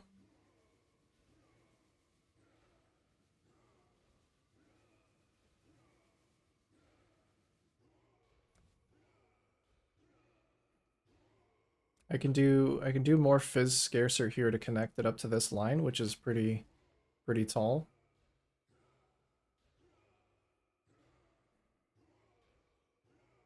And then I can do one in the corner. Oh, and I guess I did get 5 of them. Where's the mirrored copy? There it is. So one in the corner.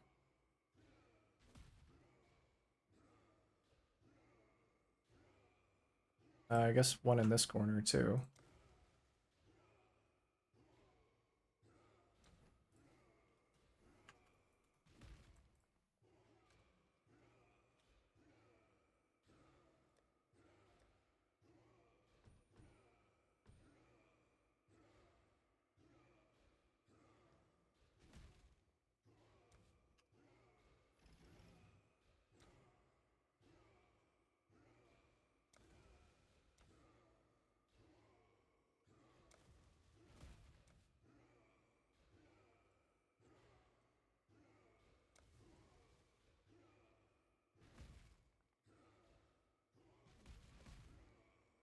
Okay, if I can get one more here, and then one more down below.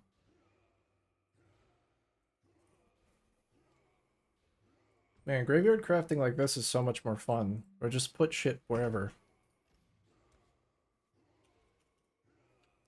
Maybe the problem was me all along.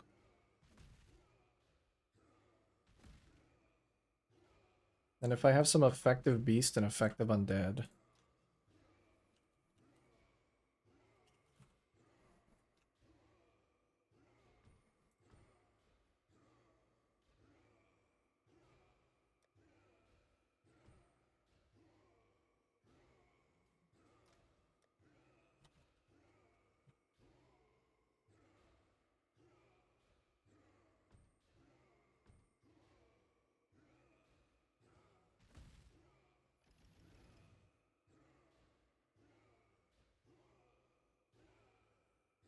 Oh, I should have put that in a different spot.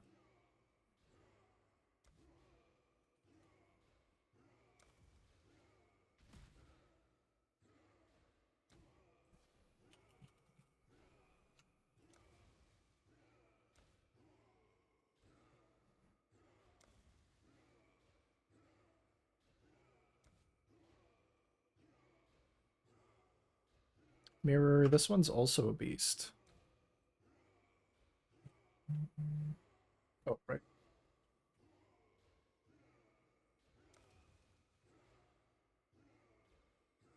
Oh, wrong place. Oops. Oh, these also aren't connected. Mana scarcer. There we go. So what were we working with? I probably should get...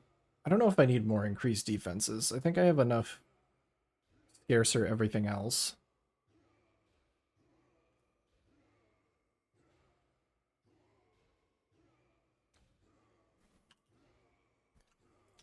And then I got enough effect there that I can just put these mirrors in here.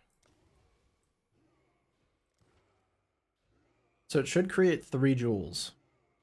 If it hits, it fucking hits. If it misses, oh well. I'll just go back to farming.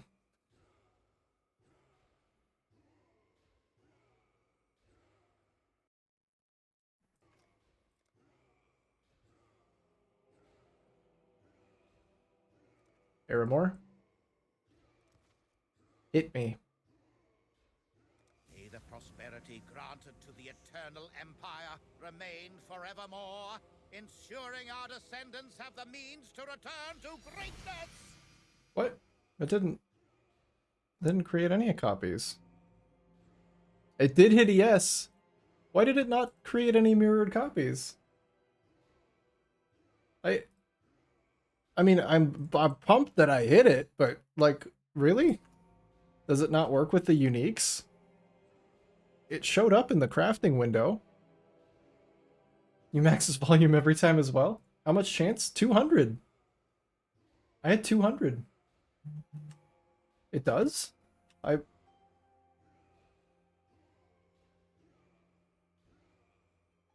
I had 200% chance to create a mirrored copy.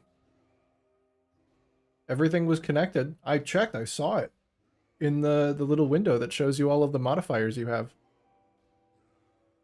Was was it supposed to? Did I get fucking scammed? All that setup? Just scammed out of 30 divines? Aramore, did he take my jewel? What you got in that? You got any jewels in that pocket of yours? I legit thought so. Maybe it would be too OP. Well, hold on. Let's see. Let's see if anybody else has any mirrored versions of those jewels, because the only way that you should be able to have that jewel mirrored is if you craft it mirrored, right? Oh fuck. I put the window in a weird spot and now I can't get access to it. Hold on.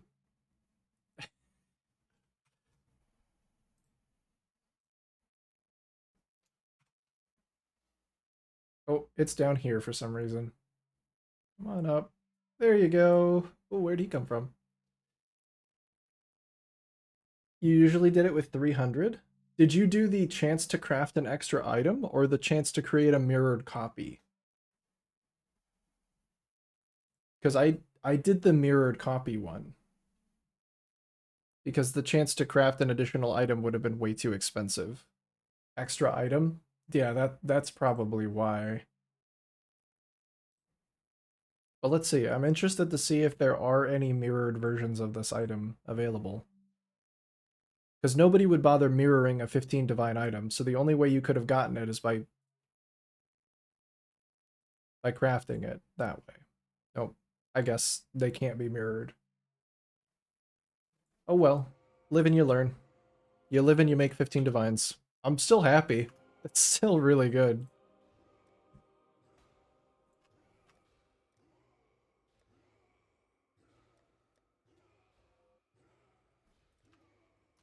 Now the question is, do I use it? Or do I sell it? I probably should sell it, because I think unless I have a build that's like an energy shield stacker, I wouldn't want it. My bad, then I don't know. No, no worries, man.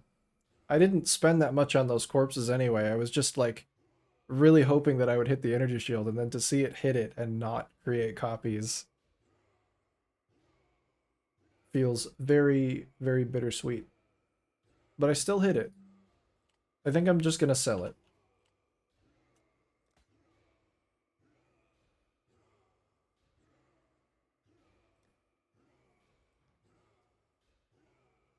I think I'm just gonna sell it. That's still exciting though. That's 15 divines from that. I still have to sell all my juice. I should be sitting pretty to set up my next build after today. I still have a few more maps to do with my remaining scarabs, and then I'll start offloading all the juice.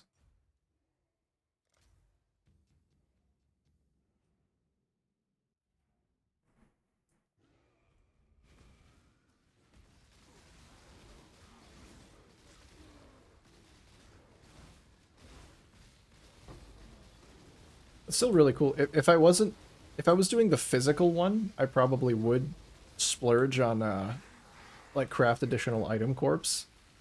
Because I could pay 3 divines to basically guarantee a return of 4. And then I could just buff it up with, effective corpses.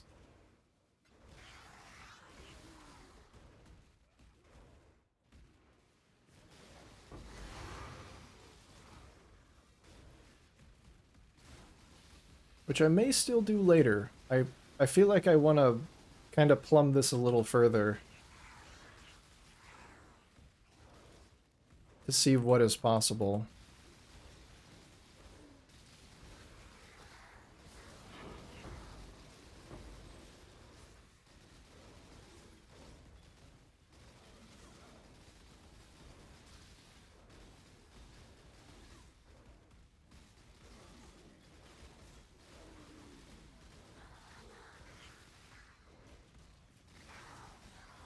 I just don't want it to be... I don't want it... Maybe I don't want to know.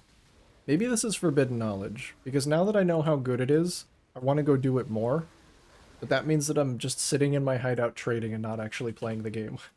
This is the curse of Path of Exile's economy knowledge.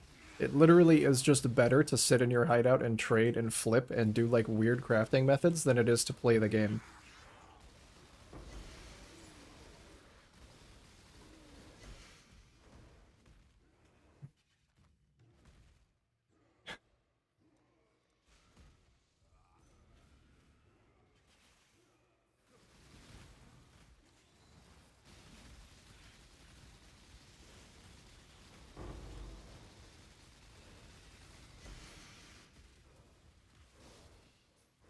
You know what? Maybe I'll just do a little bit. You know what? I can just do a little bit and then stop.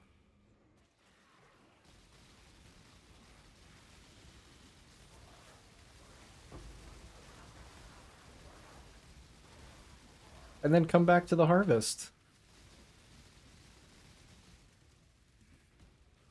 Ow. I do yearn for the harvest. There's a reason why I'm doing it again.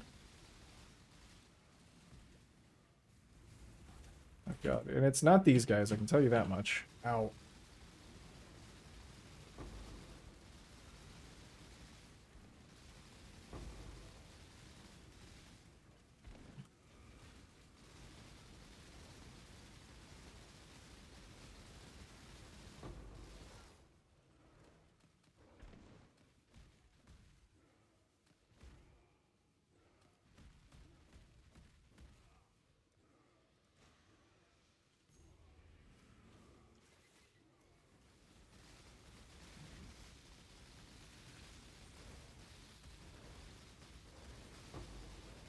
I'm kind of excited to try a different farming strategy though. This one has treated me very well this league.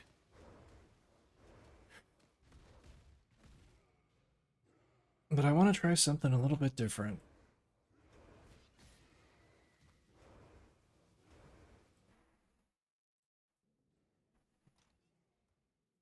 Wait, how many scarabs do I have left? Oh, 2, okay. I just want to make sure that I'm actually on track and recording the right data.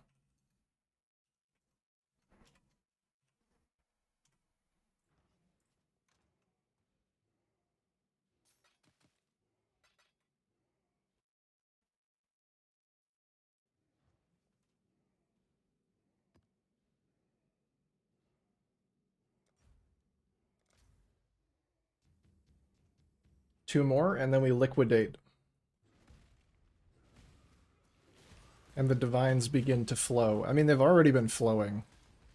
Like, between liquidating the stuff from the last build, just a couple drops, like, from Ritual, those jewels, the money has been good today.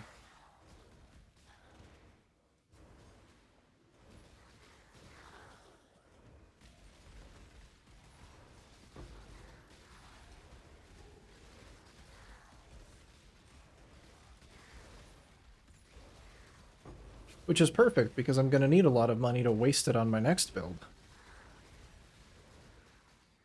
I can't wait. Oh, golly gosh, am I so excited to go turn all of that money into a non-functional build. No, it's gonna be good. I can't I can't even facetiously say that because I will speak it into existence. It's gonna be good.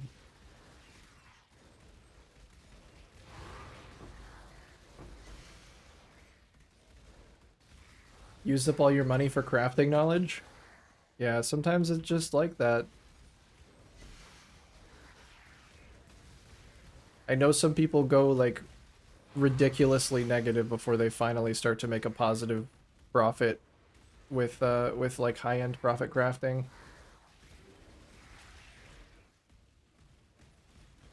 I read one post from a guy where he was stating that he went at like 300 divines negative before he made a massive profit uh crafting.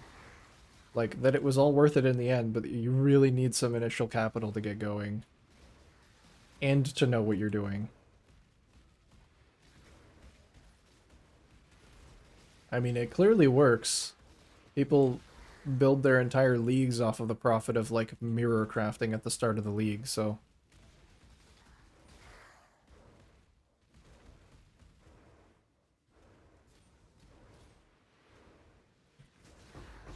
man, that would be so cool to like produce an item worth mirroring.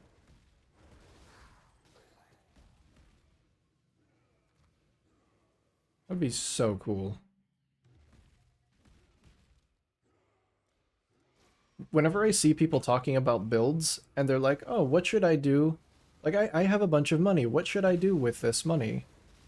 Oh, you could play a build and like go mirror that guy's cool bow. I'm like, damn, that is so cool. That guy has like he has like the mirror bow or the mirror staff.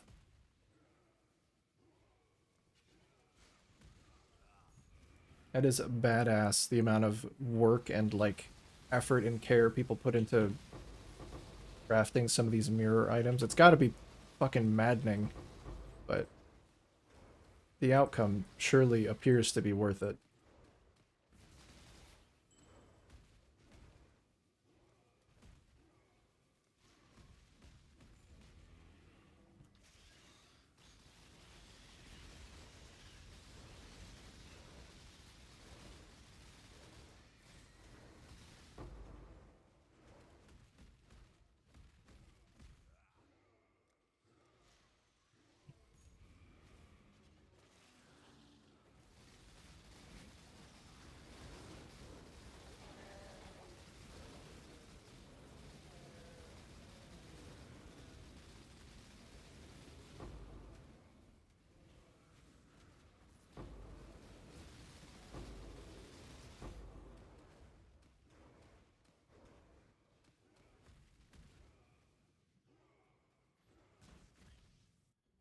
All right, last map.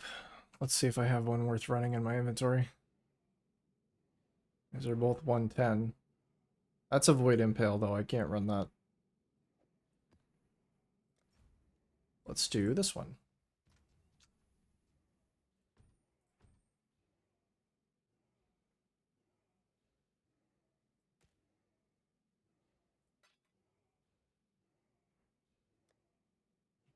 While I'm thinking about it, that 15 Divine one listed, like, was there a 15 Divine one listed days ago? Oh no, that one actually got bought.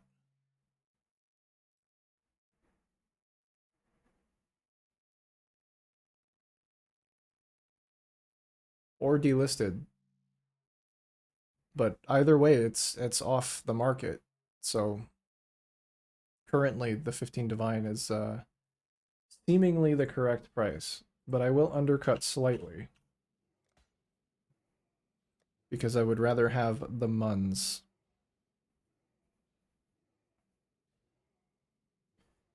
Okay, let me make sure I'm recording.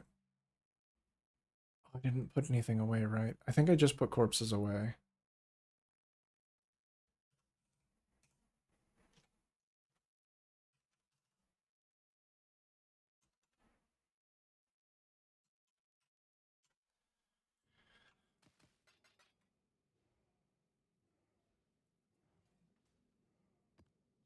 Oh yeah, last map's already open.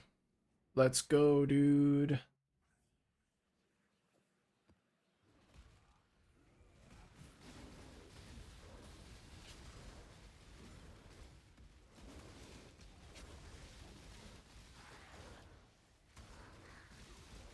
That Parandus thing makes me want to pick up corpses again. I've just been doing it just because, but now I actually want to.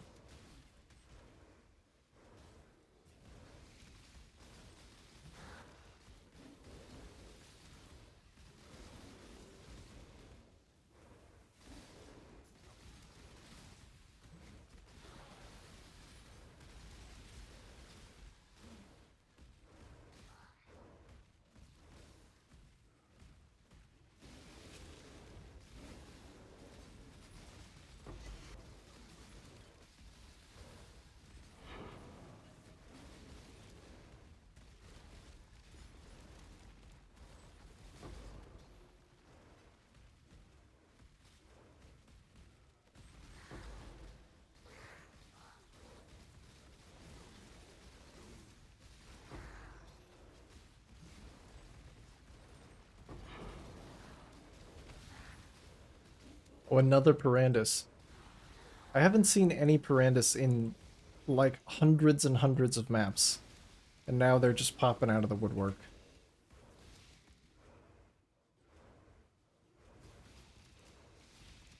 Oh, shit stained Steve. I'm hoping to see him hit 30k. I really hope he keeps going.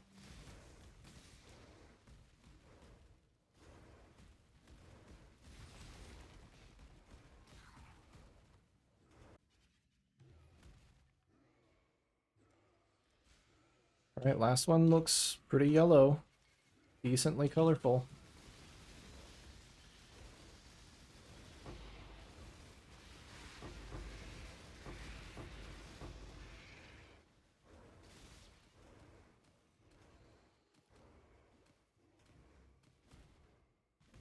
Oh, there's still one little guy left.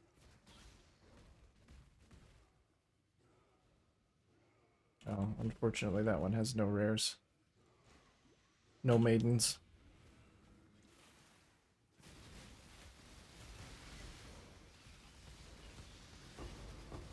You hope so as well? I just want to keep him... I just want to see him on my screen. Like, he makes my day. Makes me so happy to see him delving down there. He's a hero. He's a badass. He is a badass.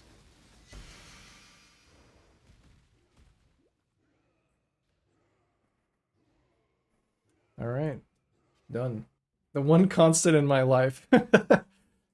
Seasons may come and go, but shit-stained Steve is here forever. Shit-stained Steve is my rock and my pillar, and the one thing that keeps me tethered to this mortal coil.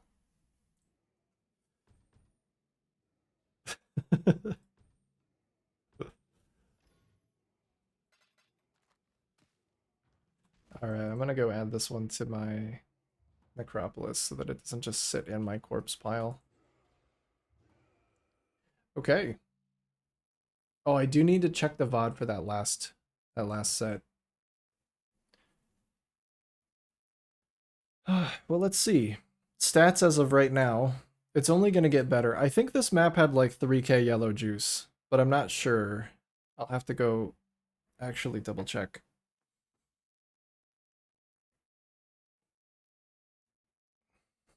Div per hour is a little incorrect. I don't actually know how long I spent doing this, but I usually don't worry about that being super accurate anyway. This'll never not be funny to you? What? The spreadsheeting? Well, you know what? Yeah, everybody's gonna have their own reaction to looking at this. The total expenses are actually only 2 divines, which is like way less than I thought it was going to be. I thought it was gonna be about 3. And total profit is 16. I might be able to get it up to 17 once I input this data here. But I think I'll have to stop the stream to do that, because it won't let me look at that VOD until I end the stream.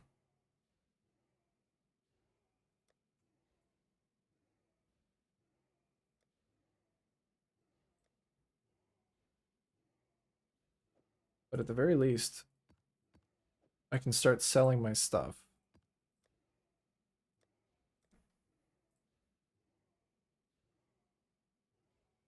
So I managed about 70,000 Vivid Life Force. That's pretty good. So 50,000 on its own.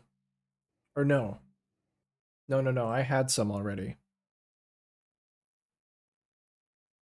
Let's see how much total I got.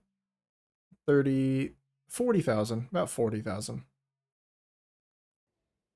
Still pretty good. Let's sell. The real reason. If I were going to buy juice, would it be better? Would it be better to let people come to me? One divine for 3,800. Yeah, the exchange rate is a little bit better.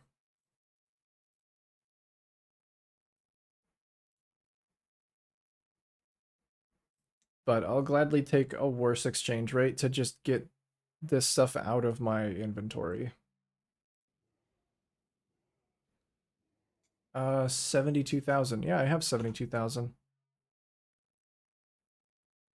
For 18 divines. That's a good deal of money right there. That's pretty good. No change for divine. His name is no change for divine. All right. Clearly he has had some experiences. I might have to go down to this guy. 69,343. Yes. Okay.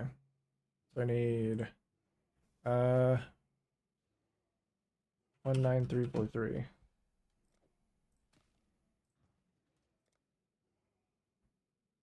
Stonks. Stonks indeed, Kezig. Stonks indeed.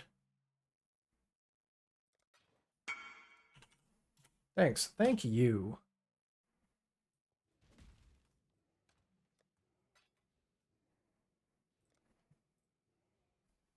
How you guys doing?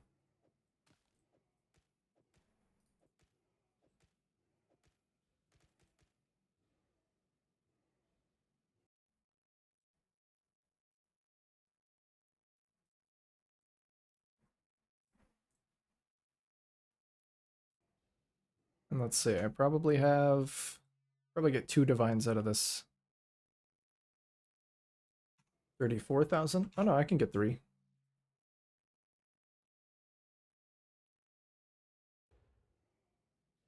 Oh, it's the same guy.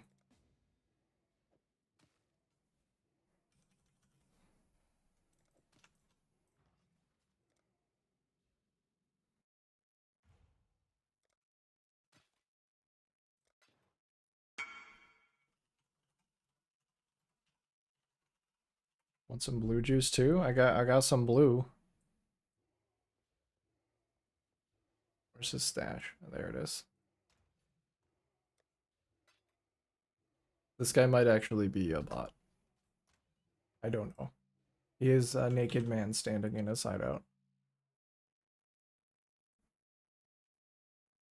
This looks like there's an option for a clean 10,000. I think he's probably a bot. But let me see if I can find him again.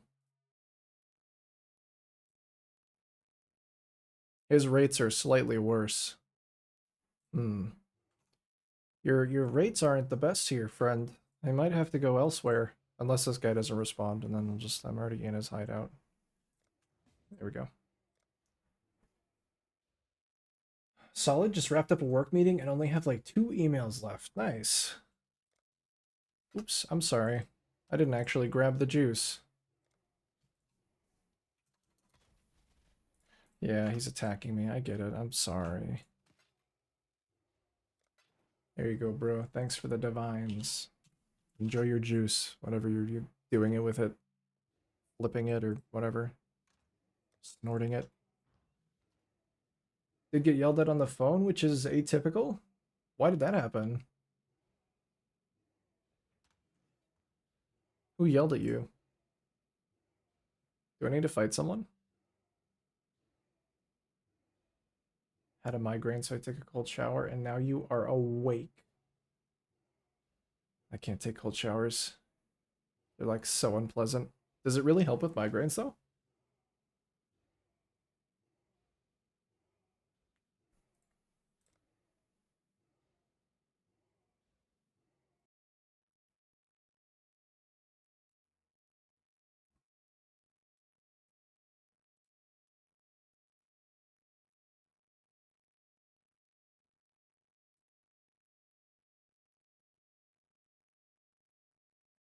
I'm gonna try and break some of my divines down and make sure to clear out my inventory so I can actually do that.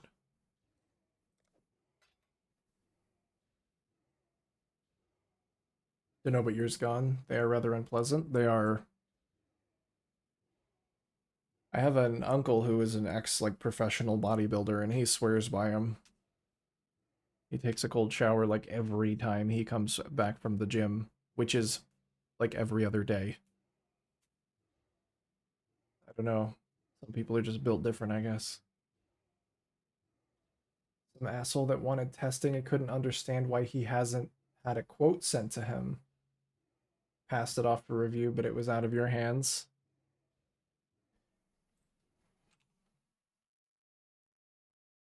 Well, sorry you had to deal with that. It sounds unpleasant. There's a rarely people yelling over the phone is actually like warranted. I've found. Yeah, the many times that I've been yelled at my job, it's usually because of something that I can't control. Somebody wants me to control it, and I am unable, physically unable.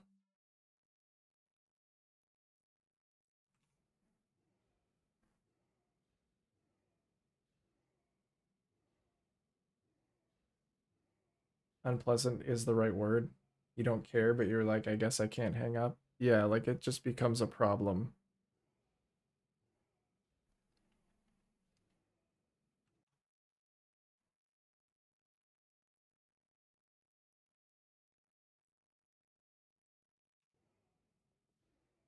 Like you could just, I mean, you could go through your life not screaming at people, and everyone would be happier. Or you could be like that guy.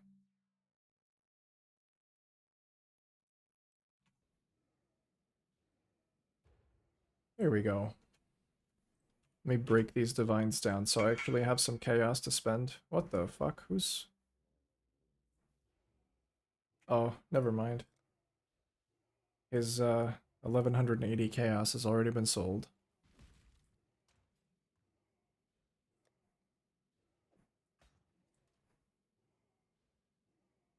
God bless people aren't yelling at me.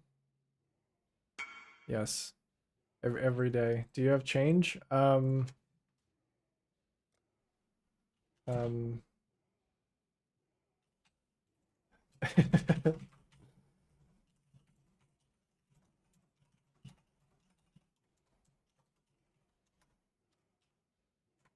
I have 8 chaos.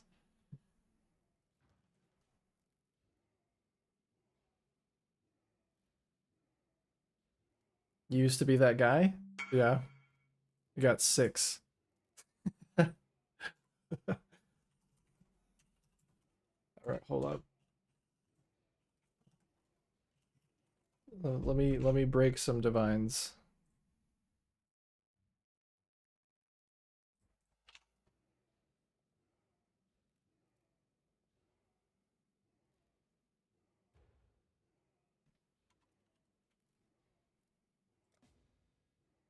Hopefully this guy hasn't already sold them.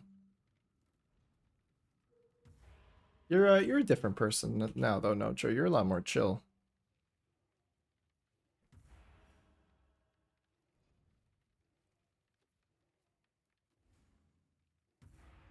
Oh, a little Christmas tree. It's cozy. Well, it's a little creepy.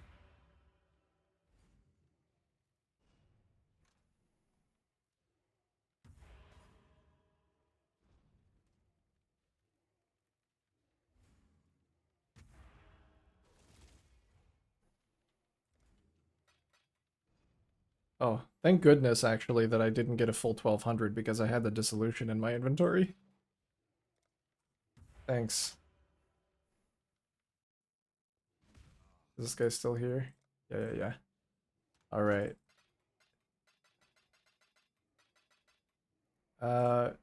Change for a div? Here.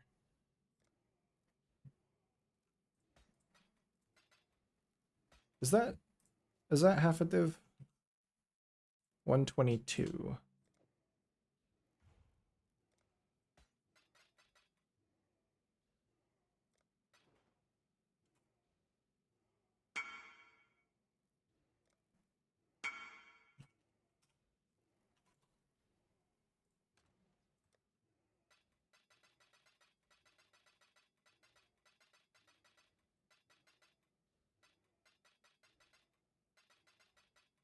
Alright, 50 divines and 1000 chaos to fuel my next build. But I don't have time to put it together or really start it today. And it is about time for food. Quite hungry. I only had a small bowl of cereal. And it's been an eventful day. So I'm gonna go get some lunch. Kelly's actually probably gonna be home soon as well.